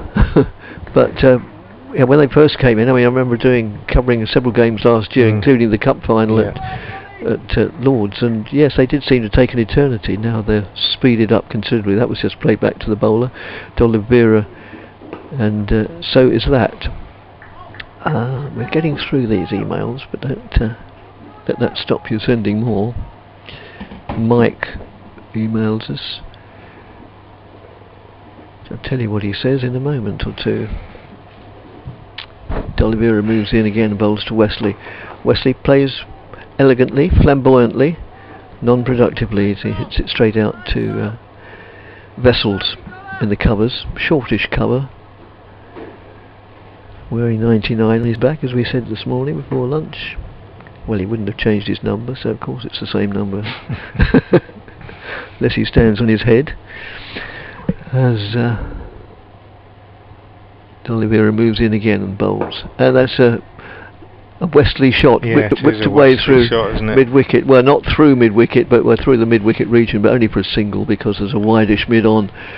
And the county circuit is a harsh and hard school, and they get to know each other's favourite shots and chosen shots. And there are men there. They've set the field for Wesley, who famously favours playing on the onside, as Cook now stretches right forward, gets the pitch of that and pushes it out to Wessels. Again it is who completes the fielding, the end of the over, and Essex move on to 133 for 1. Mike says, I enjoyed your discussion about it being a batsman's game in white ball cricket. I was at a T20 match when the bowler bowled a very good delivery that moved away from the batsman. He took a big swing at the delivery, got an outside rising edge that would have been taken at second slip. However, it went for 6, which pleased the packed crowd. Well, that's exactly the sort of thing that Frank had been saying this morning. Well, they can hit 6s off the edges of these bats now. Oh yeah, they're so wide, and they don't weigh anything. No, they're not pressed very hard, so they fly away. They're very soft. Just, I'd love to have had one. I've said it before, I'd love to have batted with one of these bats just for a while. As Barnard it is who moves in again now from the river end. Not the river end. New Road End. New Road End. The river runs beside this ground, or certainly not one end or the other. And glorious it is.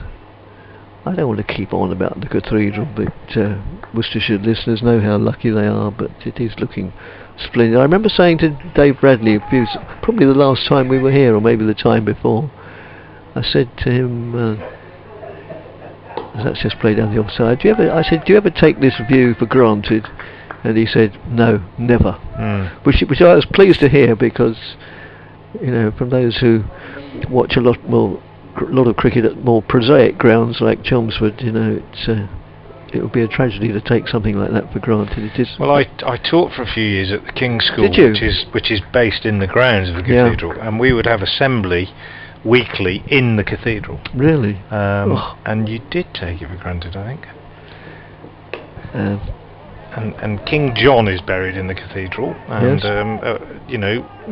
not necessarily a particularly nice man, nor a particularly popular king, but a part of British history nonetheless. Oh yes. And to sit just sort of routinely in your morning assembly alongside his grave became so commonplace. I do think you take it for granted a little bit, much as we shouldn't really. Wesley just played that defensively, trickled out on the offside as Barnard moves in again and bowls to the Essex captain, who allows that to go by outside the off stump. Kingsley, a past Essex member, good grief, says, hi, enjoying the commentary immensely and enjoy the red ball cricket generally, but please explain why the change of colour of ball makes it behave differently. Is the white ball made differently, purposely to produce more runs? Frank will know the answer to this. I don't really. I don't think anybody knows the answer definitively, to be honest. But I will say what I do know. As Barnard moves in and bowls, and that's outside the off stump again, allowed to go through to the keeper. The white ball definitely behaves differently from the red ball. It is probably, we think, to do with the dye that is used to dye the leather and the red ball, but it makes no difference what manufacturer it is. So if it's a ball made in Australia or South Africa, or traditionally an English Duke or Reader or whatever, the white ball does not do as much as the red ball. Definitely. Nobody really knows why. Barnard to Wesley. Wesley goes on his toes and plays it out to mid-on. End of the over. I'll take over, as I've got an update coming. 133 for 1. But the other thing is, when they use the pink ball in the day-night games, which they do from time to time in both Test cricket and in county cricket, it's been tried, they find that behaves differently again from both the red ball and the white ball. So it's obviously to do with the coloration of it, really. But I think the general feeling would be that the red Duke with a good seam on it, which is what tends to be used in English county cricket, is the one that will give the bowler the most assistance. Readers, I think, generally, in my experience, swing perhaps a bit more than Dukes, and for longer. Kookaburras, which are used in the southern hemisphere almost exclusively, even when red, don't have as big a seam on them as the Duke, and they don't last as long in terms of hardness and shape. And they swing a fair bit early on, but they can be got to reverse, as we've seen with England bowlers abroad. But if you see Jimmy Anderson with a red ball at Headingley or Trent Bridge, and you see Jimmy Anderson with a red ball in the southern hemisphere, you're probably going to find that he's doing much more with it in English conditions. And humidity and everything else is a factor as well. But the white ball and the pink ball definitely do not offer as much assistance to the bowler. The seam on the white ball tends not to be so proud, and certainly the surface doesn't produce the movement that we get. So that's about as much as I know about it. But it's an inexact science, and nobody will know why you can pick one red ball out of the box and it will swing, and you can pick another red ball out of the same box that was dyed in the same way and it won't swing. As D'Oliveira bowls to Cook, who forces this one off the back foot out into the covers, and they take a single as Pennington does the fielding on the boundary. Cook moves on to a threatening 84, and Wesley has 17. It's 134 for 1. I don't think I should have taken over commentary, should I? I think you were going till 22, aren't you? I think so, yes. I think, sorry, I'm too polite to say. Very rude. I'm sorry. I'll let you take over. Yeah, I'll just dip back in for the.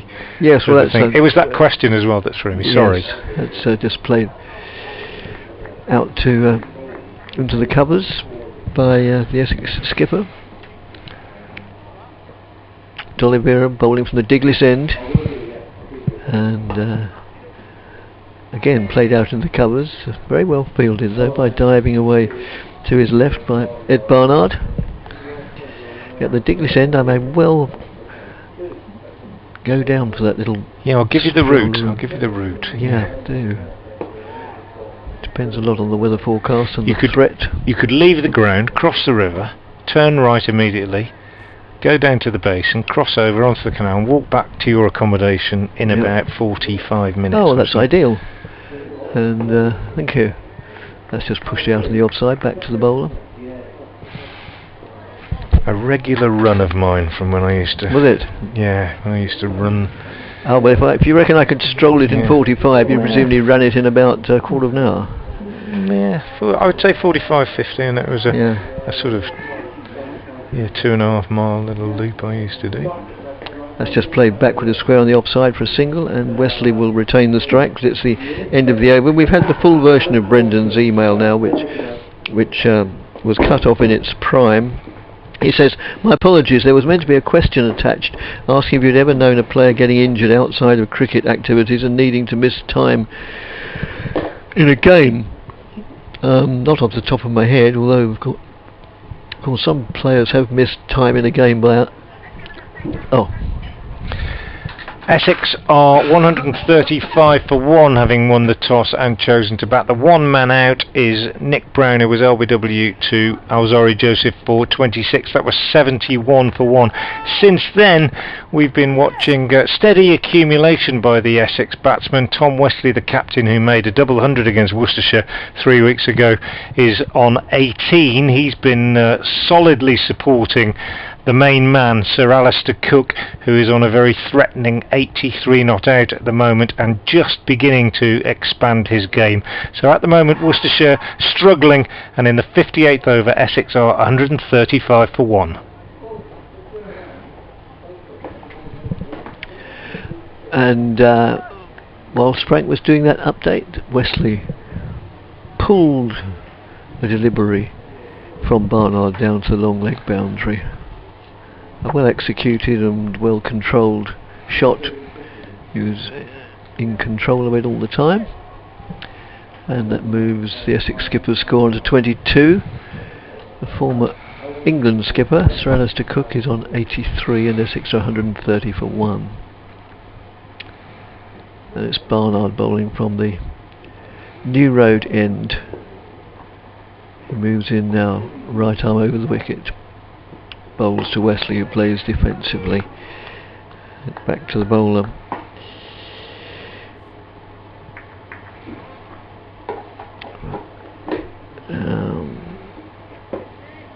And Dean asks, apologies if you missed this, can you tell me where you're commentating from in the ground? Yes, of course, we did mention it, but we realised that very few people are able to listen all day, every day. They've got work to do and things like that. That's just played defensively as well by I nearly said Foster for some reason, not sure quite why. Wesley trickles out of the offside. If you're watching on the stream now, we are at mid-wicket. We're the same place as we've always been, but you don't know where we've always been, so that's a lot of help. Yes, we're at mid-wicket. Obviously deep mid-wicket, in as much as we're over the boundary. As Barnard moves in and bowls, which is the reason or excuse why we can't tell you exactly what the bowler's doing with each delivery as to its movement from side to side. And indeed, those watching on the stream are in a better position to say than we are. But these all make life interesting. As Barnard moves in again and bowls. And that's just played solidly defensively back to the bowler. So thank you very much for your email today, which, well, have almost been overwhelming, but not quite. We've managed to keep across them all just about. Not that we mind. It shows that you're listening and want to get involved. And we're always ready to talk about what you want to talk about, as long as it's vaguely cricket related. As that's outside the off stump. Goes through wicketkeeper. End of the over, and Essex having won the toss. It's now 58 overs gone, and Essex having won the toss are 139 for 1. Yeah, I had another tweet from Mark Smith, who tweeted earlier about various things. Essex fan, but also with an interest in Worcester, because he says, I forgot to mention, this is a bit of a grudge match for me and my dad. I'm an Essex fan, he's a Worcestershire fan, because of West Ham's old goalkeeper who used to play for Worcestershire in the 60s. That's Jim Standen that he's referring to. I never saw Jim Standen play cricket. I saw him play football on TV. I never saw him play cricket for Worcestershire. I know he was in the 64 championship side here, and I think reputedly one of the finest fielders that Worcestershire have ever had. One of the first sort of star fielders in the game, really. That's worked away on the onside for no run. In those days, it often, there was one fielder, wasn't there? Maybe? Yes. I mean, I remember Colin Bland really set the world alight, didn't he? And, yes, he did. Derek Randall was the best that England ever had for a long time. D'Oliveira in again and bowls to Cook, who plays it defensively. Trickled out to mid-on. Yes, Jim Standen was supposedly that kind of fielder, years ahead of his time, really, in the 60s. Yeah, Essex had a fellow called Michael Bear who fulfilled that role. Yeah. Not the greatest batsman, but he was one of the few players who possibly got selected just because he was such a good fielder. Worcestershire had an all-rounder who didn't play much in the first team, but had a very good league career, and was a good minor counties player for Shropshire, and went into schoolmastering, called Cedric Boynes. All right. And that's whipped away by Cook, but no run accrues as it's played out to deepish mid-on. Some people listening and watching will remember Cedric. He was a Salopian, and I played league cricket with Cedric for Old Hill in the 80s. He had a very strong side. D'Oliveira in again to Cook. Cook just pushes forward, it trickles out. And Cedric was the finest fielder I ever saw, I think, that I ever played with, and he was at county level as well. He had the biggest hands I've ever seen as well. He was a phenomenal fielder. And that's just pushed out on the offside. He was also a very good seam bowler and batsman, good all-round cricketer, really fine all-round cricketer who perhaps could have made it at county level if he'd have been a bit more determined to do so, but had other strings to his bow. Played very, very high standard cricket for Shropshire and in the league and for the MCC and so on, but one of the best fielders you would ever see. He would have thrived in the modern game as a fielder. Having said all that, these days in cricket, of course, everybody can field, as we said before, but also every team's got two or three I think the modern phrase is gun fielders, really good. Here we've got Barnard, we've got Ross Whiteley at Worcestershire is an outstandingly good fielder. Brett D'Oliveira is a very good fielder. But you can look round the counties and there's just people everywhere, aren't there, who are just brilliant fielders. Jim Standen, I think, he was the first of them really, as far as Worcestershire are concerned, that I can recall them. I'm sure there were others. Charlie Morris is coming back into the attack at the New Road end. I wouldn't disagree with that, but the only slight caveat I would put on that is that I'll come back to that in a moment. I'll leave you breathless in anticipation of my next pithy comment. Is that because of the glut of one-day cricket as well, the specialist slip fielder doesn't play as big a role as he. I'm not going to use that phrase, the old days, so I'll say instead, before one-day cricket of any sort came in, there were players who, apart from when they were batting, would literally spend their whole career. Somebody like Graham Cowdrey would have spent his whole fielding career at first slip and became one of the best there's ever been. Bobby Simpson of Australia. Bobby Simpson. Phil Sharp, I remember particularly. Phil Sharp. I don't think there are so many specialist slip fielders, because they can be a slip fielder in this version of the game, and that's just played out to mid-off. But in the height of the season, 2 or 3 days later, they could be fielding anywhere in 360 degrees. Yeah. And the best slip fielders generally second slip, I think, although Phil Sharp was always first. Graham Hick was phenomenal at second slip here for Worcestershire. Mitchell, as I said earlier, over the years has caught lots and lots of catches at second slip. Generally put your best slipper at number 2. Yes, Morris moves in, bowls, and Wesley just plays that defensively. Yes, you mentioned the name Phil Sharp. He was once dropped by England for a test match at Headingley, I think, and Fletcher played instead, and dropped a couple of catches, and he was never ever allowed to forget that any time he played away in Yorkshire. As Morris moves in again and bowls, and that's played out to mid-off. Wesley's, oh dear, still I don't believe in the commentator's curse, as I've said before, so I'll complete the sentence. Wesley looks in good form. He's even his defensive shots are played with a degree of authority. Darryl Mitchell, 291 catches in first class cricket for Worcestershire. Most of them in the slips, I would think. Yes. It's a lot of catches in there. As Morris it is again who bowls. Oh, lovely shot. Oh, that is as Frank said, it is a lovely shot. He just sort of slightly walked into a shot, a sort of chassis shot, moving into it, and just drove it just to the offside of straight, slightly over pitched, and Wesley didn't need a second invitation to that.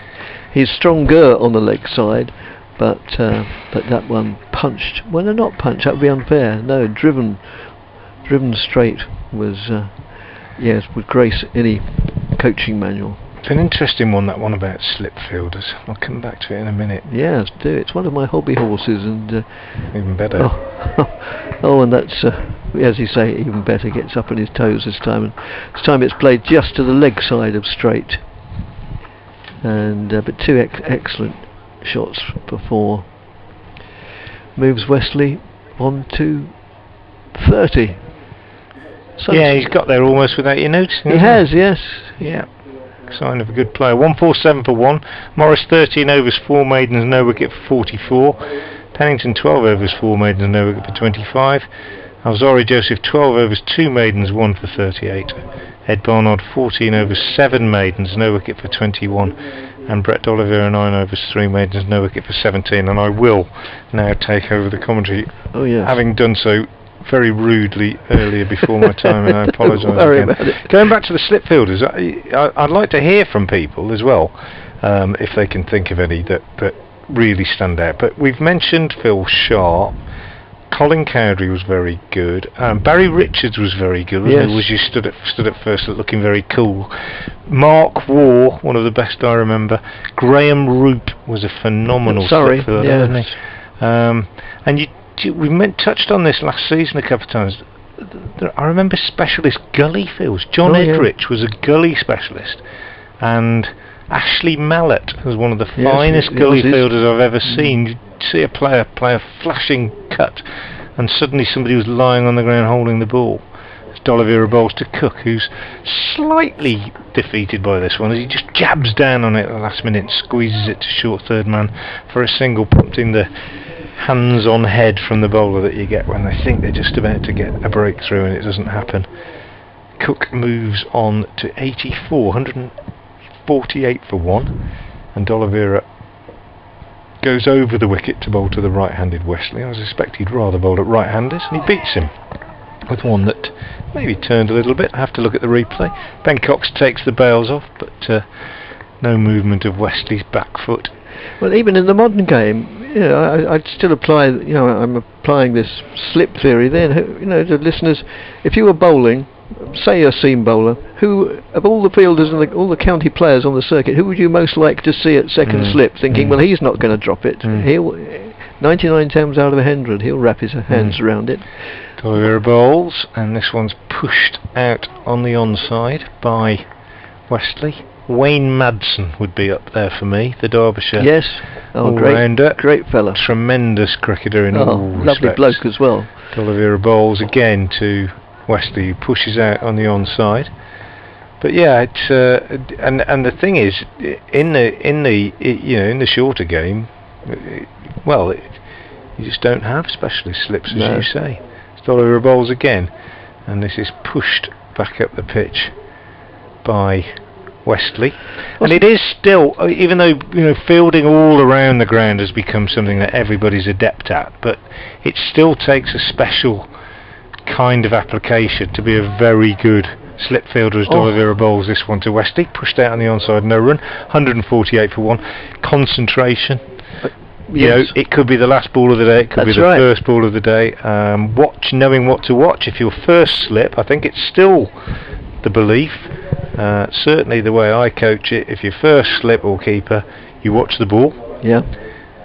But if you're wider than first, you watch the bat. Watch the bat, yes. Because you can't watch the ball really and then refocus on a different angle. No. But again, there might be new modern theories evolving amongst coaches, as there generally tends to be. But it's a specialist skill, and those that are good at it. Well, Alistair Cook's another one, isn't he? He's very good slip very fielder. Useful. Yeah. Anyway, Wesley's useful. Harmer's useful, but I'd still say that the risk of being burnt at the stake for heresy. None of these really stand out as being exceptional slip fielders. They're good, but not in the same breath as some of the greats. Morris bowls to Cook, who's slightly turned round by that one, but pushes defensively back up the pitch in that very sort of characteristic, almost walking way that he sometimes does. 84 not out, 189 balls for Alistair Cook.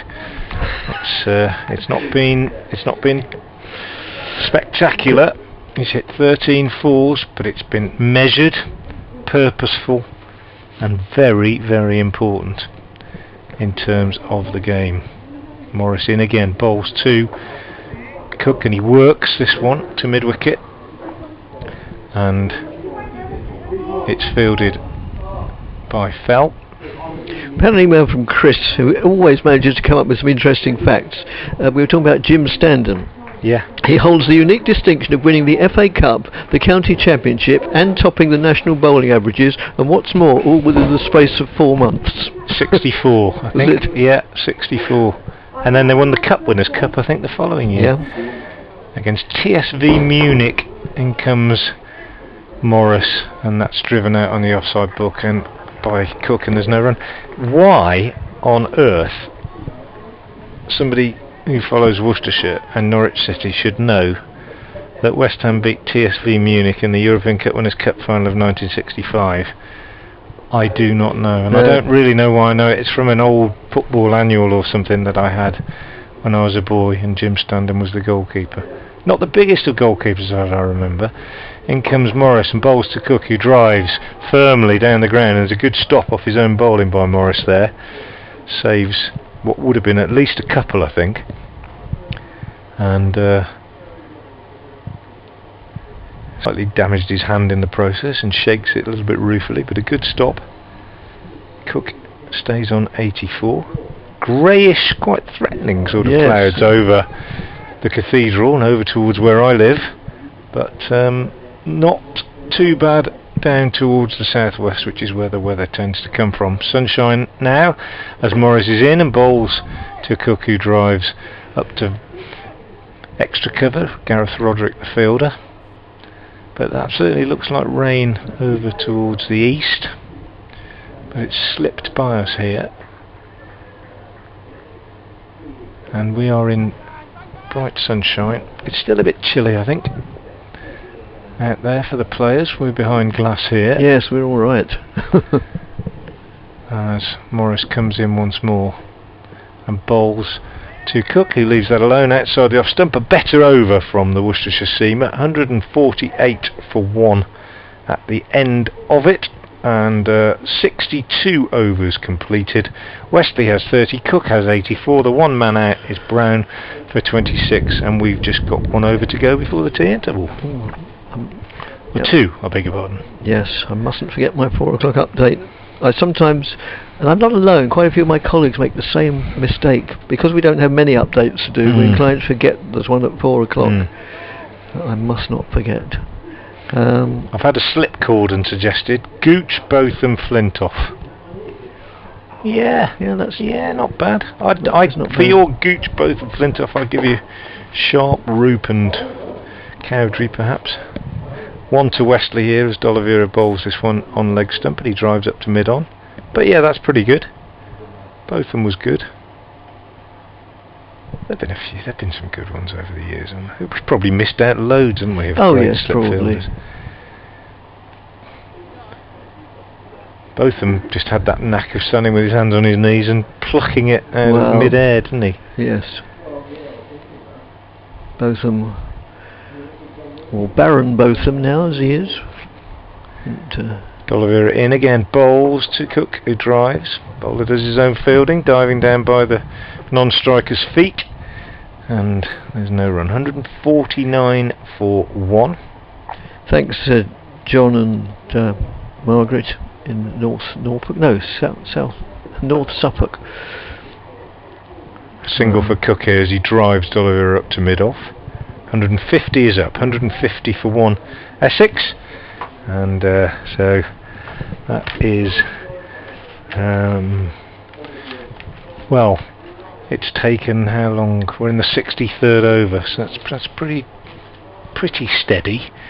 not exciting, but on the first day, having won the toss, ideal for Essex. D'Oliveira again bowls, and forward comes Westley, pushes back to the bowler, and there's no run. North Suffolk, where are they then, I wonder? There's D'Oliveira in again, bowls, and Westley forward again defensively, back to the bowler, and there's no run. 150 for 1. Cook, well, if he's going to get his 100, it won't be till the evening session. But it's been a pleasure to watch, actually, as Westley goes back to this one from D'Oliveira, drives up to mid on, no run, end of the over, 150 for 1 with 1 over to go before tea. Yep, that'll be nice timing. Thanks, John and Margaret, for your email. I may well email and reply to that privately. It's not something I want to discuss on air. Stephen emails us. I was watching Cedric Boyens on TV in the 1973 B&H Cup final. I recall his razor-sharp fielding. Yeah.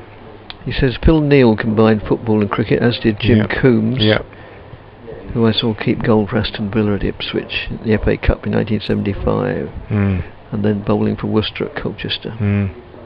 Also played for Warwickshire. Did he? Yeah. Last over before tea then, Charlie Morris. We had the footballer cricketer conversation in the last game for another, I can't remember who we were discussing. Just can't happen anymore. No. Morris in, bowls to Cook, who pushes to short extra cover where Mitchell does the fielding, and there's no run, 150 for 1. The fellow who taught me the basics of the game, and which end of the bat to pick up and a bit more than that, was a chap who used to open the batting years ago for Essex called Gordon Barker. Yeah, and at Felsted. Yes, and he also played football for, I hardly dare mention the name, Southend United, who are on the brink of dropping out of the Football League for the first time in their career. One that a lot of people don't know about. Morris comes in and bowls to Cook, defends again, no run. Henry Horton, who played for Hampshire. Yes, I remember his name. He was in the Ingleby Mackenzie Hampshire side, and then came here as a son of Worcestershire, well, Herefordshire really, came from Colwall, just over the hills. In Malvern, just the other side of Malvern, but he was coach here as well and captain of the seconds and so on. Henry played football for Blackburn and Portsmouth and Southampton, I think, for quite a good few years. Chris Balderstone, I think, was probably the last, wasn't he? Phil Neal was probably the last. Chris Balderstone, who sadly died a year or two ago, Test cricketer, umpire, and Carlisle United player when they were in the First Division at one stage, as this one's driven by Cook up to Libby at mid-off, and there's no run. Thanks, Gary, for your email. Yes, I do hope to be at Frinton later this year when all the restrictions are lifted. Lovely little ground, well, not that little, wonderful ground, Frinton Cricket Club in Essex. Outside the off stump from Morris, left alone, taken by Cox. One of only 2 Essex clubs at the very highest level of club cricket in the East Anglian League, along with Saffron Walden. Dean says, I think I mentioned Harmer as being a useful slip fielder, but Dean mentioned it as well. Yep, thanks Dean very much. 150 for 1 on the brink of tea, 2 balls to go. As Cook has been there since the start. He's now faced 200 deliveries for his 85. 201 deliveries for his 85 now as he drives on the offside, and Gareth Roderick sprawls to his right at short extra, wideish extra to do the fielding, and there's no addition. So there we are, tea, we're on the brink of it, we're on the brink of an update for FM listeners on BBC Hereford and Worcester, and we've just had the 1 wicket to fall all day long. Alzari Joseph, the successful bowler, and Nick Brown, the unfortunate batsman, who was LBW for 26, as Morris bowls again to Cook, who pushes out on the offside, and that is tea with Essex 150 for 1. Tom Westley is on 31, the captain, playing second fiddle to some extent to the former captain Alistair Cook, who is on 85. We've had 64 overs, and it's not been a vintage Worcestershire performance with the ball. However, it has not been a bad one by any means. They've been tidy, they've been accurate, and the figures reflect that. Morris, no wicket for 44 off 15 overs with 6 maidens. Pennington, no wicket for 25 off 12 overs with 4 maidens. Joseph, 1 for 38 off 12 overs with 2 maidens. Barnard, no wicket for 21 off 14 overs with 7 maidens. And D'Oliveira, no wicket for 20 off 11 overs with 3 maidens. So Essex, who won the toss and chose to bat at tea, with Alistair Cook on 85 not out and Tom Westley on 31 not out, are 150 for 1. Do join us for further commentary when play resumes at around about 20 past 4.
The players are taking tea here at New Road, and it's been a long struggle for Worcestershire today. Just the one success for them since Essex won the toss and chose to bat. Alzari Joseph trapping Nick Brown LBW for 26, but that was 71 for 1 in the 36th over, and at tea Essex have moved on to 150 for 1 after 64 overs. The captain Tom Westley is on 31. Ominously, Sir Alistair Cook, England's finest, 85 not out, having been there since the start. He's faced 202 balls, and Essex in good shape at 150 for 1.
if you did want to do that walk, Oh yes. you go out of the ground and cross the bridge, Across the bridge. Then turn right immediately on the other side of the so I river. walk past the cathedral. Yeah, and just walk all the way down, and you come to Diglis, the basin, to see all the boats around.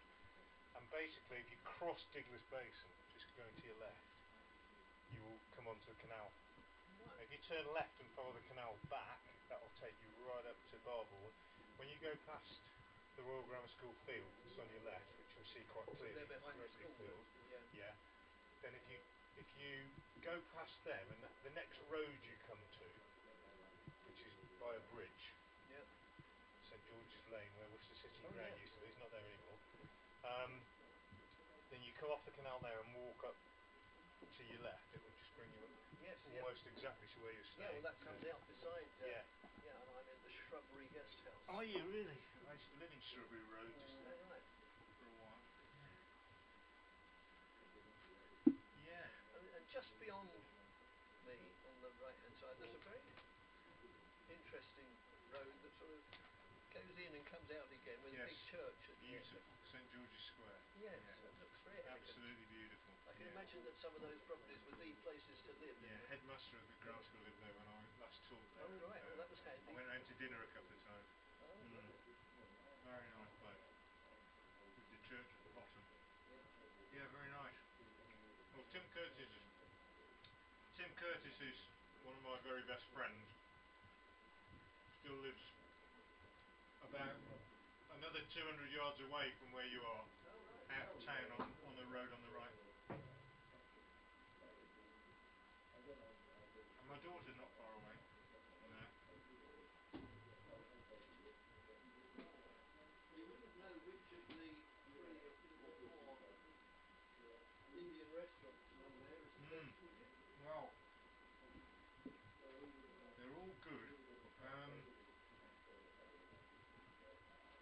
I picked up the menu last night from main this morning from the Richmond Bombay. Yeah, they're all good. They hold up very I'll well. tell you what, I used to know them intimately when I lived in Worcester. But Get takeaway. shepherd pie is quite good on things like that.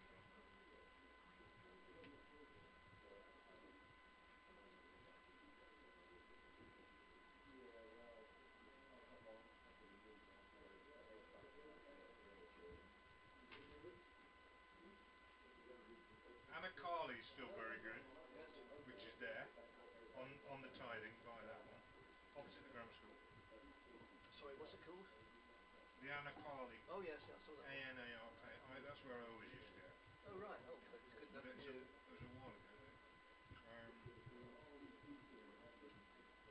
Yeah, But okay. yeah, the Anna gets the best reviews for the city.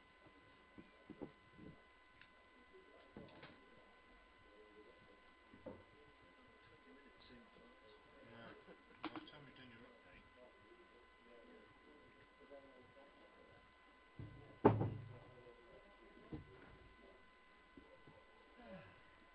I've lost track now, didn't I? Or you? Oh, I've totally lost track. I think it was you. Was it? Oh, I No, don't I know. don't think it is. I think it's you. I think I took over at 22, didn't I? Oh yeah, right. Yeah, I I think think it it's was you. you. Yes. Yeah. Okay, so it's me. Yeah.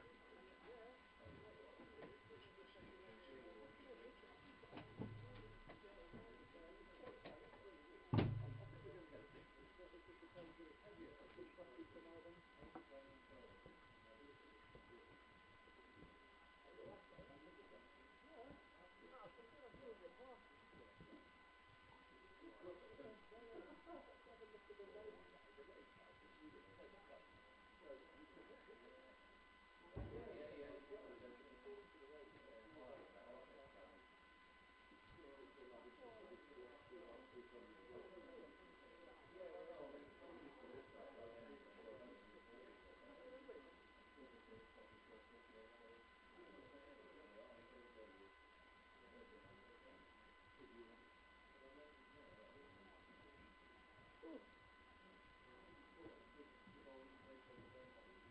CCC.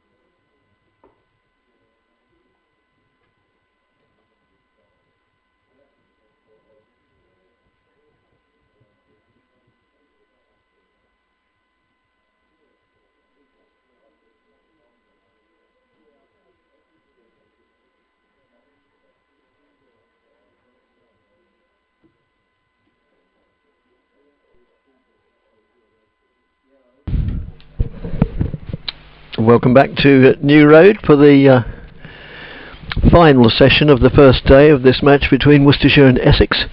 And at the moment it's the visitors who are in the better position at 150 for 1, with Cook not out 85 and Wesley not out 31. It's been a thoroughly interesting day.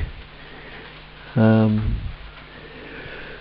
it's going to be D'Oliveira to continue his spell from the Diglis end. Moves in now and bowls to the Essex captain Wesley, who plays it back to the bowler. My name's Dick Davis. Just away to my left is Frank Watson, and it's been an interesting day, but an old-fashioned day, isn't it? Really?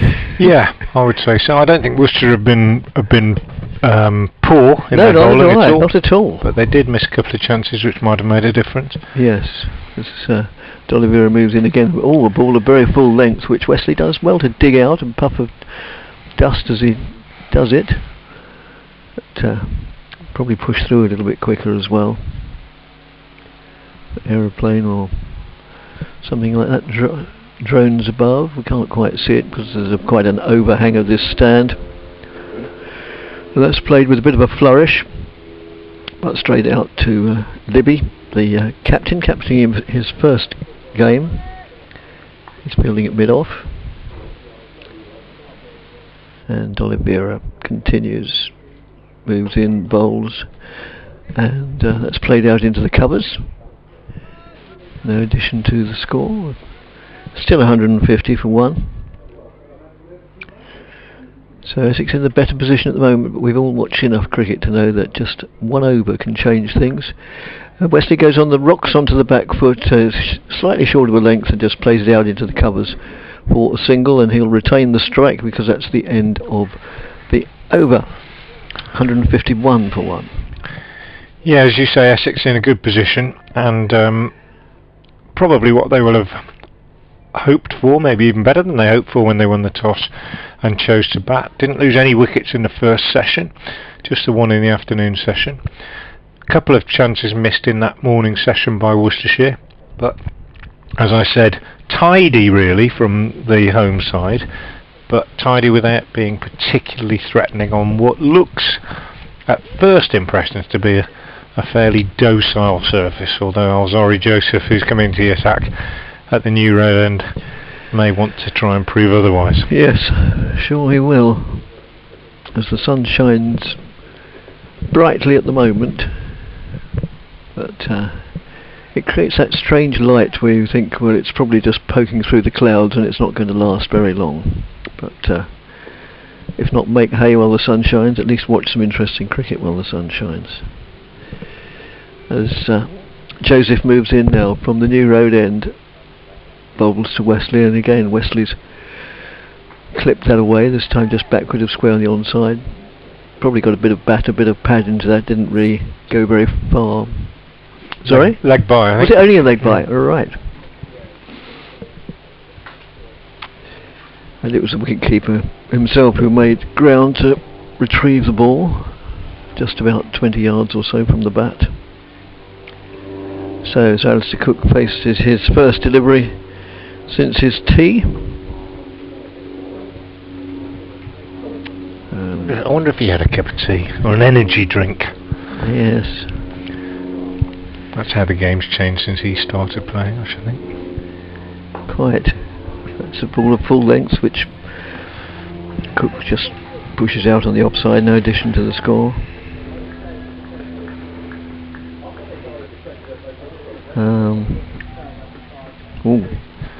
Ian says, at the risk of committing the faux pas of correcting a commentator. What have I said? Well, I don't know if it was you or me. I think, well, I don't know an awful lot about football. Rugby's my winter game, but he says it was hold on just a moment, as the next delivery just dug out and it's played back to the bowler who doesn't field it cleanly, and Wesley completes the fielding for him, which is very considerate of him. It was 1860 Munich whom West Ham played in the final. Ah, I thought, well, yeah, okay. I thought it was TSV Munich, but yeah, That's what Oh, I said, I think, but yeah, okay. TSV Munich 1860, perhaps, I don't know. Oh, right, may well be. Yeah, fair enough, fair enough. I'm not claiming to be an expert, I was only 6 at the time, so... Well, I was probably 6 in 1860. As Could have been 18. the next delivery, Cook lays bat to ball, but he played it out into the covers where it's fielded not entirely cleanly, but no run accrues. It's TSV 1860 Munich there. There we are. What was his name? Ian, we were both right. We were both right. Yeah. We were both right, thank goodness for that. As Joseph gets the end of his run up, which is fairly long, straight, no idiosyncrasies, very far from it. It's a very good playing action, and that's short of a length outside the leg stump and pulled down to long leg, not totally timed. I'm sure if it had been timed properly. There again, this might be heresy to suggest that Cook didn't time something entirely properly, but I think he maybe got it a little high on the bat, which is why it went down to fine leg rather than a bit squarer for 4.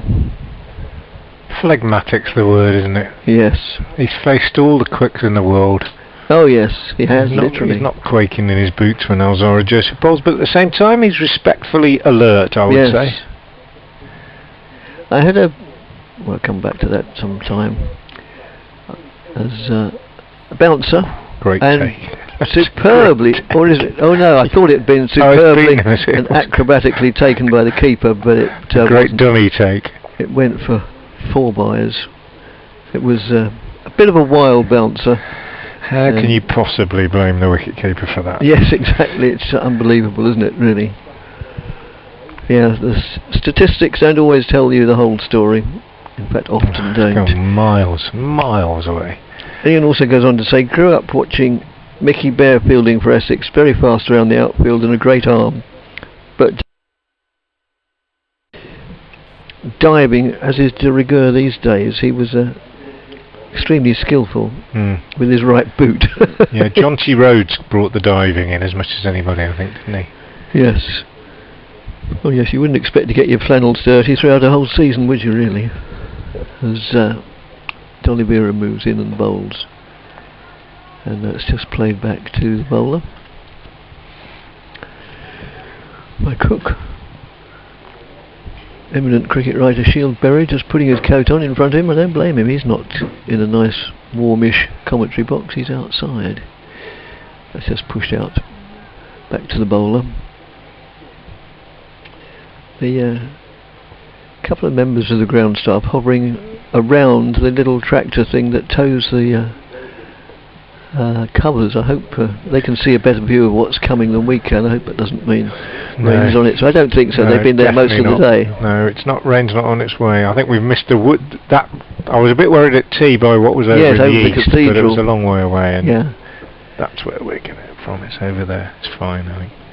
Right. Famous last words, but I don't think it's going to rain. Single there, 158 for 1 now. Wesley 32, Cook 87.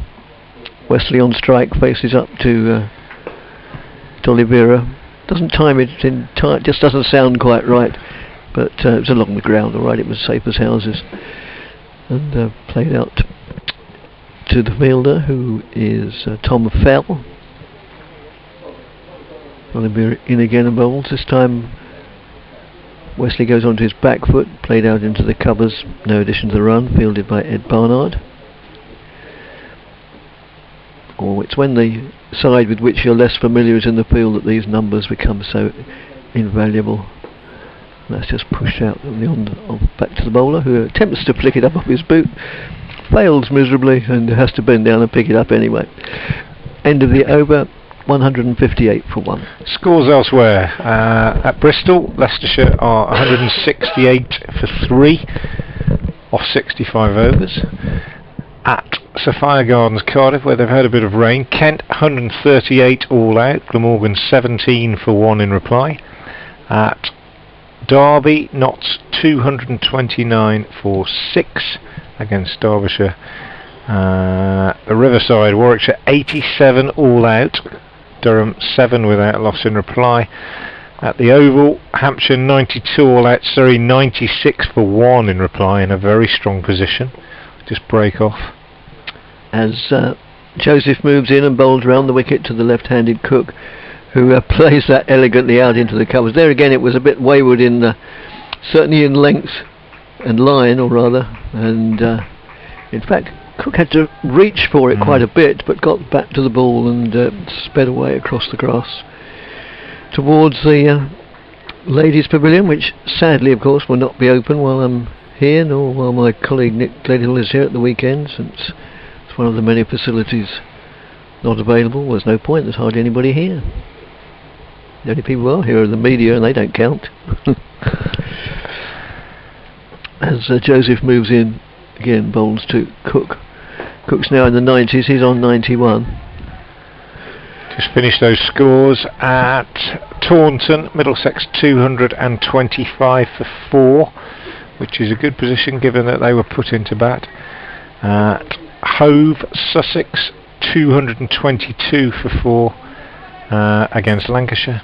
And finally at Headingley, Yorkshire 128 for 5 against Northants. Yep. Slight field adjustment. Joseph asking his skipper to move the field slightly. Push his short cover squarer and his deeper cover wider. As Joseph moves in now, round the wicket to the left-handed Cook. Bowls. And Cook's picked up more runs here, or run in the singular probably. It goes backward of square on the offside. Fielded some 5-6 yards short of the boundary by Charlie Morris. Cook moves on to 92. Out of Essex's 163 for 1. Not sure how many. Oh, dare I look it up? Yes, I don't believe in the commentator's curse, so I will look it up. How many centuries has he got? I've already done this. Oh, right. Yeah, he's got 67. This will be 68. Right. Okay, thank you. Yeah, pretty incredible. It is, yes. As Joseph moves in again and bowls, and that's whipped away pleasantly on the leg side, and again it's the same fielder into the action there, but he does a good job there on that deep backward square leg boundary, diving away to his right. Who did I say that was? Charlie Morris. Yeah, I think it's interesting that he's 67 when you think that various people have scored 100 hundreds, and I think it just explains the career of the modern batsman, as in he's played a lot less county cricket than say a Dennis Amiss or a Glenn Turner would have done, because he's been away with England so much. So he's probably got more test hundreds, but fewer county hundreds. Also, of course, there are fewer county games played than there used to be anyway. Yeah. When my dad first took me to county cricket, I believe there were 28 championship matches a season. There were only 17 counties, so they played some of them once and some of them twice. But 3-day cricket, 3-day, yes. Invariably seemed to play Worcestershire on a bank holiday. At Romford, somebody else mentioned Romford. Essex often played Worcestershire at Gidea Park, Romford. As Joseph moves in and bowls, and just pushed out from the offside. No addition to the score. End of the over. Yes, I was mentioning in passing that about Alistair Cook's powers of concentration. I remember quite a few winters ago, it was just after he'd come back from a tour in Australia where he'd famously got stacks and stacks of runs and batted not just for hours but for days, and he did the inevitable Q&A, and somebody asked him how he manages to concentrate for that long, and he said, well, different people manage it in different ways, but he said what works for me is, believe it or not to concentrate for that long, and only concentrate when you actually need to. Yeah. And he analysed it. He said, when you think about it, the time between when a bowler starts his run up, as that's just played defensively well, but the blade of the bat just closed enough to take up a single, so one more run accrues. Say it's 10 seconds, which is probably generous, it's probably not as much as that even, when the bowler starts to run up and then the ball comes to you. Say on average you take 3 balls an over, that's only half a minute, and you bowl 16 overs an hour. So, it's not an awful lot of... For him, he said, the time when you're not actually having to concentrate, don't, for him, think about anything, wondering if that is okay that I left this morning or last night was in a bit of trouble. How are the kids, one of them's just gone down with the measles or something. Just think about something else and then come back and switch on when you need to. Now, I wouldn't have thought many batsmen have that ability. And Cook just leans forward and pushes it out on the offside. Goodest shout for LBW, the ball before It was, last, wasn't but it? just Yes. missing leg, I think, watching the replay. I might have been wrong about the weather, might be getting a little drizzle. Yeah. Ground staff tucking into their belated tea in front of us. Chocolate cake.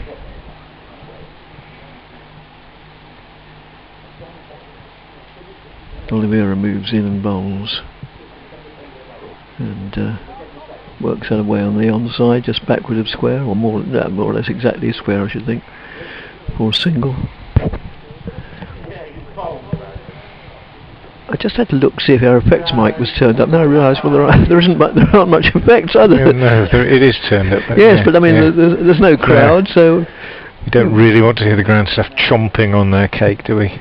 No, probably, I would imagine not all their conversation is for public hearing anyway. We might have to keep saying apologise if you heard any bad language.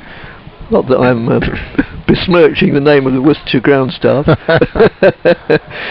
End of the over, 166 for 1, Cook not out 93, Wesley not out 34. Update due for FM listeners on Boozy Heaven Worcester, imminent, I think. Yeah, just gone a bit gloomy, isn't it? And I'm still pretty confident we won't get any rain, but the light's not as good as it was. It's been a long, old struggle out there for Worcestershire today, as it was on the last day of their last game here against Nottinghamshire, when they toiled away all day without success. They've at least had one success today.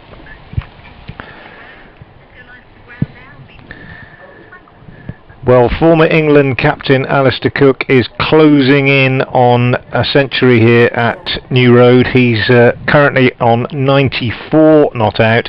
Essex captain Tom Westley, who made a double century against Worcestershire at Chelmsford 3 weeks ago, is ably supporting him. He's on 34. Just one man out today. Brown LBW to Alzari Joseph for 26. And Essex, shortly after tea, in the 70th over, are 167 for 1.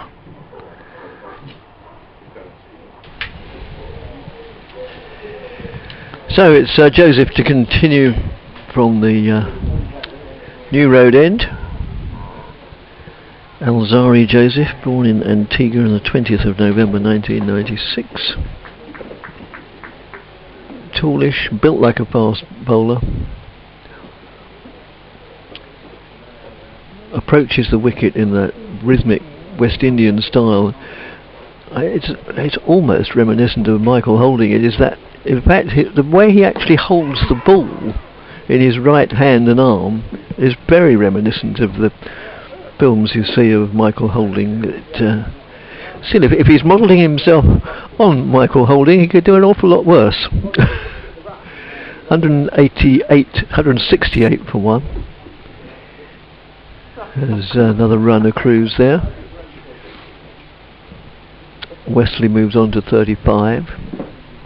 94 to former England captain Sir Alistair Cook, as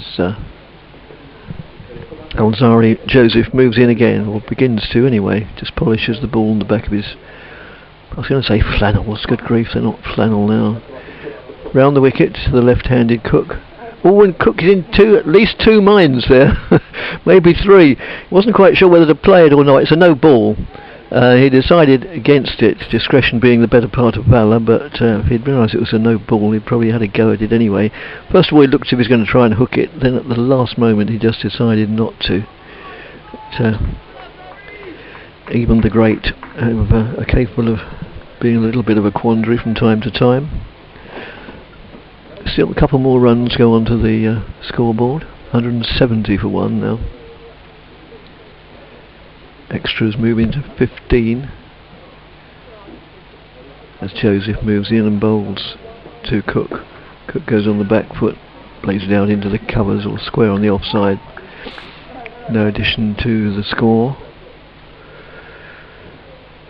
And yeah, just looking away now. When I look away from the, just look at the ground, and one of the joys of county cricket is the ground itself. There's no other sport quite like cricket, possibly golf, but yeah, I think cricket's unique in as much as the ground itself is so important, an integral part of the game. Most football stadiums are the same, and rugby stadia are the same, but cricket grounds, they all have their own characteristic. And now my eyes are drawn towards the absence of chestnut trees down at Deep Backward Point, which Frank pointed out earlier this morning, under which people used to sit and watch cricket and maybe doze in the afternoon session. Yeah, it's a real shame, isn't it? It is. They've left a big hole. They need to put something there. Yes, they do. I presume they'll plant more trees, but they take such time to grow. Yes. Obviously, it's a bit of an eyesore, isn't it? As you look around the ground, yeah. and that's an unfortunate thing to say about it is about New Road. And just played defensively there by Cook. Because if they didn't have, it wouldn't be practical when the public come back, because obviously they need that space. That's just worked way back with the square. But if they didn't have those 1, 2, 3, 4, 5 different vehicles parked there, then you could only see the green of the hedge beyond, and it wouldn't look so glaring. But when you see one black, 2 white, 1 blue and 1 red vehicle there, then it sort of draws your eyes to it. And there's a cherry picker, isn't there? Something yes. that's been used for probably some work on some building somewhere. You just see some pupils from the King's School in the background, behind the trees, playing a bit of cricket, I think. So meanwhile, you haven't missed any cricket, because Alzari Joseph is taking quite a time to reset his field for the right-handed Wesley. I think they fancy him maybe just chipping one up on the leg side. Well, yes, it would be understandable, because as I said earlier, a player's strength is also his weakness, because they're looking to play their favourite shots. And so all appears to be okay now as regards the field. It's a split field, in fact 5 on the leg, and understandably, because that goes down to one of the men behind square on the leg side. Yeah, usually another no ball. So. Was it? Yeah, I was watching the ball rather than the umpire. Yeah, usually when we say it's a split field, it's more likely to be 5-4 in favour of the offside, but this was 5-4 in favour of the leg side. Back foot no ball, that one. I think he's broken the return crease. Umpire Rob White just explaining to him, I think. He's not happy. The change to the field was he brought Vessels out of slip and put him into that catching position on the leg side. Hoping obviously that he might just chip one up. They watched Wesley a lot, obviously, at Chelmsford 3 weeks ago. Yes, they had plenty of opportunity, didn't they? Got at least some sort of plan to get him out. They'll have had a look at the analytics and the figures and everything from that game, and they figure they might just get him to lift one on the leg side. He hasn't done it yet. He's on 36. It's been one of those 36s where you've hardly noticed, really, apart from a couple of shots down the ground. It's Joseph to Cook, sorry. Oh, sorry. Is it me or you? I'm not sure. Well, that's you. It was you, but that's probably time to change. It was me, but it's now you, yes. So Cook blocks that one out. Yeah, I just think, they go into games, don't they? They talk, bowlers and captains, they'll have a plan. We might be able to get him like this, we might be able to get him like that. I don't suppose they've got such a plan for Cook, who I can't really, other than one spell in his career where he struggled a little bit outside off stump in Test cricket and got out caught in the slips a few times in succession, and then went away apparently with Gary Palmer, I think, and worked on it and put it right. Other than that, I can't really think of a particular weakness that Alistair Cook displays. No. But maybe they've got a slight theory about Westley, but certainly Cook has been extremely solid today. 95 not out. May have offered just a quarter chance when he chipped one up to mid-on this morning, but it dropped short, we think, of Dylan Pennington diving forward. Other than that, fairly untroubled, as D'Oliveira's in now from the Digley centre bowl to Westley, who drives in his favourite area up to mid-wicket. Thanks, Neil, for your email. Yes, we mentioned Keith Fletcher coming in for Phil Sharp in the 1968 Test at Headingham, right? And D'Oliveira again bowls. Westley goes back, pushes out on the offside, no run. Well, I don't think I said it was 68 at the time, but so thanks for that.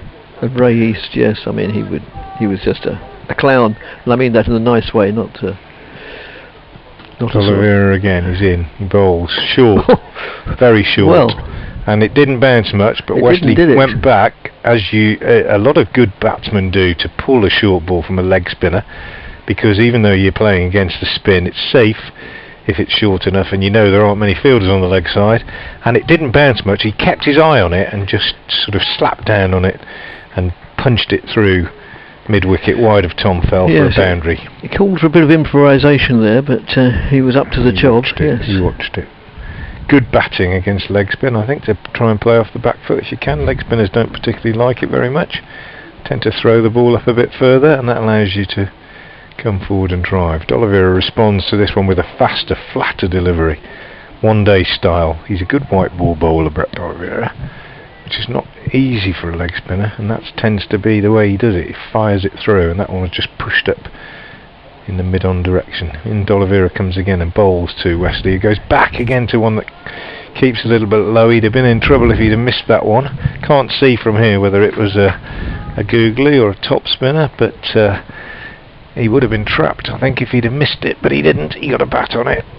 That's what happens, obviously, if you do go on the back foot. And I say I like playing leg spinners off the back foot. You've got to watch and make sure you do get a bat on it. This one he comes forward to, pushes up to mid-wicket, end of the over. Westley 40 now with that boundary off 109 balls. Cook 95 off 224 balls, closing in on that 100. Essex 178 for 1 off 71. A very interesting email from George. Good to hear from you, George. I hope you're well. It raises a very interesting point, and in the process commends the field placing of Worcestershire, because he says neither of these highly experienced batsmen has demonstrated much capability of finding the gaps, which is why the score remains low. This must be the result of TV scrutiny of the track records of Cook and Westley. Worcester's field placing has thus been successful, and been many instances of well-timed shots going straight to fielders, which indeed they have. One could therefore argue that in the past, distant past, before the advent of television, scoring runs should have been easier. Well, yeah, I suppose it could have been, actually. It's really all part of what Frank was just saying. They analyse each other's performances a long time. So, yeah, I like that, George. Dylan Pennington from the New Road End has replaced Joseph, and he starts with short outside the off stump to Cook, who cuts it away off the back foot and is fortunate to get a boundary, because Gareth Roderick running around from cover should have saved that, but sprawling to his left, and it is a bit uneven in front of him, to be fair, and it's gone for 4, so Cook moves on to 99. Yeah, I would I appreciate what George is saying. The only thing I would say is, before I got a bit carried away with praising Worcestershire's field placing for being particularly astute, is to say that it hasn't been unconventional. In other words, they've set, you know, the field. If you look at it now, cover point, extra cover, mid-off, man on the boundary, third man. It's pretty straightforward, because players tend to hit it to those places. That's why those fielding positions have become quite common, really, as it were. But I understand what George is saying. Jake Libby's brought his 2 men in off the boundary here, because Cook's on 99. Doesn't want to give him his 100. Pennington bowls, and he's forward and pushes this out on the offside, fielded by Darryl Mitchell at extra cover. But yeah, I know what George is saying. Certainly, computer analysis of batsmen as has reached huge levels. That's why when you see the England balcony during a test match, there's about 15 people Yes, sitting there looking at laptops. Yeah, despite that, as we've been saying, it's still a batsman's game, isn't it? Yeah, goodness knows what it'd be like if they didn't analyse. Yes. Yeah. Here's Pennington, he's in, he bowls to Cook, and he pushes this up to mid-on, and there's no run. Presumably in the white ball game, they're all looking at the screens, the analysts, and they're saying, well, if you bowl it there, he hits it for 6 in that direction. If you bowl it for there, he hits it for 6 in that direction. Yes, If you bowl it there, he only hits it for 4. Yes. So let's bowl more of those 4 balls instead of all those 6 balls. That's only half a joke. Pennington. Yes, 182 for 1 as he comes in over the wicket. Bowls to Cook, who lets that go outside the off stump. Even for Sir Alistair Cook on 99. And this is what I love about cricket. Even he, on 99, 1 run short of what will be his 68th first class 100. He's got a few little butterflies at the moment. Quite. Doesn't matter how many times you've done it. In comes Pennington, and bowls to Cook, and he pushes this out on the offside. There's no runners, Mitchell Fields. And we're talking to Ed Barnard on Tuesday about his first 100. And he said it was a monkey off his back. He'd been waiting a long time for it. It came at Chelmsford 3 weeks ago, as Essex fans will remember. And here's a man who's done it 67 times. 30 odd of those in test matches, I think. And yet on 99, I'm sure there'll just be a few little nerves as he pushes this one back to the bowler, and there's no run. End of the over. Cook remains on 99, 182 for 1.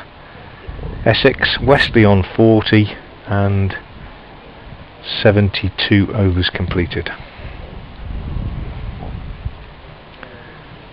D'Oliveira to continue. And I think that's a lovely thing about cricket, I suppose, isn't it? You still get that little frisson of excitement. There's no spectators here hardly. Still a great moment.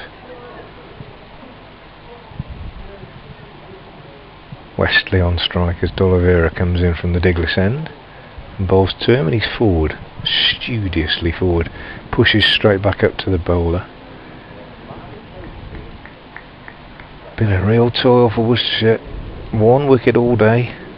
No wickets on the last day of the championship game here against Notts. D'Oliveira bowls, quicker one, pushed through. Wesley goes back, pushes back to the bowler. No run. 182 for 1. Alistair Cook 230 balls he's faced for his 99. Wesley drives off the back foot. No run. He's faced 112 balls now for his 40. So it's been attritional stuff, but the bat has been on top. D'Oliveira bowls, and Wesley pushes out on the offside. When you say the bat's been on top in an attritional day's cricket, I suppose what you're saying is the batsmen have had few alarms. They haven't found scoring quickly, easy, but few alarms. D'Oliveira again from the Diglis end bowls. Wesley is forward, pushes out on the offside. Roderick comes in to do the fielding, and again no run. 1 ball left in this, the 73rd over of the day. D'Oliveira bowls, and Wesley is forward again, playing defensively back to the bowler. End of a maiden, and Cook on 99 will once again have the chance to pick up that elusive single to take him to 3 figures. Yeah, I'm just trying to ascertain whether this will be Cook's first century against Worcestershire. As you pointed out, he hasn't played a great deal of county cricket really over the years. So he must have got away against Worcestershire. Must have done. Well, I can't recall one, but we of course Essex haven't played Worcestershire very much in recent years at all. no, they haven't. Anyway, Pennington will see if he can upset the apple cart a little bit as he strides in from the new road end there and bowls to Cook, who gets that 100. He tucks that one away off his pads down to long leg, and the applause on the Essex balcony is effusive, and also from the Worcestershire ground staff down in front of us, and indeed from the Worcestershire players, some of them too, who appreciate a fine knock by one of their finest professional colleagues in the country, Alistair Cook. His 68th first class 100, and it's come off 231 balls, and he has hit 15 fours. So 231 balls, 15 fours for Cook's 100. And well, few things have been more certain about today since lunch, I would say, certainly, than that Alistair Cook was going to get 100. It's been an untroubled effort from him, really good innings. Pennington to Wesley, who plays defensively out on the offside. So yeah, just to reiterate, Alistair Cook 68th first class 100, and it's come off 231 balls, 15 fours. And it's been a pleasure to watch, I have to say. Long time since I watched Alistair Cook bat. The last time I was at Derby, I think, some time ago. 183 for 1, as Pennington is in again to Wesley, who's also played well and gets hit on the pad here as he shapes the play on the leg side. Shout from first slip by Darryl Mitchell, but not a serious appeal. And the ball runs away on the leg side, and Ben Cox, the Worcestershire keeper, runs across to do the fielding. Wesley, who made 200 against Worcestershire in the first game of the season, has struggled since then, but he's looked pretty good today actually. And again, Worcestershire now doing that move. Mitchell coming out of first slip and going to a catching position at short forward square leg, not short leg. He's about 12-15 yards from the bat as Pennington comes in and bowls to Wesley, who works this away on the onside. It's a good diving save by Ricky Vessels, who's at short mid-wicket. Actually, it's Gareth Roderick at short mid-wicket. Roderick and Mitchell, two catchers on the leg side in that sort of area between square leg and mid-wicket. This is obviously a theory that Worcestershire have got, as we've already said, that Wesley might just fall over and chip the ball slightly in the air on the leg side, and they're certainly hoping so. You have to try and be ingenious in finding ways to get people out on flat wickets. Pennington is in, bowls. Wesley just whips this one off his hip down to long leg for a single. Meat and drink to the professional batsman. That ball into the hip. Wesley moves on to 41, 184 for 1. Right, I've got it. This is Cook's third century against Worcestershire, but his first one here at New Road. The other two were in Essex. His highest score was 142 in Essex in 2016, and his other one was 117 not out in 2005. And you know, that just makes me think, it's one of what we were talking earlier about how great it is to see a professional still motivated, still enjoying it, still wanting to play when you've done everything in the game really that Alistair Cook has done. But there you go. Never got 100 here before. No. You can tick it off now. Pennington round the wicket to him, bowls, and he drives to mid-on where Libby fields, and there's no run.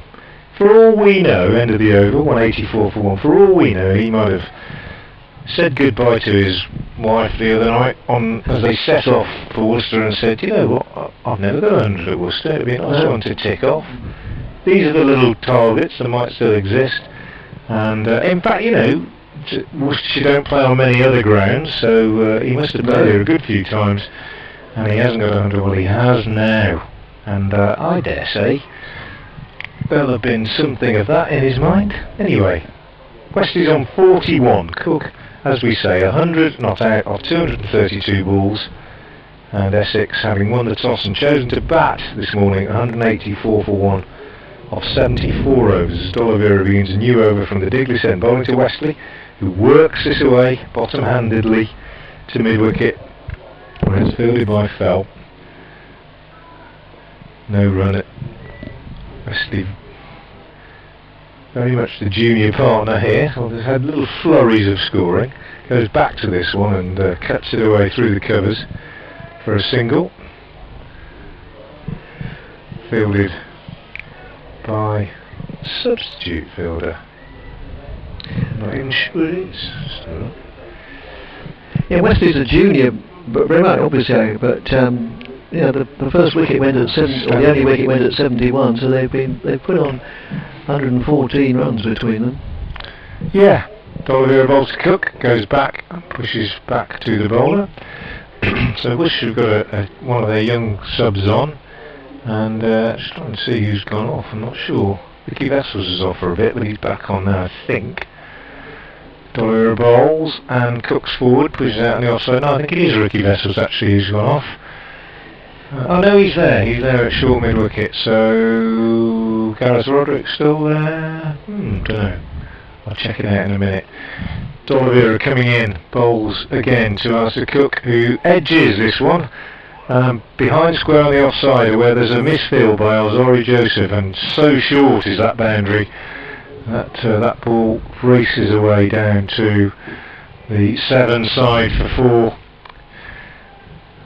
Sloppy, I'm afraid, that one from Alzori Joseph. Probably should have got down to that, got his hand down low, but he hasn't made many mistakes in the field. He's a pretty good fielder on the whole. I think Cook was almost expecting to have to hurry back into his ground. Instead he gets the boundary. D'Oliveira bowls, this one really keeps low. But Cook is on the back foot, as I was describing Wesley a couple of overs ago, and he just gets a toe end on it, squirts it away on the onside and picks up a single, which means he'll keep the strike, and he goes to 105 at the end of that over, and the total is 190 for 1. So they're closing in on that first batting point. Well, Vivian says, I think the answer to your question is no, I'm sorry, we can't. She says, please could you get someone to sort the sound out? It's like you're commentating in a tunnel. It's happened a couple of times today.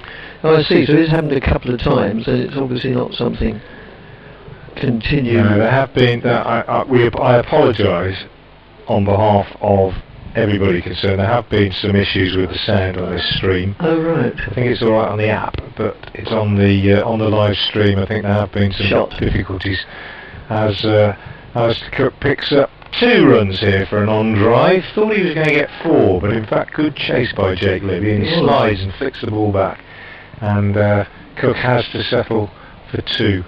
So yeah, apologies if the sound quality isn't good. I spent a long time this morning doing various tests and trying to make sure that it was okay. If it isn't, I do apologise. I might just have a little check after my next update into BBC Hereford and Worcester's FM news programme. In a minute or 2, is Pennington in again, bowls to Cook, who's on the back foot, jabbing down on this one. Just some signs in the last few minutes that the bounce is beginning to go a little bit up and down on this pitch. Yes. Not something Worcestershire will want to see, but there's no great pace in it. Always think if the ball keeps low, if it's not happening at real pace, then you've got more chance of coping with it as a batsman than if variations are happening at real pace. Pennington in again, bowls, and Cook goes back to this one and pushes back up to the bowler, and there's no run. Yes, just for the benefit of those who might not have been listening all day, want to contact us. Vivian and numerous others emailed us on bbcessexcricket@gmail.com, so if you want to pass any comments on proceedings, then that's the one to use. bbcessexcricket, all one string of 15 letters, @gmail.com. Pennington in again, bowls to Cook, pushes out on the offside, fielded in the covers by Mitch, and there's no run. Or you can contact me via Twitter. I'm at FrankWatson58 on Twitter, all lowercase. Happy to hear from listeners. Always helps us to get through the day, doesn't it, Dickie? It does, yes. Have a little bit of find them interaction with the fascinating. listeners. Yeah. I find it very interesting to see what listeners are interested in. Yeah. And to see if they're making of it what we're making of it. Of course, you're seeing the pictures. Well, a lot of you are seeing the pictures as things happen. We don't see those pictures until 2 or 3 minutes afterwards. Pennington in, round the wicket, bowls to Cook, who drives nicely through extra cover. Very controlled shot. A slight misfield by the substitute fielder, and they don't come back for 2. Cook will go to 108, and a total to 193 for 1. 17 extras in that, 1 man out. Nick Brown, LBW to Alzari Joseph for 26. That was 71 for 1. Since then, these two untroubled in a partnership are 122 for this second wicket. The substitute fielder, according to my information, number 38, is a young man called Mitchell Stanley. Indeed it is. Mitchell Stanley is an academy player, not even a regular second team cricketer, and he'll be enjoying his time out there, I'm sure. As Pennington is in and bowls, and that's pushed out on the offside by Westley, and that's the end of the over. 193 for 1, Westley 42, Cook 108. Just getting back to it stems, my train of thought stems from an email that George sent us, referring to finding the gaps. I can remember one of the, if not the overseas player that Essex had that I admired the most, because he was so much more than just an exceptionally good cricketer. He was an exceptional man, was Andy Flower. And for some reason, Andy Flower and I struck up really quite a good relationship, and indeed we had numerous conversations that were nothing to do with cricket, and he was telling me some horrendous tales of what used to go on in Zimbabwe and things like that, nothing to do with cricket, whatever, more political than anything else. But that's another story. And I remember commentating with him one day, and the new batsman came into the wicket, came to the stumps, and I said something like, and he's just looking around to see where the fielders are, and he said, in a way you're right, Dick, he said, but in a way you're wrong, he said. As D'Oliveira comes in and bowls to Cook, and if somebody at the standing of Andy Flower says, I sit up and listen, he said, the batsman's not looking for the fielders. It might sound the same thing, but it's not. He's looking for the gaps. Yeah. I thought, yes, how very interesting. Here's D'Oliveira in, bowls to Cook, who pushes up to mid-off, and there's no run. Yeah, there's nothing more annoying as a batsman than playing a great shot straight to a field. No. And I've seen a lot of batsmen over the years who do it. D'Oliveira bowls, Cook again, pushes out on the offside, ping, ping, ping, straight to fielders, thinking, yes, I'm a great player. And then you watch somebody else come in and they'll just nurdle it down to third man or steer it. Nowhere near apparently as good a shot, but it gets them a run. There's D'Oliveira in again, bowls to Cook, who drives this time straight to the fielder at short extra cover. D'Oliveira whipping through his overs now, and as Worcestershire bid to get the day over in time. Over rate is level, par now, as D'Oliveira bowls to Cook and gets shouts for that one, kept a bit low, hit him on the pads. Hopeful shout. Have to have a look at the replay to tell you whether it had any merit in it. And as I say, we're a minute or two behind, so it'll be after this ball. I'll look at that replay and decide. It might just have been slipping down. This one clipped away on the leg side for a single by Cook. Just looking at that replay, yeah, turned. Simon Harmer will be watching that with interest, but going down the leg side, and Cook survives. Well, Essex still making excellent progress here, and we've seen the former England captain Alistair Cook reach the 3 figures, his 68th first-class 100 off 231 balls with 15 fours. He's still there with the Essex captain Tom Westley, who's on 42. Alistair Cook now 109 not out, the one man out, Brown for 26, Joseph the wicket taker. Essex, after 77 overs, 194 for 1. Yes, it was going down. It turned, but it was going down the leg side, and I think they all knew that. It's just that when you've not had a breakthrough for several hours, you do get a sniff of a chance. go for it in a big way. Darryl Mitchell is going to bowl from the New Road end, the Worcestershire veteran. Slow bowler, we call him. I mean, he is very slow, very effective in white ball cricket, and he's bowled quite well in red ball cricket this season too. But when you ask what he bowls, little off-cutters, little offers, but it's basically slow. He comes in now and bowls, and Cook is forward, pushes out on the offside. Bit of a golden arm though, as they say sometimes. Darryl Mitchell. Always liable, and he has picked up 2 or 3 wickets this season. He got a couple at Derby the other day, certainly. Didn't get any in the game against Notts. Let's have a look. Comes in again now, bowls to Cook, who drives nicely through extra cover. Mitchell Stanley, the 12th man, coming round to do the fielding, and they pick up another single, which takes Cook to 110 and total to 195 for 1. But yeah, Mitchell 2 for 34 in the second innings at Derby, and no wicket for 9. Did he have a bowl at Chelmsford? Just having a look. He must have done in that first innings. 4 overs, no maiden, no wicket for 20. So he's got a couple of wickets this season, but no great threat. You might just get yourself out against him. I think that's what they tend to think.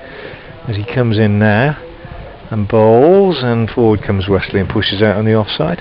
But the thing about Darryl Mitchell, good in white ball cricket, because he does take the pace off it completely and make the batsman make all the running when it comes to striking the ball. I mean, sometimes a lack of threat, as you put it, can in itself be a threat, because you just relax too a much. moment. Absolutely. Yes. In he comes now and bowls to Wesley, and he beats him outside the off stump. Ben Cox takes the bails off, but there's no serious appeal. Yes, that's exactly right, and that's why Darryl Mitchell, generally in any innings of any length when Worcestershire in the field, will have an over or 2 or more, and he also is good at speeding up the over rate as well. And he comes in now and bowls to Wesley, who pushes out on the offside, speeds up the over rate. You get him and D'Oliveira on for a few overs together, they can rattle through them. Yes, and we might not have any overtime if that happens. Might not. It's looking a bit grey over the Malvern way now, I must say. Gone a bit chillier. Suggestion we might just get a bit of rain later on. As Mitchell bowls to Wesley, who works this on the onside. Good bit of fielding by D'Oliveira, moving to his right, picking up and throwing in one movement, but Alistair Cook home for the single, and that takes Wesley on to 43. Cook has 110. It's 196 for 1 at the end of the over, and Dickie Davis to continue the commentary. Thanks, Frank. We've had a very detailed email from John, and with respect, I won't read it all out verbatim, but John has worked all his life in the leather trade and a keen cricket follower. I studied this subject in my retirement, and he's basically telling us, as I say, in considerable detail, why one version of the ball moves to the other. Firstly, all 3 colours of the Duke ball are hand-stitched, which, as you say, produces a prouder scene than the machine-stitched Kookaburra balls, as D'Oliveira moves in and bowls. And it then goes into the colouring process. This is really incredibly detailed, and we do thank you for that. I shall read that this evening in my digs. I hope most of what he says tallies with what I was trying to explain earlier. Yeah. Oh yes, fear not. Yeah, because my knowledge of it is based on experience as a player and a coach, rather than knowledge of the trade, as it were. You know. That's just played defensively. It's a bit easier in the southern hemisphere, because you just know that whatever ball you get is going to be a Kookaburra. Yeah. As D'Oliveira moves in from the Diglis end and bowls, and that's pushed out on the offside. Ian says he's enjoying Cook getting a century, but the Essex scoring rate is slow. Is there any obvious explanation? Well, that's short of a length. Wesley or Peely missed out a little bit there, as they didn't time it properly and only hit it to shortish mid-wicket. Is there any obvious explanation? Well, yes, the explanation is that the bowling has really been very good, and although unless there's some dramatic changes, when they're, that's just played back to bowl, when they're sitting in the dressing room tonight, you know, Worcestershire might think they haven't had a particularly good day. Well, according to the scoreboard, maybe they won't have had a good day, but they've actually bowled remarkably well. And that's short of a length. I think the pitch is the other factor. Yeah, there. well, That- yes, you take that ball there, that last ball of the over, short of a length. Wesley goes back and on a good quick pitch probably would have hammered that through the covers, and it just didn't come on. Died on him a bit, and he ended up not really timing it. I No. think. It's not an easy pitch to score quickly on, nor is it an easy pitch to bowl people out on, I don't think. No, George in Hertfordshire emails, thanks for the excellent commentary and enjoyable live stream to keep me occupied on my day off. As a 28-year-old, Sir Alistair Cook was the mainstay of the England opening slot for the majority of my late teen cricket watching years. As a batsman myself, he is very much a role model of mine.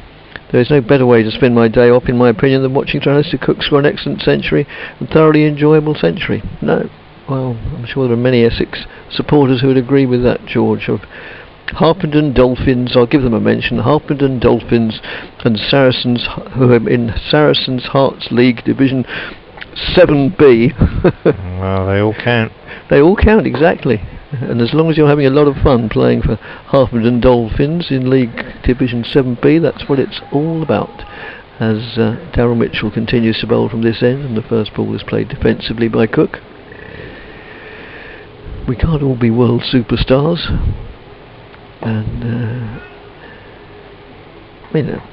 that's played out on the offside, and we've had another. Well, we've had a lot. They suddenly coming in flurries. They're like buses. It is a bit of a cliche thing to say, so I didn't say it. It wasn't me, Gav, but it wasn't. But it wasn't Frank either. No, I can't know where you heard somebody say it. They're like buses. That's just played out on the onside. Just tuned in to the excellent stream, and apologies for my ignorance on my part, but I heard you describing the space left in the massive chestnut trees. Can I ask what happened to them? Cheers from Kenny in Ongar. Well, yes, Disease. Frank will explain. Well, he's really explained it in one word, yes. That's just played out on the offside by Cook. Yep, they were diseased and came down during the, well, what, I don't know when, but during the winter or longer ago than that. Don't know. As Mitchell moves in and bowls, and that's just played defensively again. Just tried to check the sound on the stream. It seems okay from what I can gather, but we are not in control of it. So, no, well, Vivian, I think it was, did say it seems to come and go, yeah. good and bad. So, as Mitchell moves in and bowls. And yes, when did those chestnut trees go then? Over the winter, basically. Yes. I think we knew they were going because Yeah. you could see that they were in trouble. Yeah. Yeah, very sad. Any idea how old they were? You haven't been over and counted the rings, have you? No, I haven't been over there at all. Actually, they've been here ever since I've been coming to the ground. Yeah. So, I mean, that would have to be. They must have been 50, 60 years old, if not more. Right? Yeah. Very sad. So Essex 198 for 1 on the brink of their first bonus batting point. Cook on 100, Wesley on 46. You're listening to commentary on BBC Essex and BBC Hereford and Worcester. And the one wicket to fall is that of Brown, who was LBW, to Joseph for 26 when the score was just 71. So these two have added 127. Excuse me. Greg has a question. Oh, it says it's hypothetical. Oh, well then. If you knew Cook, Tenders, Carter and Harmer were all to retire, or in Harmer's case perhaps play international cricket, and therefore be unavailable for 2022 onwards, that's just played defensively by Wesley, as it's Barnard bowling from the far end now, the Diglis end. What would your plan be as head coach of Essex? Oh, good grief, Greg. Well, you do expect a lot, don't you? Who would you look to get in? Would you change your objectives and reset a longer-term plan? You don't see many transfers in county cricket between sides. Would this be viable? You don't see many transfers. It seems to me they're chopping and changing all the time. That's outside the off stump, goes through to the keeper. is Chelmsford going to be an attractive proposition without those 3 players? If you bring in all youth second 11, Essex would need to reset. So is there anything you can think Essex could do to remain at the top of the county game? There's so many questions, and I'm afraid the corollary to that is so many answers. Admittedly, you said it's hypothetical, but unfortunately you didn't say it was rhetorical, so you do oblige an answer, as that's played out into the covers. Well, I mean, presumably Tenderscarter's going to go sometime in the next few years. The next 10 years. Darren Stevens. Yes, Cook. Well, no, I'd be really delving into uncharted territory. You know, I've never coached at any level. I wouldn't. I'll ask it again. I'll give you a view on it. Yeah. Okay. Yes. I mean, as an outsider, somebody who follows another counties, that's a dot ball. Essex produce their own players on a regular basis. They have a steady stream of players coming through, local players. They are the envy of many, many, many other counties, I think, in terms of the way they play their cricket. And I don't think you need to worry too much about the future. I think it's in good hands at yes, Essex. I really do. As and 12. Nicked, I think. Nicked and what? Dropped or just not? going to have a look. I don't think it carried to first slip.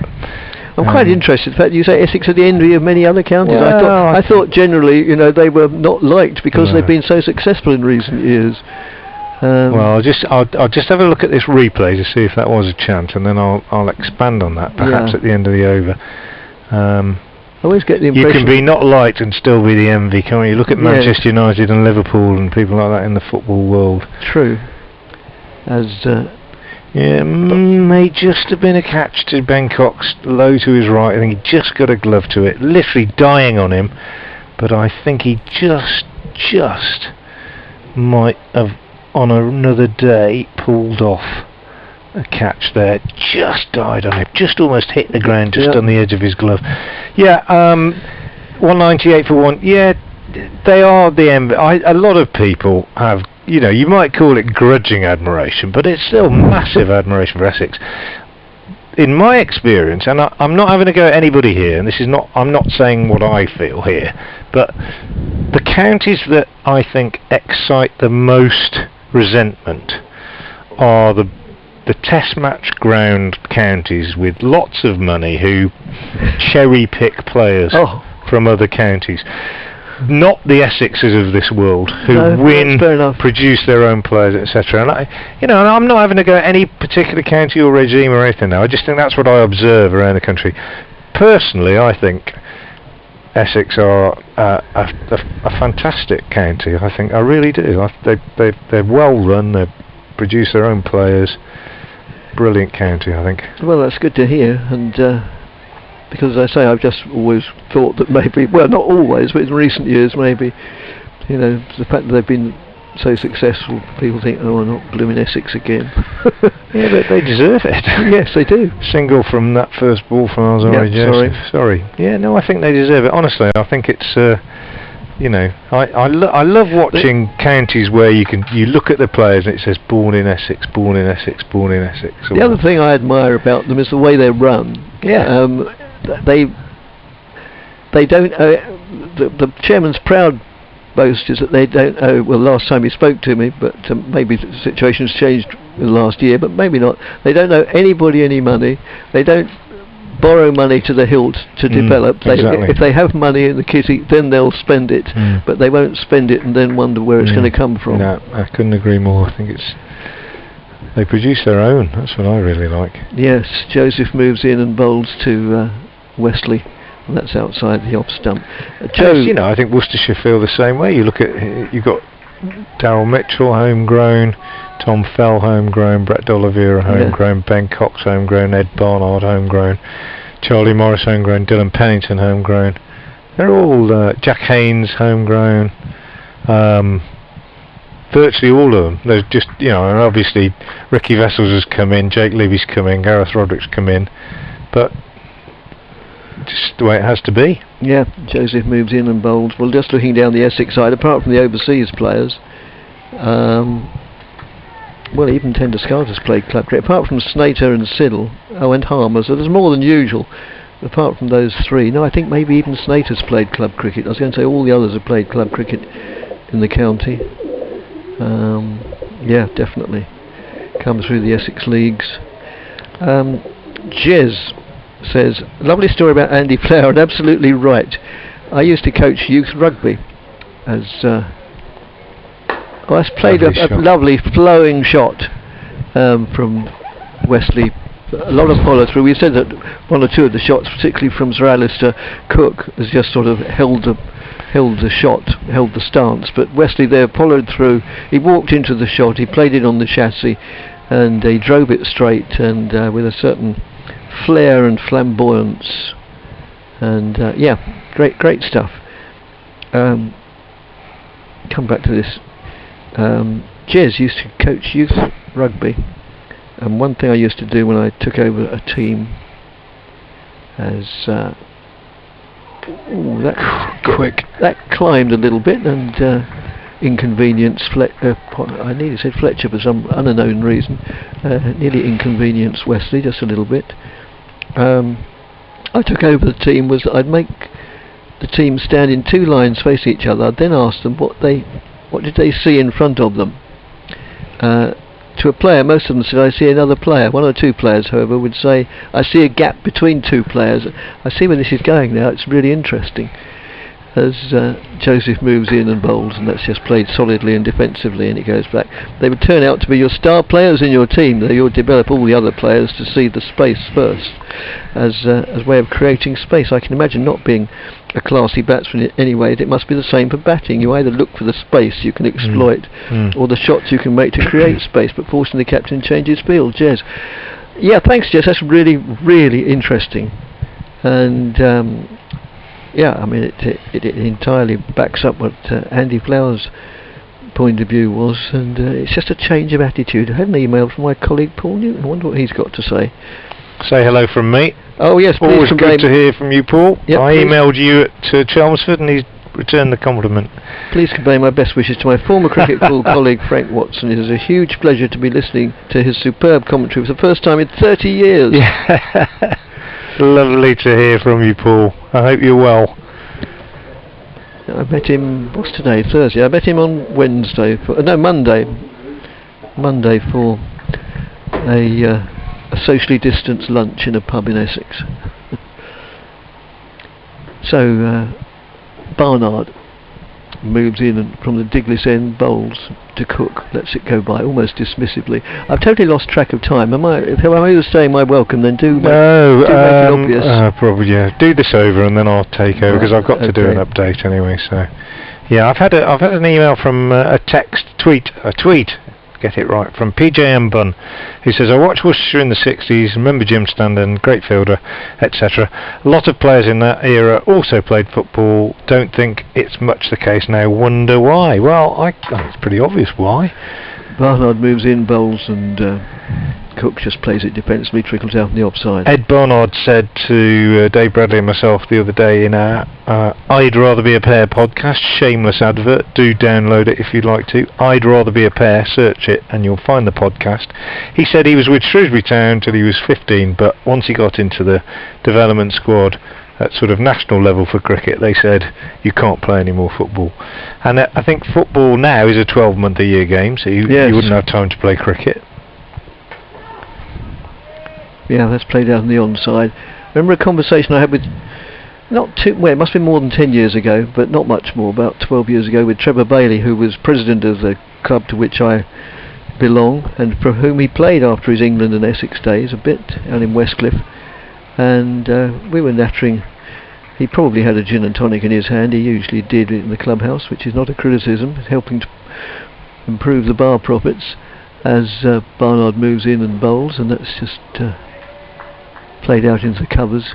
And because he was a very useful footballer for, I think it was Walthamstow, amateur footballer. Yeah, Walthamstow Avenue. And I said something about combining the two, and if he were around now playing both games, you know, which would you do? And he said, didn't give it a moment's thought. He said, unhesitatingly, football every time, you make far more money. Yeah, absolutely. That's just played out on the offside. For 4. For 4. Again, it was one of these shots that he just laid bat on ball, and because he knew he'd timed it to perfection, the ball sped away towards the cathedral. Well, it's lovely to hear from Paul Newton and to recall those cricket call days when Trevor Bailey did quite a lot Yes, of work of course with he us, did. you know, and I can remember sitting in commentary boxes with Trevor both here at New Road and particularly at Castle Park, Colchester. I remember one very good game, a 4-day game between Essex and Worcestershire there. Barnard moves in and bowls to Cook. Cook just pushes forward, plays it back to the bowler. End of the over, and I must take a quick 3-minute break. And Essex are 207 for 1, with Cook not out 115 and Wesley not out 49. I was just going to say about Trevor Bailey, he's just such a lovely man and so helpful to those of us that were making our way as commentators at that time, and really in awe of him and a bit worried that we might be put down or made to feel a little bit foolish, but he was anything but just such a lovely colleague, brilliant judge of a cricketer and a brilliant commentator, and a sad loss to the game, I think. Really enjoyed and was privileged to have done a little bit of work with Trevor Bailey very early in my commentary days. Alzari Joseph to take up the attack from the New Road end, coming in there to bowl to the right-handed Wesley. He's short and Wesley rocks onto the back foot and pulls it, but he doesn't time it. Again, not really coming on off this surface, and that one is pulled away on the onside. They pick up 3 though. Alistair Cook has to hurry back as a throw comes in from the 12th man. New ball taken, by the way, should say, after, I think it was taken after 80 overs when Joseph and Barnard came into the attack, and that one, the hard new ball, appears to have damaged Wesley's back as he's signalling to the pavilion for a new bat. I think he's got a crack, and he and Alistair Cook just examining the toe of his bat now. So he rocked back to pull it, didn't get hold of it, and it ran away for 3, but it broke his bat, and he's now getting 2 or 3 replacements brought out to him. I won't say the make because it's probably negative publicity for the company that makes them, but they are one of the big names. Anyway, Wesley's got a new one, and that's one for the bin, or for the repairman, being brought off by the 12th man. 210 for 1, you're not missing anything because of that fuss over the bats. Alistair Cook is on strike now against Alzari Joseph, who's coming in over the wicket to the left-hander. He bowls and Cook is out, chopped on, I think. Big wicket for Alzari.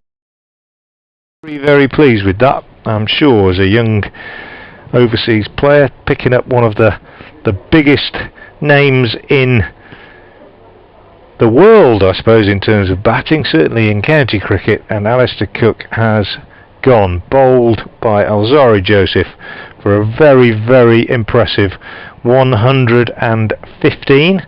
He faced 263 balls and he hit 17 fours, and it was his 68th, I think we decided, first class 100, but he has gone, just rocking back. He chopped on. I'm just watching a replay of it now. Ball from Joseph slanted slightly across the left-hander, just short of length. It was quite wide actually, and he just got a bottom edge, but a long way back onto the stumps, and that actually perhaps again indicating, as I said, that the bounce might just be a little bit variable, and a man that's been there all day and faced 263 balls misjudges one like that. But then again, we also have to allow for a bit of fatigue.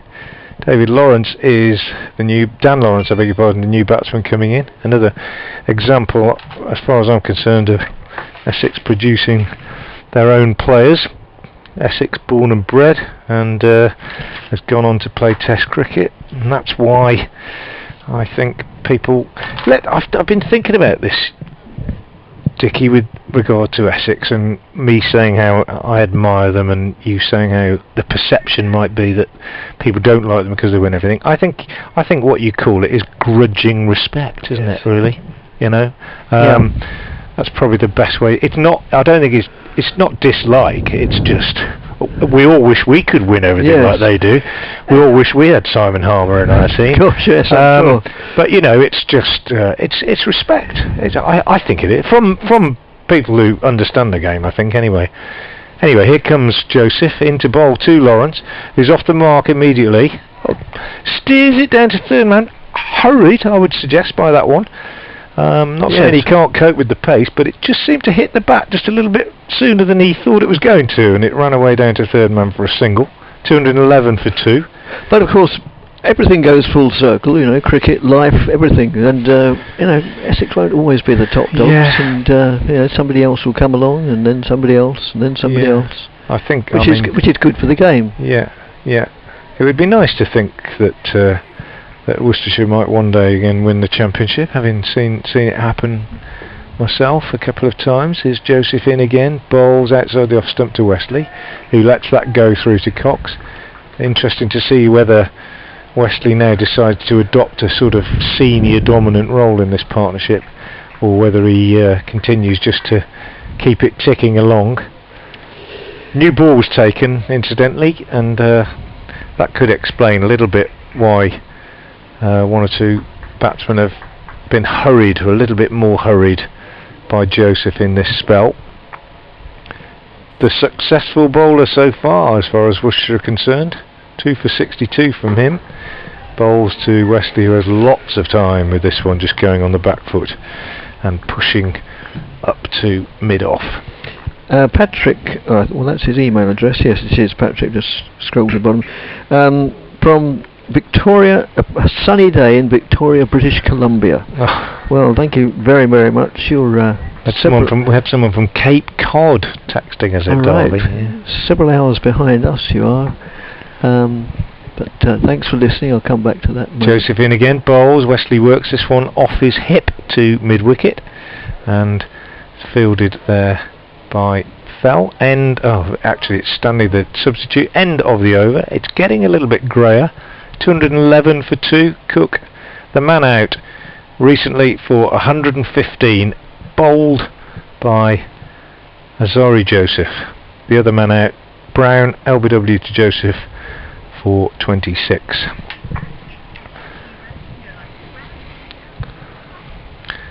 Well, Alistair Cook's vigil is over. The former England captain dismissed in the last over before you joined me by Alzari Joseph for 115. He chopped on as he attempted to cut a wide ball from Joseph. His 68th first class 100, made off 231 balls with 15 fours. Dan Lawrence has come out to join the Essex captain Tom Westley, who's just brought up his 50. Westley is 52. Lawrence is on 1, and in the 85th over, Essex are 211 for 2. And nothing eventful while Frank was doing that brief update. Yes, Patrick says, by the way, have you noticed, well, I haven't because I can't see it, but Frank may have seen it. Have you noticed that the camera at the pavilion end is, well, pavilion end, well, there isn't really pavilion end, it's pavilion side on, but one end is slightly out of focus. I had thought my eyesight was failing, but relieved to see the side on camera, or the side on camera is much clearer. No, I can only say that we have no control whatsoever over either the sound or the pictures on that feed. They use our commentary, but we don't have any control over it. Apologies if it's not up to standard. He also says, can you provide an update on Simon Harmer's eligibility for England? No, not really. All I know is that even Simon Harmer himself has said he thinks there's a chance of him ever playing for England are remote in the extreme.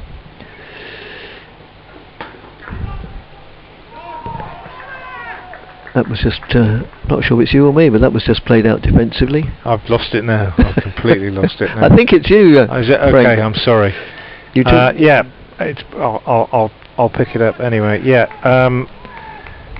So it's Barnard to Lawrence, who's on 1, and Barnard into him now over the wicket from the Douglas end, bowls, and Lawrence drives very nicely, very sweetly up to mid-on. fielded by Charlie Morris, and there's no wicket, so 71 for the first wicket and 129, 129, yes. For the second. No, 139. 139. Bad maths. Yes. 139 for the second wicket. Excellent partnership by Westley and Cook.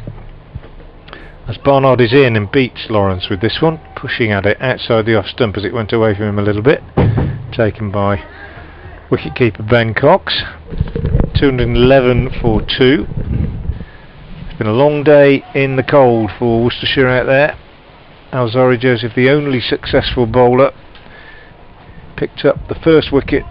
Nick Brown, LBW, for 26, and in his last over, Alistair Cook chopping on as he attempted to cut one from Joseph out for 115.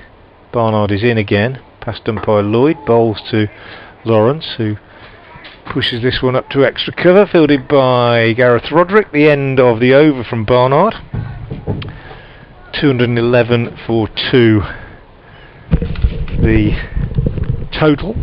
New ball taken 5 overs ago, and just a sign from Barnard in that over that he was getting it to do a little bit. Joseph bowling with a fair bit of pace with that new ball, and I think we'll just be hoping, having had such a long and almost fruitless day, that if they can pick up another 2 before the close, and we've got 11 overs remaining, it won't be such a bad day's work.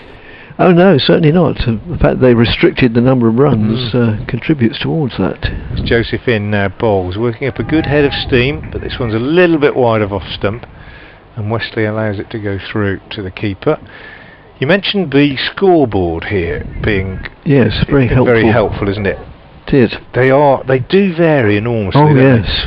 they? We were at Derby a couple of weeks ago, and I was commentating, and it's a fantastic big electronic scoreboard with all sorts of numbers on it, but it's almost too much on it, and you can't really find what you're looking for. Whereas here, I like the way they use the colours as well for the batsman on strike, as Joseph is in and bowls again to Westley, and it gives the number of balls that they've faced. He pushes this one out defensively on the offside.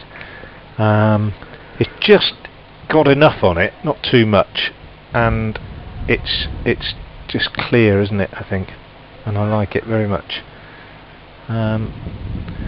Facilities here at New Road are perhaps not as advanced as they are on many grounds. In fact, I think we're the only home county ground in the country now not to have floodlights. Oh yes. Here's Alzari Joseph bowls, and again Wesley is on the back foot, and there's no run. I think that's partly to do with I'm not exactly sure, partly financial, partly to do with planning permission, I think. Might even be to do with something to do with the Dean and Chapter owning the ground, as I mentioned this morning, the Dean and Chapter of the Cathedral. But there's a few things about this ground that are not as up to date as many other grounds, but the scoreboard is superb. As Joseph comes in and bowls short to Wesley, who swings at that one, and he gets a top edge, and it flies away for 6 into the Basil D'Oliveira stand, almost directly behind the wicket-keeper's head. I don't think he knew a lot about it. It was quick, that's for sure, and he gets the first 6 of the day, and one would have to say that's pretty fortunate. Could easily have gone straight up in the air, and it indeed went a long way up. Just watching the replay now, it is a bit fuzzy. You just feel it's gone straight over the wicketkeeper's head, almost off the back of the bat, I think. You just get the feeling that this next delivery might be aimed at Wesley's throat. Or on the other hand, it might be a double bluff. I hope he doesn't bang it in too short. Ben Cox will be hoping the same. We've already seen one climb away for 4 byes. He might think that Wesley's expecting that and then dig in a Yorker. He might do. In he comes. Let's see. My money's on the former. Joseph is in to bowl to Wesley. He bowls and actually goes for the good length ball. So he's done as give him his due. Good delivery on a length. Wesley just spliced it really. Didn't make a very nice sound. Hard new ball, not in the middle of the bat. Graham says, do you think that given the pandemic meant no fans were allowed at matches last summer, the ECB have missed out an opportunity to stage men's international matches at some of the magnificent smaller grounds around the country, such as New Road and Chelmsford? Well, they couldn't at Chelmsford because there's no hotel, and I think that was why they played so many games at the two grounds they did use. Josephine bowls short again to Wesley, who doesn't time this pull shot again, and that one just dribbles out really to deep mid wicket where Roderick does the fielding. They get a single, he keeps the strike, 218 for 2. Wesley has 59, Lawrence has 1, and now I think it is time for you, Dickie, to take over the commentary. But the Worcestershire Club ever of the view that why not bring a test match here? They had women's international. Oh, did they? So, yes. Yeah. Using the hotel as part of the bubble. Oh, right. Oh, well, fair enough. Right, so there's where are we? 86. So there's 10 overs of the day to go. Yeah, 10 to go. 10 to go, and it's now 20 to 6. So that'll take us to about 1/4 something like that. No, a bit more than that probably. And it's going to be Barnard to continue from the Diglis end, and he's moves in now, bowls to Wesley, who gets a bit tucked up there, finishes up bouncing out on the leg side. We've had another email from Charlie, really enjoying the stream and your commentary. When fans are allowed back in the county championships, how much do you think is a fair ticket price? Oh, I don't know. T20 tickets at different grounds vary. I believe Worcestershire are planning to charge over £30. Just wanted your general thoughts. That's outside the off stump. Charlie, thanks for your email. I don't really want to go down that path particularly. It's almost whatever we say could be interpreted as a criticism by one club or another, and we have to tread very carefully these days. It's a tricky one, isn't it? I know it causes problems in football where they have categories of fixture. So if you're playing Liverpool or Manchester City, you charge more than if you're playing Southampton or Burnley or something like that. Oh, right. As Barnard moves in again and bowls to Wesley, and plays that straight. Oh no, he doesn't straight. Sorry, I lost sight of it. I think Barnard kicked it. He deflected it, didn't he? He did play it straight, then it was deflected to mid-on. So I'm really sorry, Charlie, that I can't answer it. I'm not...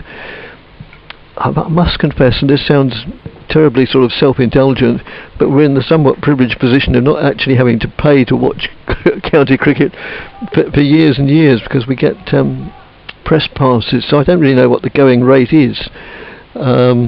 Please forgive me if it does sound a little bit, as I say, self-indulgent, but that's just the way it is. There are plenty of drawbacks to this job as well, though. It's just I've never discovered what they are. As that's played off the back foot, but with superb timing, and it won't quite get over the boundary. We could almost have the first 3 of the day. Well, I think it's the first 3 of the day. I don't know. We may well have had one before, but that was 3. It was just hauled in just short of the boundary at deep extra cover. So thanks anyway for your email, Charlie. I think one of the problems is that, as I say, I mean, if Worcestershire play Warwickshire here, you could sell the ground out twice probably. Whereas if they play at Edgbaston, you couldn't. No. As the next delivery is outside the off stump, goes through the wicketkeeper. And if you could sell the ground out twice, is it not sound business sense to charge a bit more for a ticket? Yeah. Because the demand's there. It's tricky, I think. It's tricky. That's why they have memberships, isn't it, I suppose? So if you're already a member, you've got your ticket. As Barnard moves in again, bowls, and that's played with a flowing bat, but straight to man at short mid-wicket. Colin emails us. Colin in Great Wakering, not a million miles from where I live in the east corner of the county. Wakering for years has been the driest place in the country. I mean meteorologically apart from it's a place in the country. He said, hello, you to 16 and ill-posted much. I was often allowed in free after school time and did my homework on the boundary ropes. Sadly, the Essex Cricket Club now seem only to be in Chelmsford. contrary to comments just made by your fellow commentator, I feel the rest of Essex is now likely to be somewhat more of a desert for introducing youngsters to cricket. Why?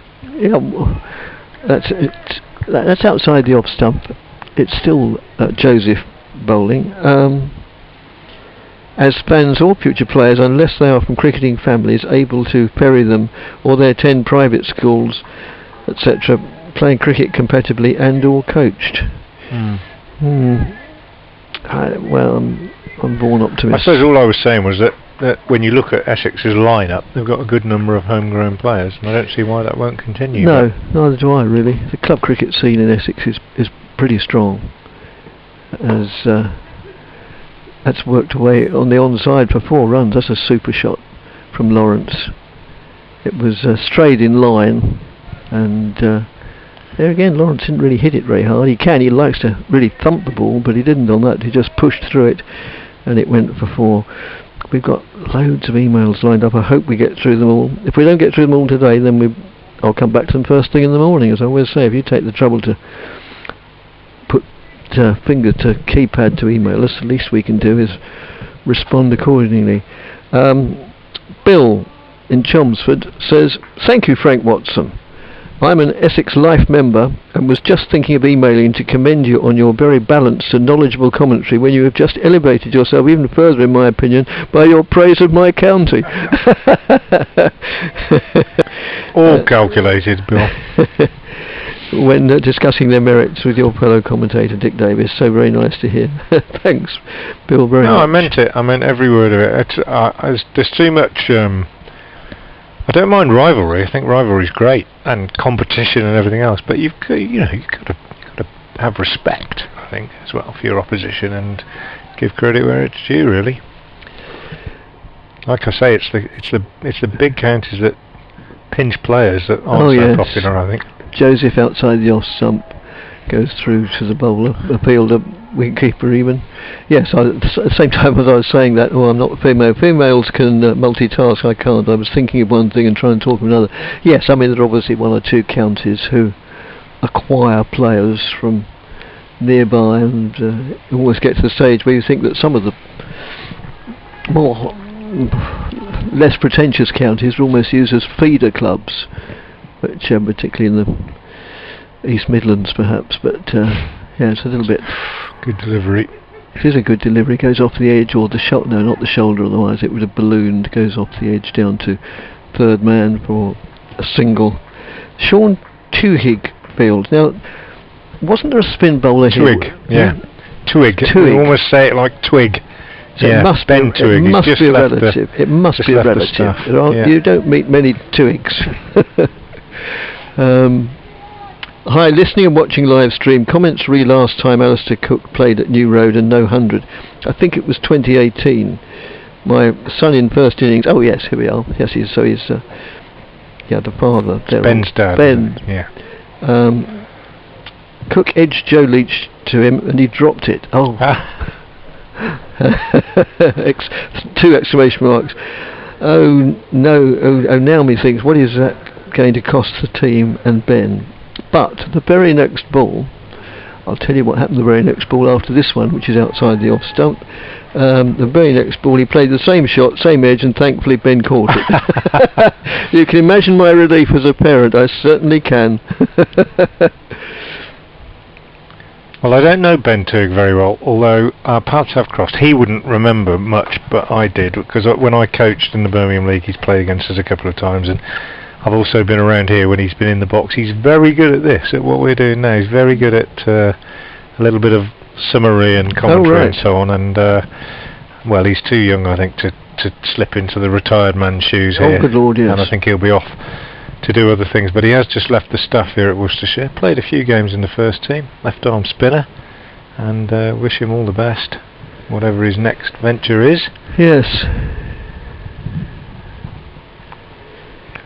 As Barnard moves in again from the Diglis end to bowl to Lawrence. Lawrence pushes that away on the onside. They'll certainly go through for 1. They'll think about a 2. In fact, they don't need to think at all because it's 4 runs. That was timed to perfection by Lawrence.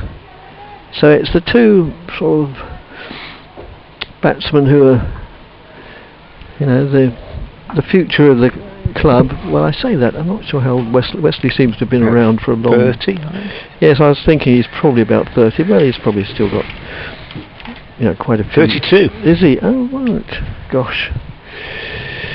And so Lawrence standing there with the bat sort of, well, not sort of, it is raised to his shoulder as the bowler approaches, goes through outside the off stump. Something that Graham Gooch adopted for a while and then jettisoned the idea. It obviously didn't work for him. You always think that somebody who has a stance like that, they're almost bound to be susceptible to a really quick Yorker, and can they get the bat down in time? As the next delivery comes in to Lawrence, who nudges that down to third man for a single. And had a flurry of emails, as I say. Phil says, not sure if you said this, but was Shane Snater's first class debut, or was it just his first class debut for Essex? It's a good question. We certainly said he was making his debut for Essex. I'll look him up. Hang on, you might hear the rustle of the Playfair Cricket Annual for 2021 any minute. So that's pulled away for a single. I hesitated because at first I thought it was going to be a boundary, then I realised that there was a fielder making a lot of ground very quickly to field it, and he did. He got a hand to it and pushed it on to a colleague, and they finished up with just one run. Shane Snater, did he play first class cricket in Zimbabwe, I wonder? It only says he's awaiting Essex first class debut, so he may well have played first class cricket before in Zimbabwe, presumably. And that's just worked away on the onside, no addition to the score, but thanks for asking. He's played 4 other first class. Oh no, I should have carried on with the answer, because you give me the answer. Oh dear, all that wasted effort looking through the Playfair Cricket Annual. He has played 4 other first class games, 3 for the Netherlands in the old ICC Intercontinental Cup, and 1 for Southern Rocks in Zimbabwean Logan Cup. Thank you. And short of a length, chopped away. This isn't a very good over from Barnard, it has to be said. That was rather productive from Essex's point of view. It's over now, and they've progressed to 237 for 2, with Wesley on 61 and Lawrence on 18. Another email entitled Sight Screens from Chris in Chelmsford. I retired at Christmas, great field to watch Essex most of the day, currently sharing with snooker. Yes, I'm a great snooker fan. I know Worcestershire do not appear to have proper sight screens, just giant bed sheets hanging over the seats. How strange. Well, yes, they do. I suppose when there's a crowd here, maybe that obscures the view to fewer. Yeah, I'll ask Frank that. I don't know if he'll know the answer. Somebody wonders why they don't have what he calls proper sight screens here, but just large, as he refers to them, bed sheets. That's another super shot. Wesley's last few overs has looked bang in form. That's played away for 4 through the covers, and the score rattles along to 237 for 2. I think it's to do with accommodating as many spectators. Well, that's as what I possible. just surmised, yes. So if you had a permanent structure at that end, you'd lose some seats, and in a ground where there isn't huge capacity, you can move that sheet up and down. Yeah. And it doesn't look very nice, but it does the job just as well, actually. Yes, quite. Except when it's very windy. Yeah. Which it's not today, I hasten to add. The trees are hardly moving. As Joseph moves in, bowls to Wesley, goes on the back foot, plays it into a gap on the onside. Not very far from the bat, but there was no fielder there, so they take the single. Yeah, I must say, when you look just at, and I look at the stream, which we've got alongside us here, albeit out of kilter with real time. It doesn't look a particularly nice ground. No, and yet anybody who's been here knows that if you sit in the pavilion and look across towards the cathedral, there are a few better views in English cricket. But when it's empty and with a couple of trees missing and so on, it doesn't look at its best. No. Let's be honest. I don't think any headquarters ground rivals. The only ground that I've been to that I can think bears comparison, but even then would probably come second, would be Arundel in Sussex. But even then, Worcester for me would take the Victor Laboratorum the prize.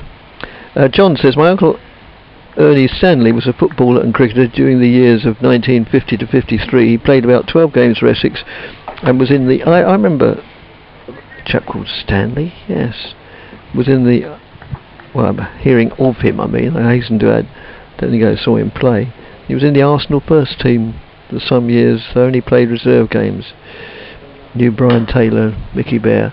That's played out into the wideish mid-off area or extra cover for a single. He was mates with Brian Taylor and Mickey Bear. Yep, thanks John very much, very interesting. Anthony Mercer, good to hear from me. Yes, thanks Anthony. Yes, he says congratulations on your 26th season behind the mic. Yes, I still haven't been sussed yet. I think it'll come. Thanks Anthony very, very much. And that's pulled away. The bowling, it would be unfair to call it ragged, but it's not. The last 10 minutes, quarter of an hour, hasn't been quite as tight as it has been the rest of the day. We all get tired, maybe that's the answer, I don't know. I think also, to be fair, since Dan Lawrence has come in, 19 off 20 balls for him, Wesley's put his foot on the gas a little bit as well, and they've just intimidated the bowlers a little bit more than we saw earlier today, and there's a bit of tiredness coming in, and just thinking this next 6 or 7 overs, if they get another 30, it's going to look a good day's work for Essex. Yes. As Joseph moves in and bowls, it's outside the off stump, goes through to the keeper. I have an email from Peter Lowe that really stirs some memories in my mind. He said, have you gentlemen ever had the privilege of watching Thomas Carter, known as Dickie Dodds, bat? That was elegance. I'm not sure if I ever saw him bat, but some time after he'd retired, I went and did an interview with Dickie Dodds, who used to open the batting for Essex with a chap called Sonny Avery. And Dickie Dodds, whatever the situation of the game, would always go for his shots. You know, aside to declare at sort of 5:30 and leave the opposition 20 minutes so-called nasty batting in the evening, and it wouldn't make any difference to Dickie Dodds. If the ball was there to be hit, he would hit it. In fact, he wrote a fascinating autobiography, which I thoroughly recommend to, called Hit Hard and Enjoy It, I think. And he was one of the most interesting people I've ever interviewed. When he gave up cricket, he devoted himself to an organisation called Moral Rearmament. And if I've got the interview, I'll dig it out, because it was quite enthralling. I went round to his house in St Neots in Huntingdonshire, I think it was called then, and had tea with him and his charming wife, and he was an absolutely delightful man. And yeah, so the answer is I'm not quite sure if I ever saw him play, but I certainly knew of and got to know the man. And sadly, a couple of years after I'd interviewed him, he passed on. But yeah, great fella. Interesting one, isn't it? When you talk about people who play like that, you know, who play the same way, whatever the circumstances. It's kind of an amateur. Oh yes. In a nice way, a sort of Corinthian feel to it, spirit to it, approach to it. But if you did that in professional cricket and you got out in that last 20 minutes, people wouldn't be impressed with it. No. Morris back into the attack. Is it you, or is it probably are? Yeah. Oh, you've got to do a 6 o'clock soon. Yes. From the Diglis end and pushed out by Wesley, and also, you know, these days league cricket and so on, it's all taken so seriously. If somebody went out and said, well, that's the way I play, and he threw his wicket away, it wouldn't go down too well. Although then you've got exceptions, Ricky Vessels, you know, Worcestershire, standing there at slip, just talking about big hitting by the look of his body actions. He tends to play that way. He goes for his shots as Morris comes in and bowls a Yorker, which Wesley drives up to mid-on. And he plays that way, and sometimes he can come in a crisis, 40 for 4, and he comes in at 6, and he gets 50 in no time, and the whole mood of the game changes. So I suppose Kim Barnett used to say, the ex-Derbyshire captain, who was a very good captain in many ways, he used to say, you can have one maverick in your team, but only one. Yes. And they can be really useful. And I often reflect on that and think it's quite sensible. In comes Morris again, bowls to Wesley, who's on his toes, forcing off the back foot into the covers. Gareth Roderick is the fielder, and there's no run. So one maverick who can do things his way, but any more than that and you're liable to get a slightly unbalanced ship, as it were. And I've often thought there's some real sense there. Be interesting to get Mike Brearley's take on that. I think Brearley, the great thinker about that sort of thing. Morris in, bowls to Wesley, he pushes out on the offside, no run. Brearley's book, The Art of Captaincy, I've talked about it before, remains I think the best cricket book I've ever read in terms of understanding the mindset of a captain and players. And I was in coaching and schoolmastering, always used to give it to my captains to read. And he's written a book called On Form more recently, which is about form, the concept of form. Why should form play a part in professional sport? But it's a very deep and hefty tome, that one. Morris bowls again to Wesley, pushes out on the offside, no run, 244 for 2. I have read it, but it's really delving deep into his background as a psychologist, that one. But it's an interesting one, isn't it? A number of players I've had come up to me over the years and say, why can't I always be in good form? Oh yes. And there's no answer, really. You just can't. Cricket doesn't allow it. Too fickle a mistress. Mother cricket, as Stephen Rhodes used to call it, former director of cricket here. Morris in, bowls to Wesley, who pushes up to mid-on. And there's no run. End of a tidy maiden over from Charlie Morris. His return to the attack. Give you all the bowling figures.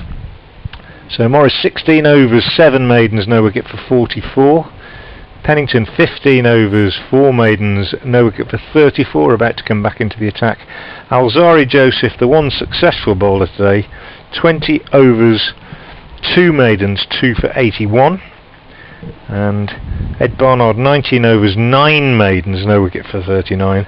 Brett D'Oliveira 19 overs, 4 maidens, no wicket for 37. And Darryl Mitchell 2 overs, 1 maiden and no wicket for 2. Update for BBC Hereford and Worcester FM listeners imminent, and Pennington about to begin the first over of his third spell from the New Road end. Tall, straight run up, right arm over the wicket, bowls now wide outside the off stump to Lawrence, who slashes at that, misses it, and it goes through to Cox. A real loosener, that one. And yes, Lawrence will be annoyed he didn't smash it away to the boundary. Just get back to Dickie Dodds. As you can tell from my reaction to it, it really sort of stirs memories in me. I've just googled it, other search engines available, and it is called, his book is Hit Hard and Enjoy It, and it is available by various online websites, so I can thoroughly recommend it to you. It's one of the more interesting another one of the more interesting cricket books. Pennington bowls to Lawrence, who works this one neatly through mid-wicket. Picks up 2. Will he come back for 3? Yes, he will, as Gareth Roderick does the fielding. And returns to Ben Cox. Nice shot from Dan Lawrence. He's looked in good touch to me today. He did. Well, has rather, yes. 22 off just 23 deliveries. Yeah, good player. I think a lot of people hadn't seen a lot of him before he made his Test debut, but he's made a good impression, I think. Well, Essex still going strong on this first day, having won the toss and chosen to bat. They've only lost 2 wickets all day, both of them falling to Alzari Joseph. The men out: Brown for 26 and Alistair Cook for a magnificent 115, the 68th first-class 100 of his career at the moment, with the captain Tom Westley on 67 and Dan Lawrence on 22. Essex in the 92nd over are 247 for 2 with 4 overs remaining in the day. Yeah, Dan Lawrence, I think a lot of people hadn't seen that much of him before this winter, and he made a good impression. And that's a lovely shot this time from Westley out onto the offside, fielded by Libby, and they take a single, 248 for 2. And yeah, I think we'll see quite a bit more of him in an England shirt. There's a lot of competition though. There is a lot of competition, but I think he did enough to certainly merit further opportunities. 248 for 2 as Pennington comes in to bowl to Lawrence. Very upright stance, and then a slight movement of the back foot back into the crease as the bowler hits the crease, and then he lets that one go outside the off stump. Yeah, there's a lot of competition, I agree, for those sort of middle order slots, and indeed higher order slots, because I don't think England has really got settled opening pair with the trials and tribulations of various people who've had a go since Sir Alistair finished at that level. In comes Pennington again and bowls outside the off stump to Lawrence, who drives fairly stiff-leggedly this time up to mid-off, where Libby does the fielding, and that's the end of the over. So 4 left in the day. Lawrence 22, Westley 68, Essex 248 for 2. And the lack of obvious England openers, or the fact that there is a vacancy there, maybe brings us back to a point we were making earlier, that so many of the modern players now are more or less weaned on one-day cricket, and you know, the skills they require to open the batting in a test match, not a lot of them have, but not, they might have them technically, but psychologically as much as anything. Yeah, I'm always really careful when I get into this discussion, because I think it can be seen as old manism, you know, being overly critical, as Morris bowls to Westley, who drives off the back foot up to mid-off and there's no run. But it isn't that, it's just observational, isn't it, exactly. about what they can do. No, it's nothing. You know, if you've been brought up playing limited overs cricket and nothing else from the age of 10, and you get to, say, county second team level, and you're playing a 3-day game for the first time in your life, maybe. In comes Morris again and bowls to Westley, who drives straight down the ground. Morris attempted to stop that, but he hit it so well, Westley, that that's fizzed away down to the advertising hoardings at the foot of the Basildor de Vera stand. And 4 more to Westley, who seems to like playing against Worcestershire at the moment. Double 100 at Chelmsford 3-4 weeks ago, and he's moved on to 72 now, 252 for 2, second batting point for Essex. But if you've only played like that and you find yourself in a 3-day game for the first time, or a 4-day game, and somebody opens the bowling or bowls at you with a newish ball, maybe you've gone in number 3 or number 4, a couple of early wickets gone down, the ball's doing a bit, and you don't know how to leave it, you aren't going to hang around for very long. No. Whereas if you can leave 10 of the first 15 balls you receive, because you know where your off stump is, Morris bowls again to Westley, he pushes out on the onside, then you've got much more of a chance of getting in and surviving and going on to build an innings. But I'm seeing increasingly, when I watch league cricket particularly, the leave is a forgotten art. Yes. And it's because people, you know, it's not their fault. I don't think anybody, there's no blame attached, but they just, because you don't leave the ball when you're trying to score at 6 and over. It's a crime to leave it. It is. So you don't learn to leave it. And if you only play limited overs cricket, you never learn to leave the ball. Yes, I mean, bowling analyses now for the 20 overs cricket includes often, doesn't it, dot balls? Absolutely. You know, and so every dot ball that a bowler bowls is almost, the batsman can read that almost as a criticism. Oh, I shouldn't have played that many dot balls. Yeah, and scoring a run a ball is no longer considered sufficient in the early overs of a T20 or even a 50 over game, as this one's worked away by Wesley off his legs through mid wicket for a single, and he goes on to 73. But of course it's all totally understandable, because as we were agreeing, I think, well, I was certainly saying, I think you tacitly agreed, in many respects playing cricket isn't that different from any other occupation you choose as a career. You're interested basically on making as much money as possible, ultimately to feed your wife and kids. Yeah. And so if they see a young up-and-coming player can make a lot more in one-day cricket than they can in 4 or 5 day, what are they going to do? Morris bowls to Lawrence, who steers this down to third man for a single.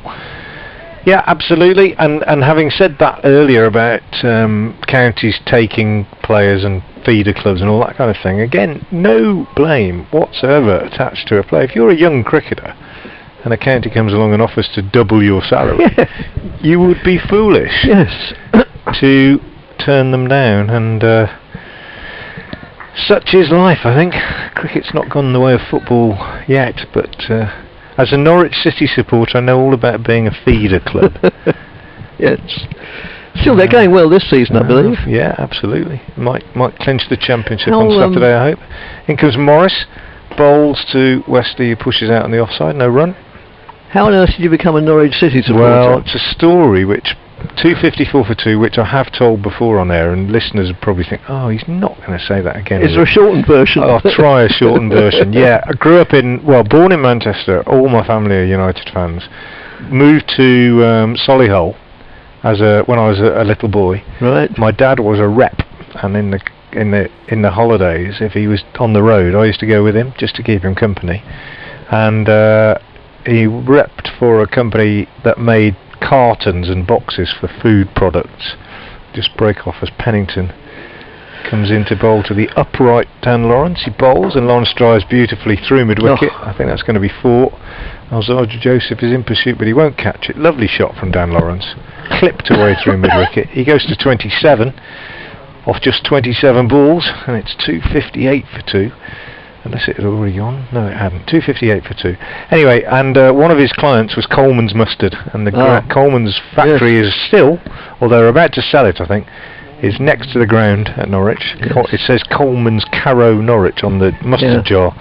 And I went with him and was sat outside Coleman's while he went in to do the call, and I sneaked out of the car and went into the ground. They were training, and I decided I would be a Norwich supporter. That was in 1969. Here's Pennington in, bowls to Lawrence, who pushes his back up the pitch, and picked up by the bowler. And there's been a lot of ups and downs, mainly downs, since then, but I would never change. They say, don't they, you don't choose your club chooses you. Yes, that's right. That's the way it was. 258 for 2. My cricket allegiances are oddly different, though, because I grew up as a Warwickshire schoolboy and played for Warwickshire up to second level. And even in more recent years, I've coached a bit in the age groups at Warwickshire, but break off as Pennington bowls again to Lawrence, who defends. But having moved to Worcester to teach in the early 80s and played a lot of league cricket with a lot of Worcestershire boys and so on, and then done cricket call for Worcestershire in the 80s and so on, I've become absolutely a pair and not a bear now, I'm afraid. And a lot of people in the Birmingham area give me stick personally for that and say I've changed, turncoat and all that kind of thing, but no, very much a pair and not a bear. Aren't Warwickshire and Worcester traditional rivals? Massive rivals, oh yeah. And of course they're in the same group this year. They are indeed. As Pennington bowls to Lawrence, who pushes out on the onside. Hence the podcast I mentioned is called I'd Rather Be a Pair, and the unspoken bit is than a bear, of course, at the end of it. Oh yes. And they say they'd rather be a bear than a pair, so yeah. So that's it, but yeah, very much been Worcestershire through and through really since mid-80s really, I suppose. Although, as I say, I've done a bit of coaching at Worcestershire, but coaching cricket for me, it doesn't matter where you are really. I've done a bit in Derbyshire as well. You coach the game, don't you? Not not any particular club or team or anything else. Oh, You're no. trying to teach people to play cricket. In comes Pennington again and bowls, and this one's over pitched on leg stump and just pushed up to mid of wicket where Darryl Mitchell is the fielder. So 2 overs left after this. Been a long day, but an enjoyable day. Yes, it has. A day where I think traditional county cricket watchers would have enjoyed it, and maybe they have enjoyed it watching the stream. A day that perhaps those that prefer the white ball game would have lost interest. Oh, they'd have gone home long ago. Yes. 258 for 2 as Pennington moves in now. Last ball of the 94th over of the day is outside the off stump, left alone by Lawrence, taken by Cox. End of the over. 12 balls left in the day. Essex 258 for 2, and over the course of the next over or two I'll just run through things like the bowling figures and so on, but as we say, Dickie, an interesting day for us. Yes, exceptionally interesting. Yes, I couldn't have wished for a better debut day for the season, really. Well, it could have been a degree or two warmer, but from the cricket point of view, no, it's been fine, and the hospitality has been, as ever, second to none. A proper cooked lunch, and it's brilliant stuff, and delightful people. Charlie Morris to continue from the Diglis end. This will be his last over of the day. He's been his usual workman-like self. He comes in now and bowls outside the off stump to Westley, who leaves that alone. Morris so far has conceded 50 runs, but he's in his 18th over, so it's been tidy. And all of the Worcestershire bowlers really have been fairly tidy. Alzari Joseph, the most expensive, he's gone up 4 and over, but he has picked up the 2 wickets that have fallen. But the rest of the bowlers all fairly economical, but not particularly threatening on this surface. As Morris is in again, bowls to Westley, who goes on the back foot, pushes out on the offside, and there's no addition to the score. 258 for 2. Essex won the toss and chose to bat this morning. Worcestershire decided to leave out their captain Joe Leach on the seam bowler rotation programme, shall we call it, unofficial. Morris in once more, bowls to Westley, who whips this one away on the leg side. He hasn't scored many runs on the offside, Westley, in his 74. I haven't got a wagon wheel in front of me, but he's favoured that sort of bottom-handed little whip away on the leg side that he plays so expertly. Goes to 74. He's faced 179 balls, and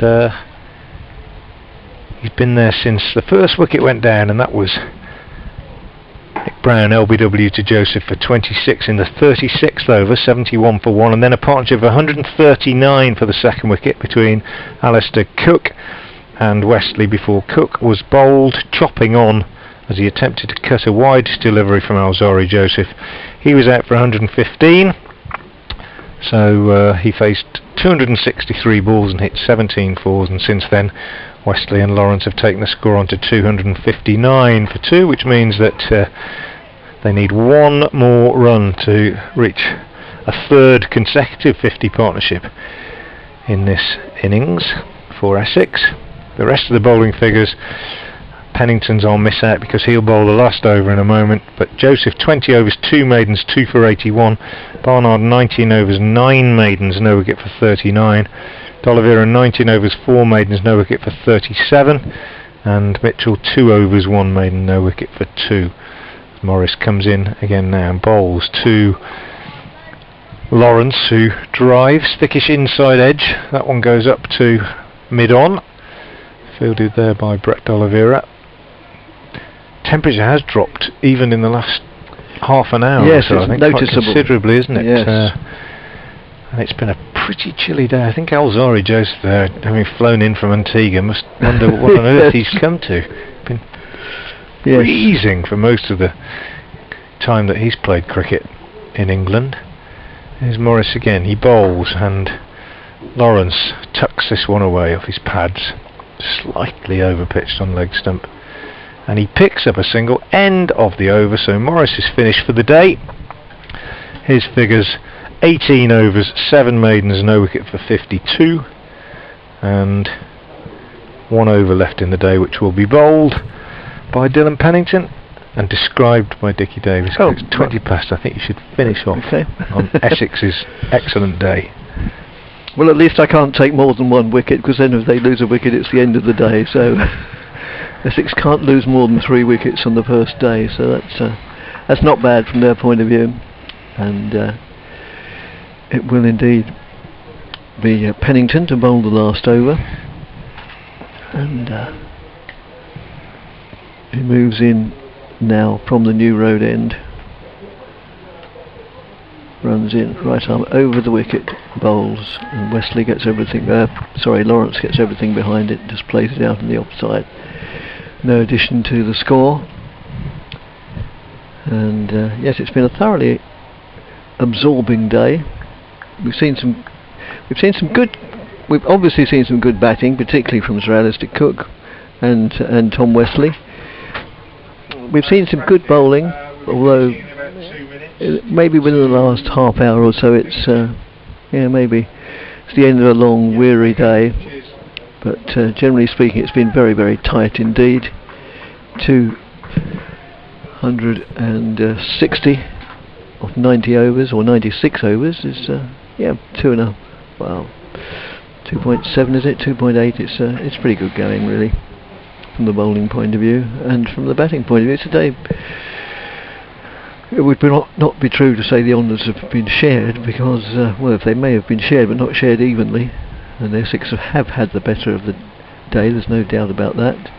Lawrence just holds up the bowler for a moment, just seems to have something in his eye. It can't be an insect. Any self-respecting insect has gone away hiding somewhere by now on a day like this. It's worked away on the square on the onside for a single,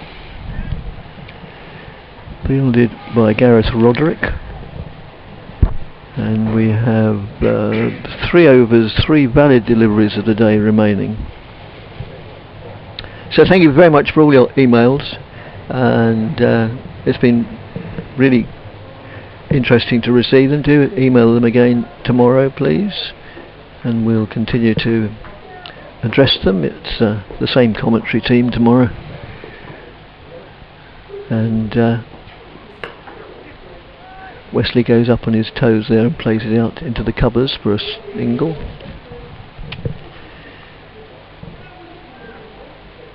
So the groundsman sitting in his tractor, ready to take the covers on as soon as possible, which will be in 2 deliveries time. What's the name of the head groundsman here? You don't know, sorry. I do. No, of course I do. I'll look it up. No, I do.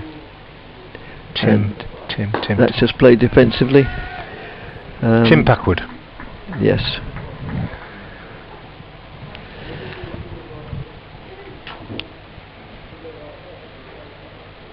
Yep, now I've found the relevant page, you can also tell you that one of the scorers has been Sue Drinkwater all day. That's right, the last delivery of the over end of the day about to be bowled. Well, I always add the caveat that just in case it's a no ball or a wide, it won't be the last ball. So Pennington moves in now, bowls to Lawrence, and Lawrence gets an edge, and he's gone for 4 runs. But my word, it wasn't far out of the reach of Ben Cox. Need to see a replay on that one, I think. So the day ends with Essex having won the toss and chosen to bat, are 266 for 2, with Wesley not out 75 of 180 deliveries, Lawrence not out 33 of 40 deliveries. The batsman out, Brown LBW to Joseph for 26 when the score was 71. And Cook bowled by Joseph for 115 and the score was 210. You reckon it was a chance? Chance, yeah. Edged through. Cox just got his gloves to it. Just watching it again now. Yeah, got his gloves to it. Just sort of tipped it over the bar, really. So there we go. The end of the day here at New Road. Thank you very much for joining us. Hope you've enjoyed our coverage. 266 for 2 off 96 overs, Essex. Tom Wesley 75 not out, Dan Lawrence 33 not out. Another day where Worcestershire will miss rude chances, a tough day for them in the field. Do join us tomorrow for further coverage.